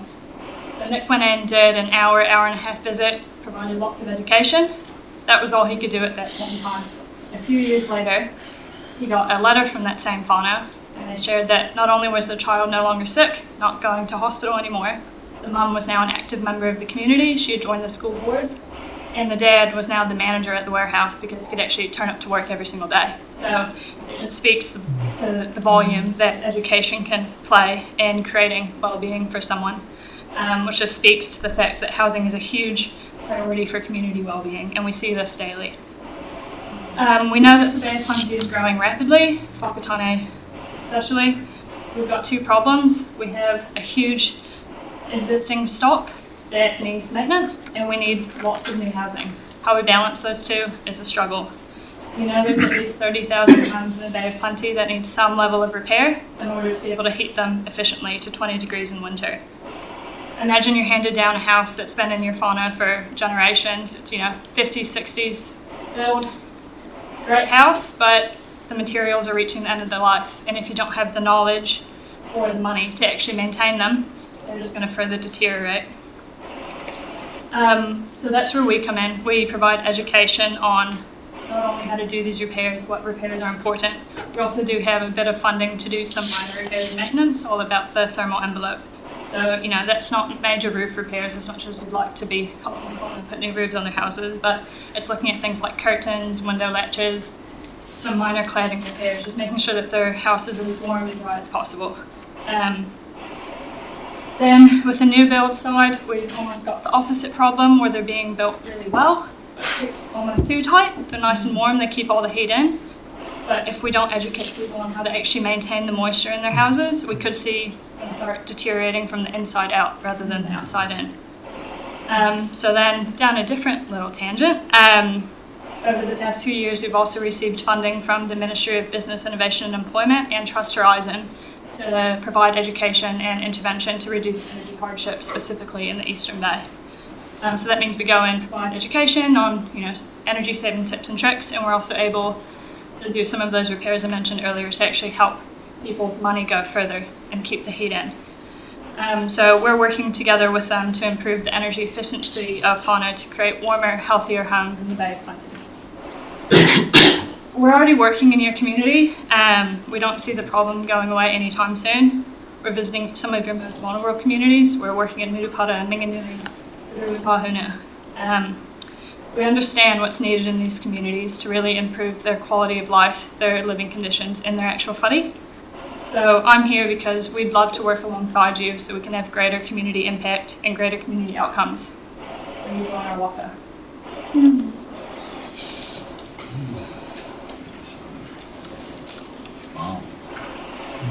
Thank you. Councillor Boynton had her hand up.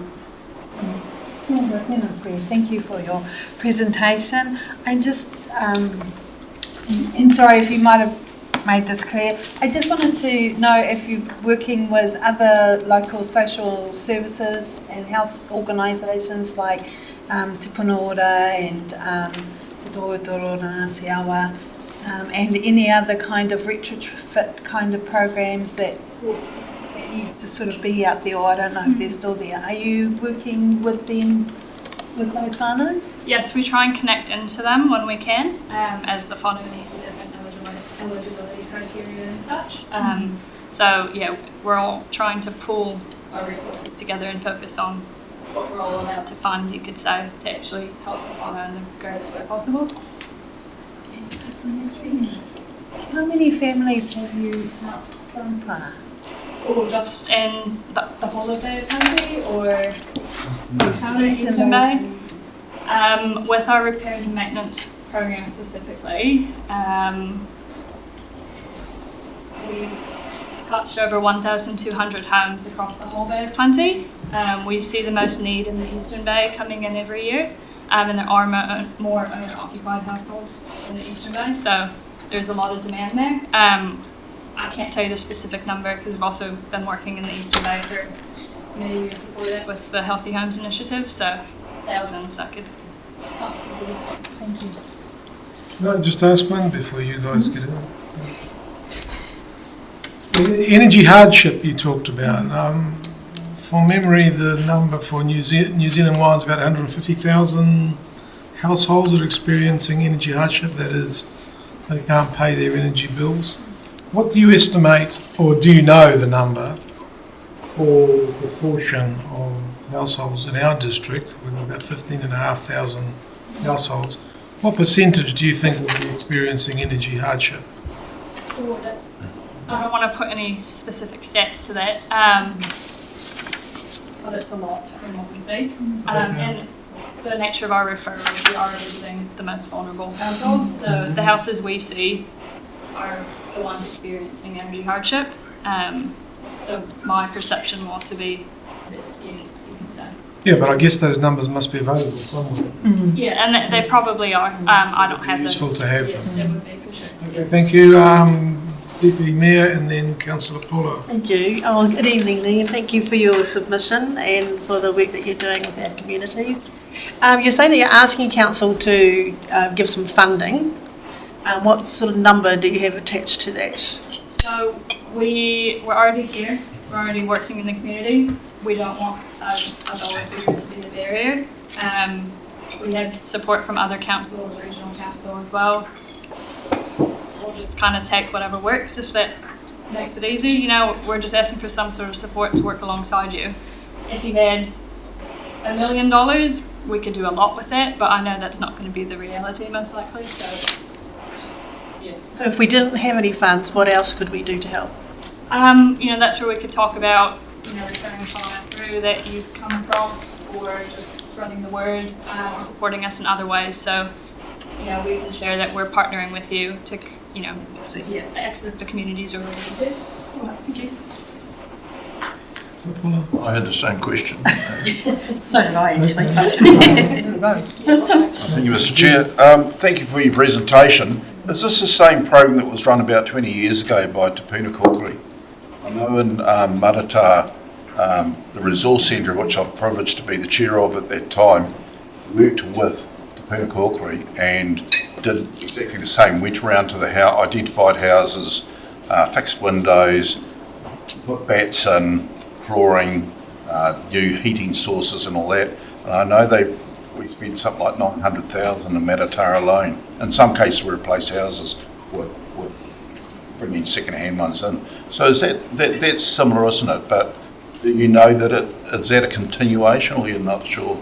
Well, if it was 20 years ago, it's not us. But there are lots of partnerships with community organisations, with Te Pūm, with TPK, with others who have been dealing in the housing space for a while. So, and we've had partnerships not in the Eastern Bay but in the Western Bay with TPK as well. To do a similar thing. So it's a problem that it's taken us 67 years to get to where we are now, and it's going to take just as long to probably get out of it. So.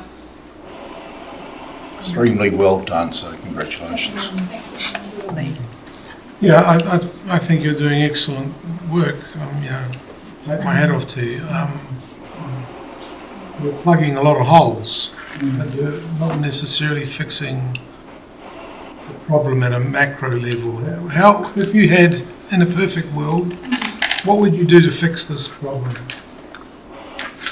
The easiest thing, which isn't the reality for the way the world works, would be tear down a lot of these houses. Build more. Because we have less housing per 100 people in New Zealand than most of the Western world. So that would really help. And then we can build, passive housing, really energy efficient housing. But that's not a viable solution. You can't kick people off their whenua and then expect them to just wait for their house to be built. So that's a dream, but in reality, it's just finding more funding to be able to actually do some of these bigger repairs that people desperately need. Because you're right, it is lots of patching, putting band-aids on problems, but there's not a lot of funding out there to do the big stuff. Well, thank you for that, Councillor Finchel. Thank you. Thank you for your presentation, and it's really great work. It's really awesome.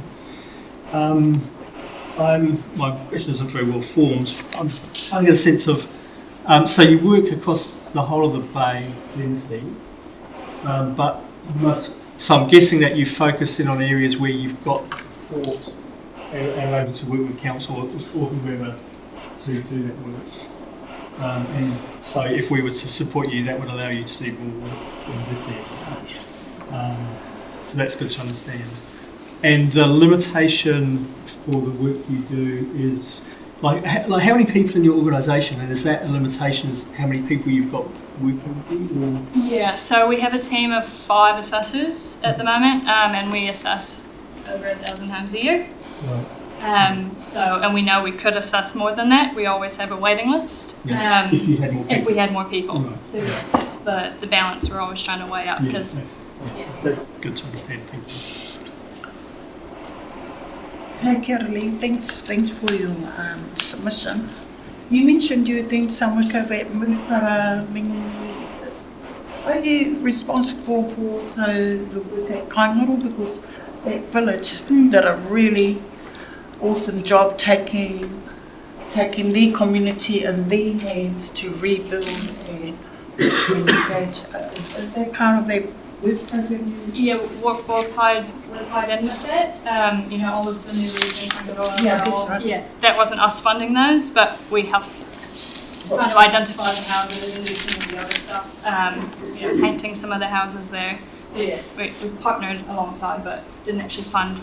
But that's okay because the whānau are happy. Exactly. Yeah, only. Yeah, I think we visited every house in Kangaroa now, maybe barring 1 or 2. So yeah. Thank you. Do you think if council were to be more moderate in its rating increases, it would help any of these households that are experiencing energy hardship? Would it substantially change their lot? Is there less rates to pay? In your opinion? That's a really big call. I'm not those whānau. Lots of whānau as well. Sometimes the whānau living in the house aren't even the ones paying the rates. Because it's whānau owned. Whoever owns the house might be living in Australia or whatever, and they're inhabiting the house. So hard to say, but there is a huge cost of living crisis.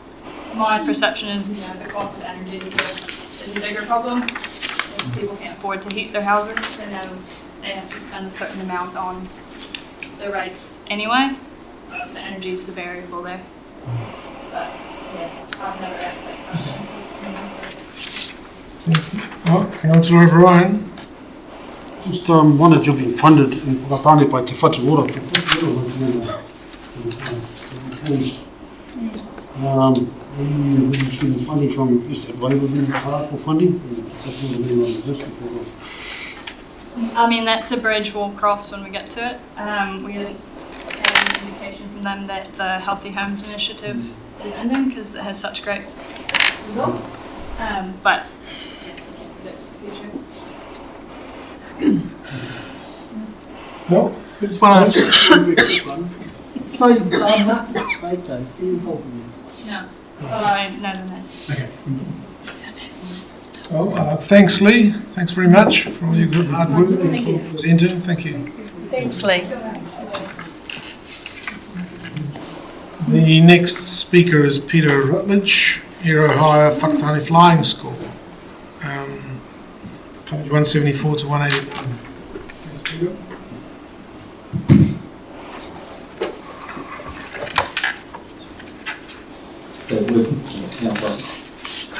G'day, I'm Peter Rutledge. I run the flying school out of the airport. The overarching, everything sort of sums back to we have a lot of trouble getting actual figures out of managers. We get a lot of PSA and stuff. And so due to that lack of either they don't know or we get withheld, we find it hard to actually enter into any meaningful discussion about fees and what they should be. We just don't know.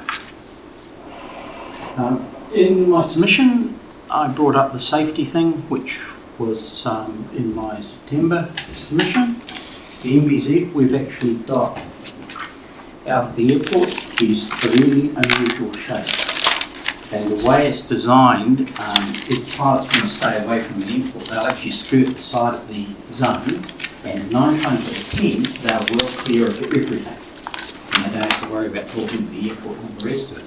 However, our one has got the airport in the corner, so that when somebody actually does that, which means they're well-intentioned, all the rest of it, they're not bad pilots, they inadvertently infringe the circuit I fly in, they infringe the approach paths of Air New Zealand. And as I talked about, one of the problems I had with one of the managers, they sort of grandiose statements. They said there's no association between landing fees and safety.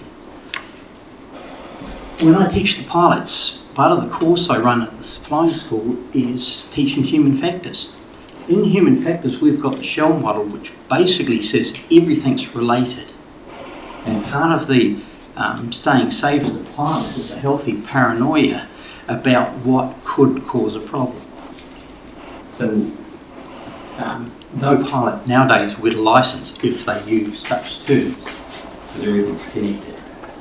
The Swiss cheese is what I'm talking about, where you've got different levels. Our mandatory broadcast zone's a big hole. The reason it hasn't caused a problem up until date is we haven't got landing fees. There's a whole heap of other things wrapped around, and that's the idea of the Swiss cheese model. If you bring landing fees in, sure, you only make one hole a little bit bigger on the Swiss cheese, but we've got such a big one next door, there's a possibility you can wind up with a dominoing effect from that. Cool. Cost of landing fees. Again, your managers are quoting flying a spreadsheet around that says they're going to make $80,000 profit. When you actually look at the landing fees, and what I'm talking about landing fees is when the aeroplane goes on the ground, you go ka-ching in the till. Every time the wheels touch, money runs up in the till. You're only ever going to get 30,000 out of that max. But I'm finding myself arguing against a spreadsheet that says you're going to make 80,000 profit. It just doesn't make sense on so many levels. And I've explained in some of the emails some of my points over there. The other side is, the other thing that I find myself discussing against is your managers are saying there is no extra cost in collecting landing fees. The only information I can go back to is back in 2016 when I spoke and the council saw fit to remove landing fees. The document came out and it basically said that it costs, it's gone up proportionally, but back then, $3,000 would do the minimum required for civil aviation statistics. If you want the system improved to the point where you can track the aircraft so that you can charge them, there was an extra $10,000 fee. To my best knowledge, that's still in play. So there is a cost for putting the landing fees in.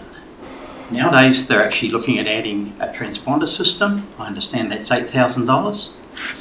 A little confused why you're spending that. That's almost like a gold solution. Sure, we can put a transponder in an aircraft of 8,000. You can even go to 12 if you want. But there's also a $250 version that uses an USB, stick it on a window, and it plugs into a PC. So there is options where you can spend hundreds of dollars instead of thousands of dollars on the thing. The other problem with the transponder is that the majority of aircraft that come from Apotiki, percentage I should say, Apotiki and Galatea don't have transponders. Our airport's not transponder mandatory. We're transponder mandatory above 1,500 feet, not below 1,500 feet, so you can bring an aircraft in there without using the transponder. And I understand that they're planning on using the transponder to stop listening to the radio. Again, it doesn't really sort of make sense. Cool. The fees, as you see on my proposal, I draw a big cross through them. The logic I've come to is, again, your managers have said that they're increasing the fees because of the losses out at the airport. Oh, happy with that. Let's have a look where the losses are coming from. The major losses are the compliance costs to have Air Chathams here. Nothing to do with my flying school. So by increasing the fees, your managers are saying that we're going to take money off the flying school and give it to Air Chathams. Is that fair? On what level? And even if it's not a direct thing, it's an indirect. If you charge Air Chathams properly, and as I say in my thing, I talked to this, $4 you get 50,000. You need 200,000, so you've got to charge $16 to get on the aeroplane. If you added all the other fees that are in there, the cost to put somebody on that aeroplane, you will find, could be as much as $50 or $60. And I wouldn't be surprised, even if you look really deeply in and tracked everything properly, it could even be $100. Now, with that level of costs going on and that level of black hole, taking $20,000 or $30,000 off the operators to throw it into a black hole that's just going to disappear, be of no benefit to the airport as such. It's all compliance costs, government stuff. I'm proposing that don't charge us anything until you've catered for your channels properly. If you're happy to subsidise them, put a journal entry into the airport for the true cost. Then come back to us, because I believe that the hangarage fees, the farmers' leases and everything, if you looked at that and took Air Chathams out, you're probably making a small profit. And the other side is control the expenses. You know, you prune some trees, $50,000 to sort some trees out. A tractor with a set of blades driving down the side going zoom, zoom, wouldn't have cost $50,000. I see that stuff all the time. It's just frustrating to watch. Final thing, which is sort of overlapping what I've talked about, we're already paying our way. I've got a hangar out there. It's like if I've paid to have a marina, shouldn't I be allowed to use the water? If I've got a hangar, shouldn't I be able to use the aeroplanes I can park in the hangar on the airfield? Why charge me extra? So I've already got the building. Tree costs I've covered. We'll talk about the leak. I've got a little bit more time to go. So, to give you some idea of landing fees, when I talked to a guy that I was coming here to chat to you guys, he's Bruce from Fielding. He's run the airport for probably decades. He said they used to collect $5,000. It cost them $3,000, and it was an absolute pain in the arse, so they got rid of it. And it's been gone. He's now just moved out Unfortunately, the new boys that have moved in think landing fees are a good idea, and he's just shaking his head. He says it's a new boy mistake. They're just going to have to relive the past again, type thing. I'm done.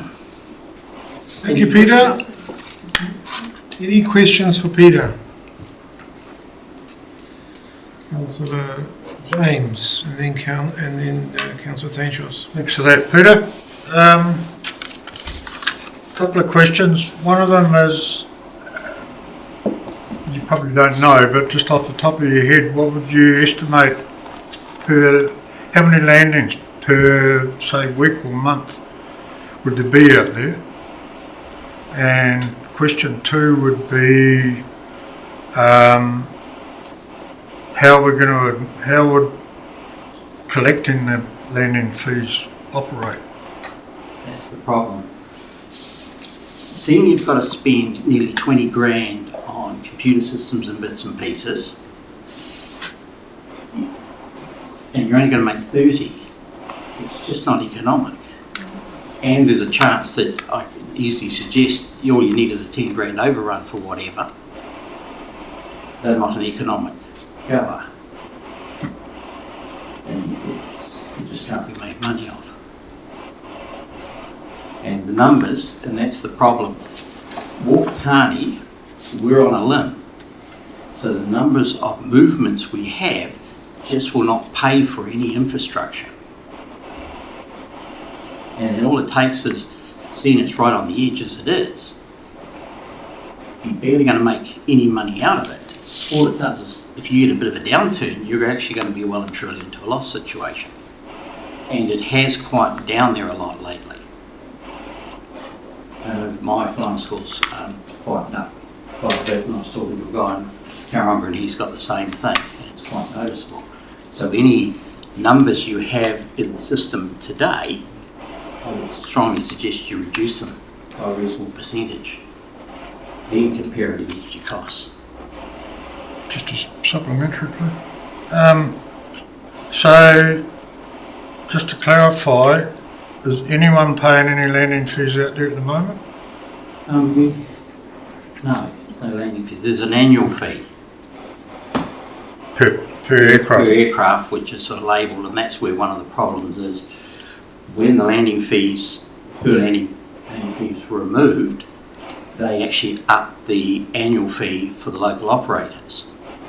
And unfortunately, I think they sold it to the local operators incorrectly. They turned around and said, well, it's not a landing fee as such, it's a facility fee for using having the aircraft at the airport behind a security gate and all the rest of it. It was just mismarketed. And most of them sort of dug their toes in, and I don't think anybody's got an invoice out there for the last 2 or 3 years for landing fees, for the annual fees. Okay, thank you. And that's the surprising thing.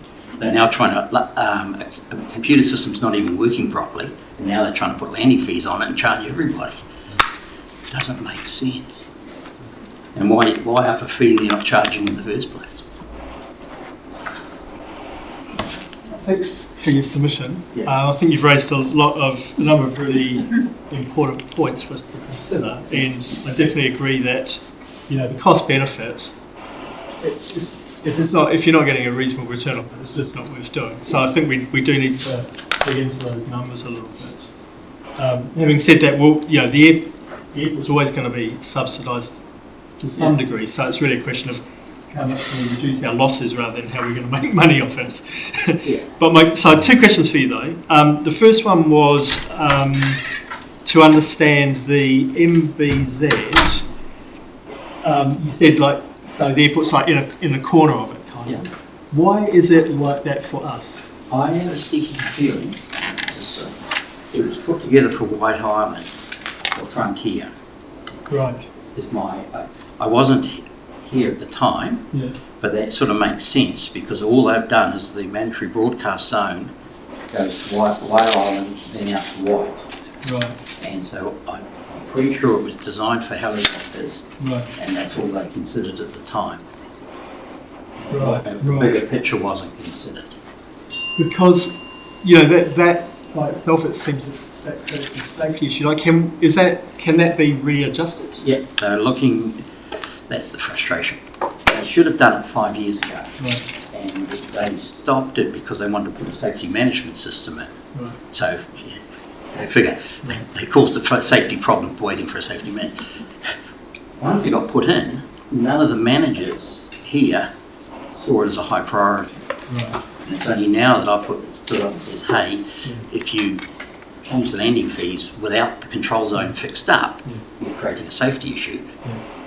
Thankfully, now they're pulling finger, and it'll be 18 months. Right, okay. The new maps come out in November, December, and the 6-month lead-in time we've missed this year. Right, okay.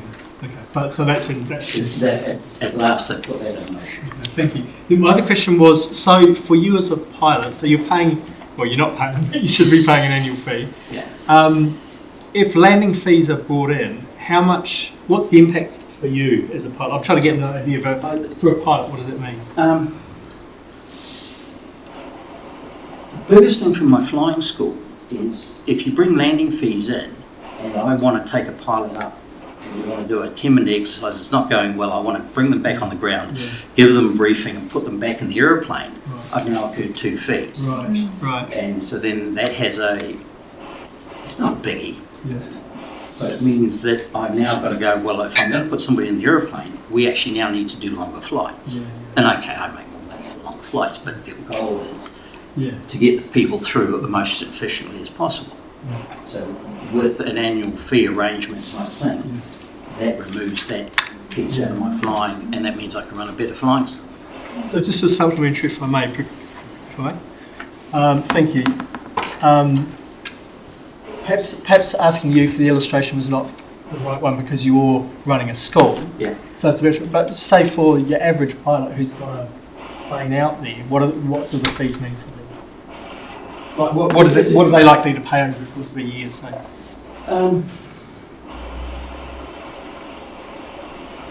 Most of the ones, because landing fees is more just an annoyance than anything else. When you come from push to shove. Yeah.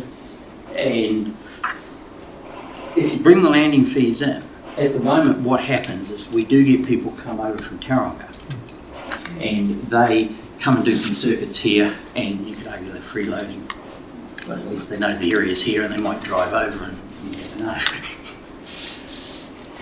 If you bring landing fees in, then they might say and pay the Taronga.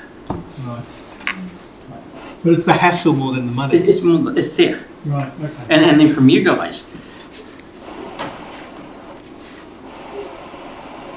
there's just a hassle value that isn't worth it. If the landing fees, see, places like Taronga, Rotorua, they get the data straight from the tower. So there's somebody actually standing there vetting all the stuff. The moment you have any form of system listening to the radio, I had a guy down in Wanaka wanted to charge me for one of my aeroplanes. I said, I can show you the tick log, the aeroplane never moved. That's all the flights it did was out of Whakatāne, none of them was there. And they actually sent me a recording saying, that's your aeroplane. And I think there's a Cirrus that's got a very close call sign. I suspect it's that. I was told no. Can I check something? Yeah. I think I heard you say that, or claim that the real cost of putting someone on an Air Chatham's flight is about $60. Yeah. Is that what you said? Yeah. And so we're effectively subsidising Air Chatham's that way. Yeah, So if you do the full calculation for that, just back of the envelope, it's about $2 million a year. Yeah. So what would your solution be then, given that you say we're subsidising Air Chatham's, if we didn't? What implications would that have? Well, you could operate it. If you operate the single engine aircraft at the size that Great Barrier operates, or Sounds Air, you don't need the $200,000 to $300,000 worth of compliance costs. Right. And then that go on. Single engine aircraft would have about 15 passengers or something. And what at the end of the day, it's $2 to $3 million aeroplane could be parked here, and you could just run up and down from Auckland all day long. And you get the early morning flights and the whole thing. But having the Chathams and the bigger aeroplane, if it helps, there's a cost to that. Can you think of any other way we can make money out of the airport rather than?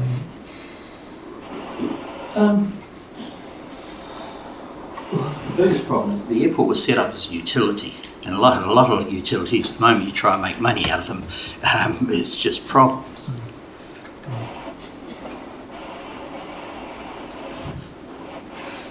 It's a utility. Doesn't matter if you think of anything, give us a yell. Thank you very much, Peter. No problems. Glad to help. All right, happy? Peter. Thank you. The next speaker is and final speaker of the day is Peter Flowerday, Matatā Residents Association, and his submission is on page 145 to 148.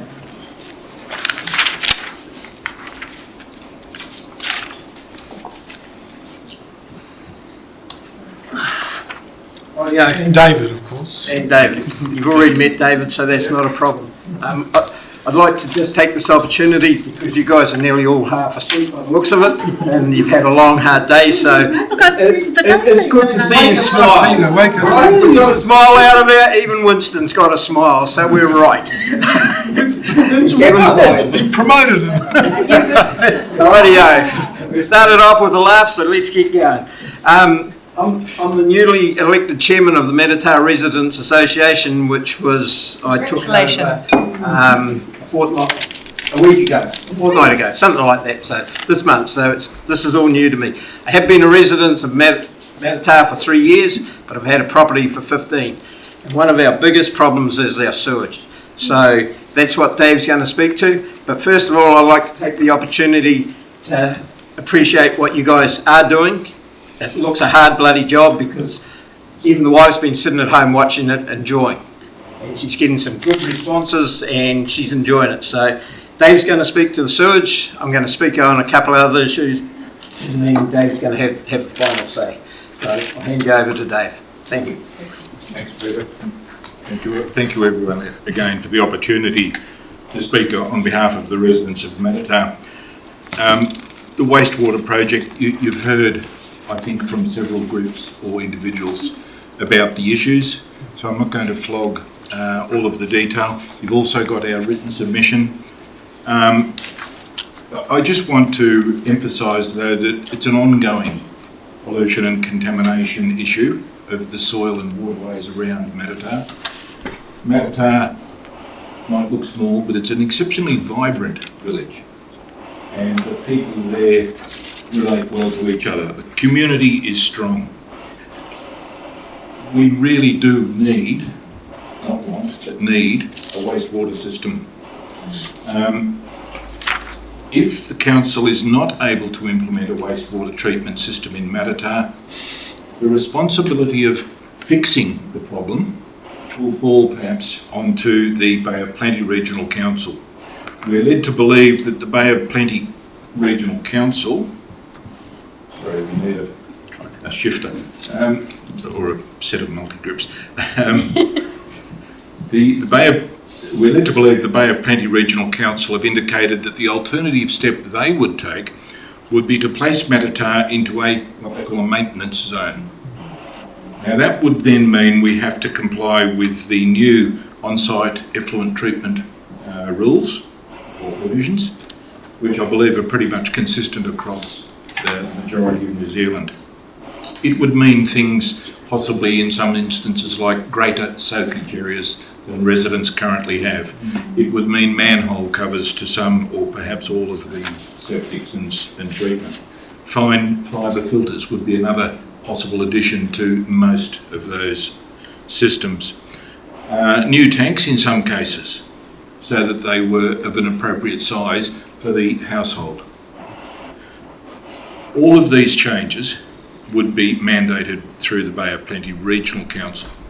Where houses are too close to the three streams or are on sections which are physically too small to meet these requirements, there will be a requirement process for those houses to be purchased and removed. Now that, in our opinion, is a retrograde step. The community, as I said, is vibrant. I even get on with Peter. It is something we really would like to strongly oppose. We have 4 recommendations. I won't go through them all there. 5 seconds, I only need 3. I would like to just reiterate the third one.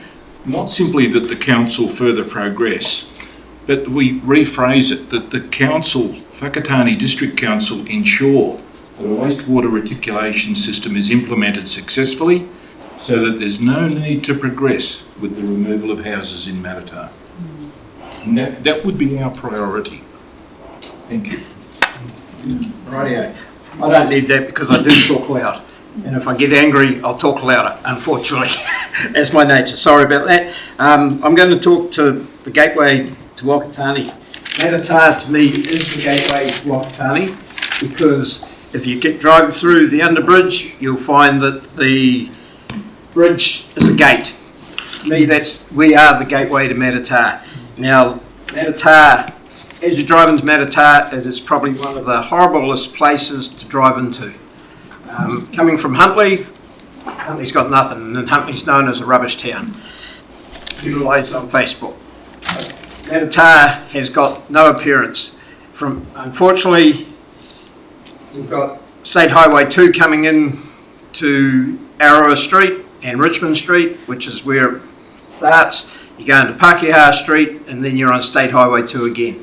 So if we could utilise the bridge or the area, unfortunately I've been told that Whakatāne,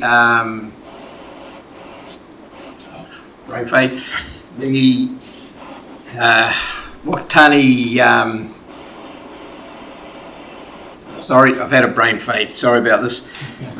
There's a sign there advertising White Island or Whale Island for advertising. To me, that should be a sign welcoming people into the community. If we got rid of that sign, that would do. To get this sign put in, we could use local artists, the community, and anything else that's available. And what we're finding is, unfortunately, it's the communication between Whakatāne District Council, New Zealand Railways, and Whakatāne. So that's a big issue, which is something I think you guys really have to look at.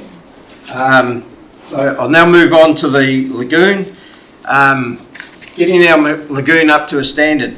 3 years ago, you guys spent God knows how much on it, and as far as I'm concerned, there was never a plan put in place to maintain or look after that lagoon afterwards.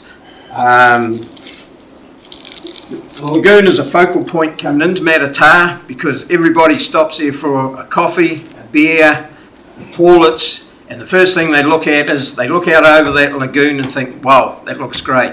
If you see the sunsets that anybody puts up on Facebook, probably one of the best sunsets in the country. As far as I know, there is an MOU between the council and district council, but we've never seen any paperwork, published items or anything like that out of that group. Nobody knows what goes on within that group, so that's something we could look at. As for the walking tracks and beach frontage around the lagoon, around that area, again, you guys have got problems with dock. I've been told that one end of the car park is district council, one side of it is dock. So there's no communication, as I can see, in the 3 years I've been down here, of cleaning that up. We do have the odd person goes up with a weed eater occasionally, and the locals do it. We know rates are going to go up, but the unfortunate part is the services that we're getting out there doesn't match it. The services will go down if our rates don't go up, I can understand that, but we would like to see Matatā cleaned up. And as a residents group, we are prepared to negotiate with DOC, Council, iwi, whatever it takes to get Matatā cleaned up, because we are one community. So yep, that's me. Dave's got the last couple of minutes. Thanks, Peter. Just the last item we had was around issue of safety on the roads in Matatā, particularly for the children. The school is up at the top end of Whakatāne Street and on the corner of Collins Street. Trucks come down there and they're doing their business. They're taking logs, they're taking milk, they're taking whatever products they need, but they do hammer down that road. What we would like council to do is to please lobby on our behalf to the NZTA, because they control that road and the speed limits. Council don't, we don't. But we don't have a voice that we can go to NZTA and say, please drop it down to 50 kilometres an hour for the sake of our community. But if council were to lobby them and to work with them, then I think we might have a chance. The other issue is just crossing the roads. For example, if people stop at the toilets in the playground and want to go up to the rugby club, there's no really safe way to cross the road. And that maybe is something that council can help us with. So we'd like to work with you on that. But in terms of speeds and speed limits, what we're looking for there predominantly is for council to be our spokesperson, or spokespeople, sorry. Thank you. Yeah, we've done well. And it's good to see some smiling faces. 0, see? No, 0 now. Thumbs up, thumbs up. Thank you very much, gentlemen, for your very excellent advocacy for your community. I'm sure there are questions. There's one over there. Look, Councillor Isles. Thank you, Worship. Thank you, gentlemen, for that presentation.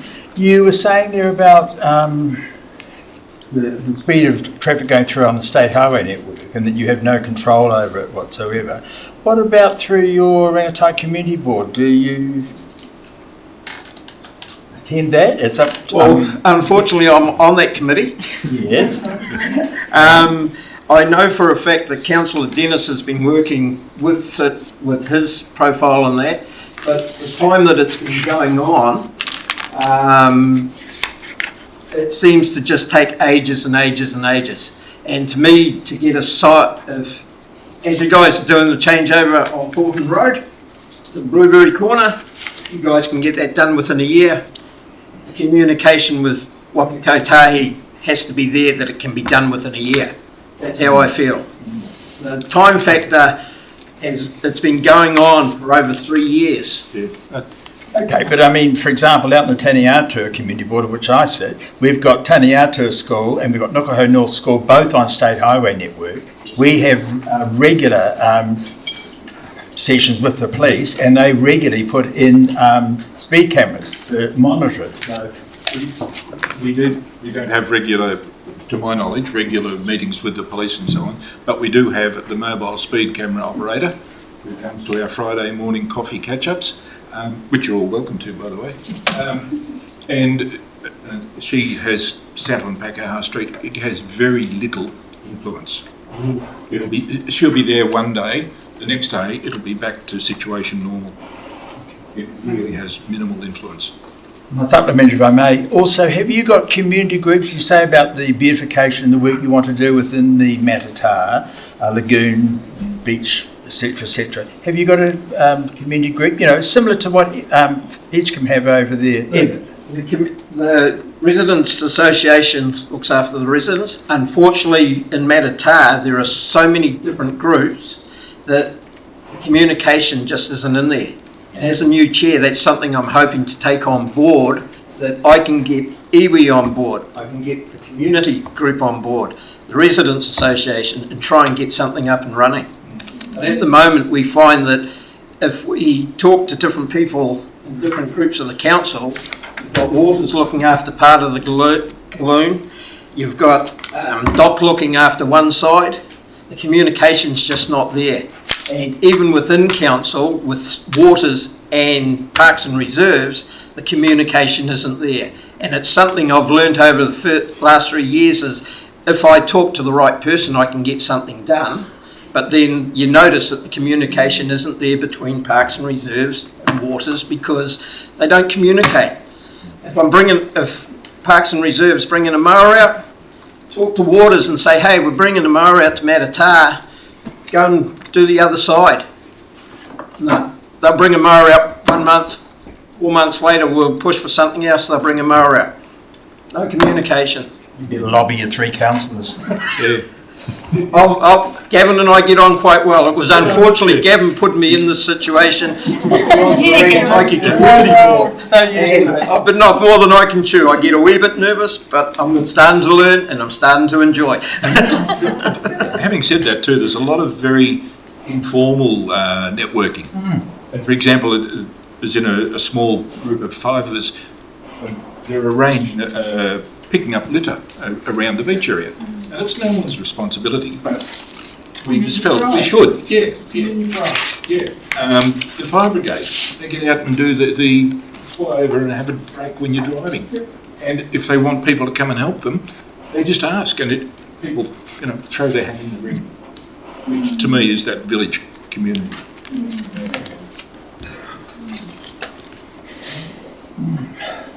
Could you have one first? Happy to go now? No, I think I saw your hand before. But it's not a question. My tricks, Leslie. Last, we'll wait till down sometime. Off I go. Oh, yes. Fight it out between yourselves. I really wanted to say, I love it that your frustration is because you have so many amazing community groups in Matatā, all fighting for their corners, but it's for the collective greater good for Matatā. I think it's a really great dilemma, and I think you're a poster child for some of our other communities around the district. Rangatahi Community Board, we've got Matatā, Awakaponga, Edgecombe, Manawahai and Teko. From one community board, and they're all little rural communities, and they're working really well, even though they probably feel a bit disconnected at times.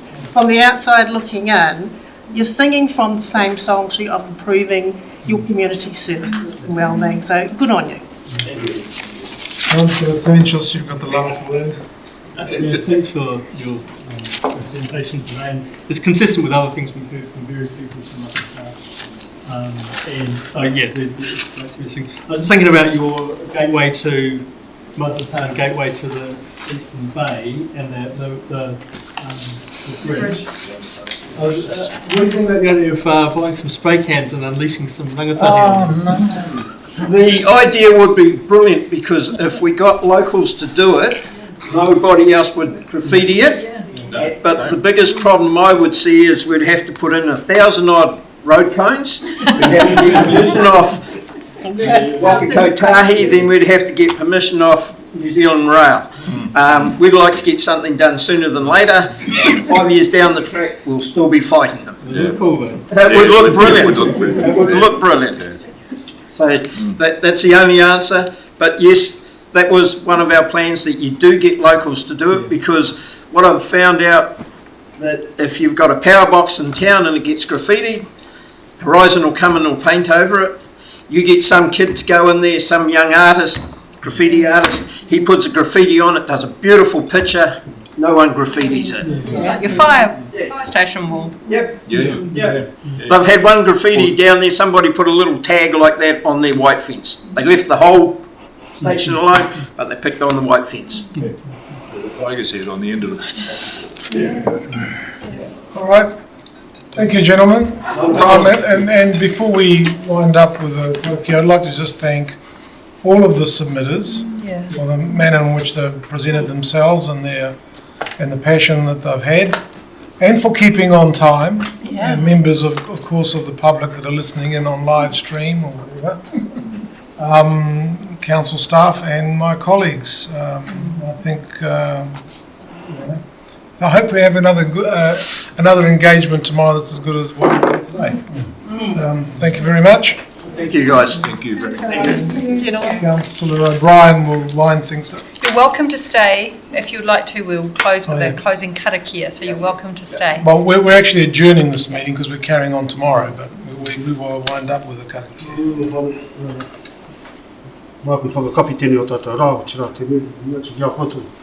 Te marea, ko tau mai konta, te whakarongo mai wā, te tono mai, whakarongo mai, Kōrero mai a mātou I tēnei reo tirā. Tēnā koutou, kia ora tātou. Kia ora tū. Kei mua tātou. Kia taunga manaakitanga ata me angaro I runga I tēnā mātou. Ia māhe ai, ngā hua makihiki. A toi te kupu, toi te manaka, ia toi ngā tikanga ko ia, te whakairi ia, he whakawātea. Au me e ui e... Your turn. Because then I don't do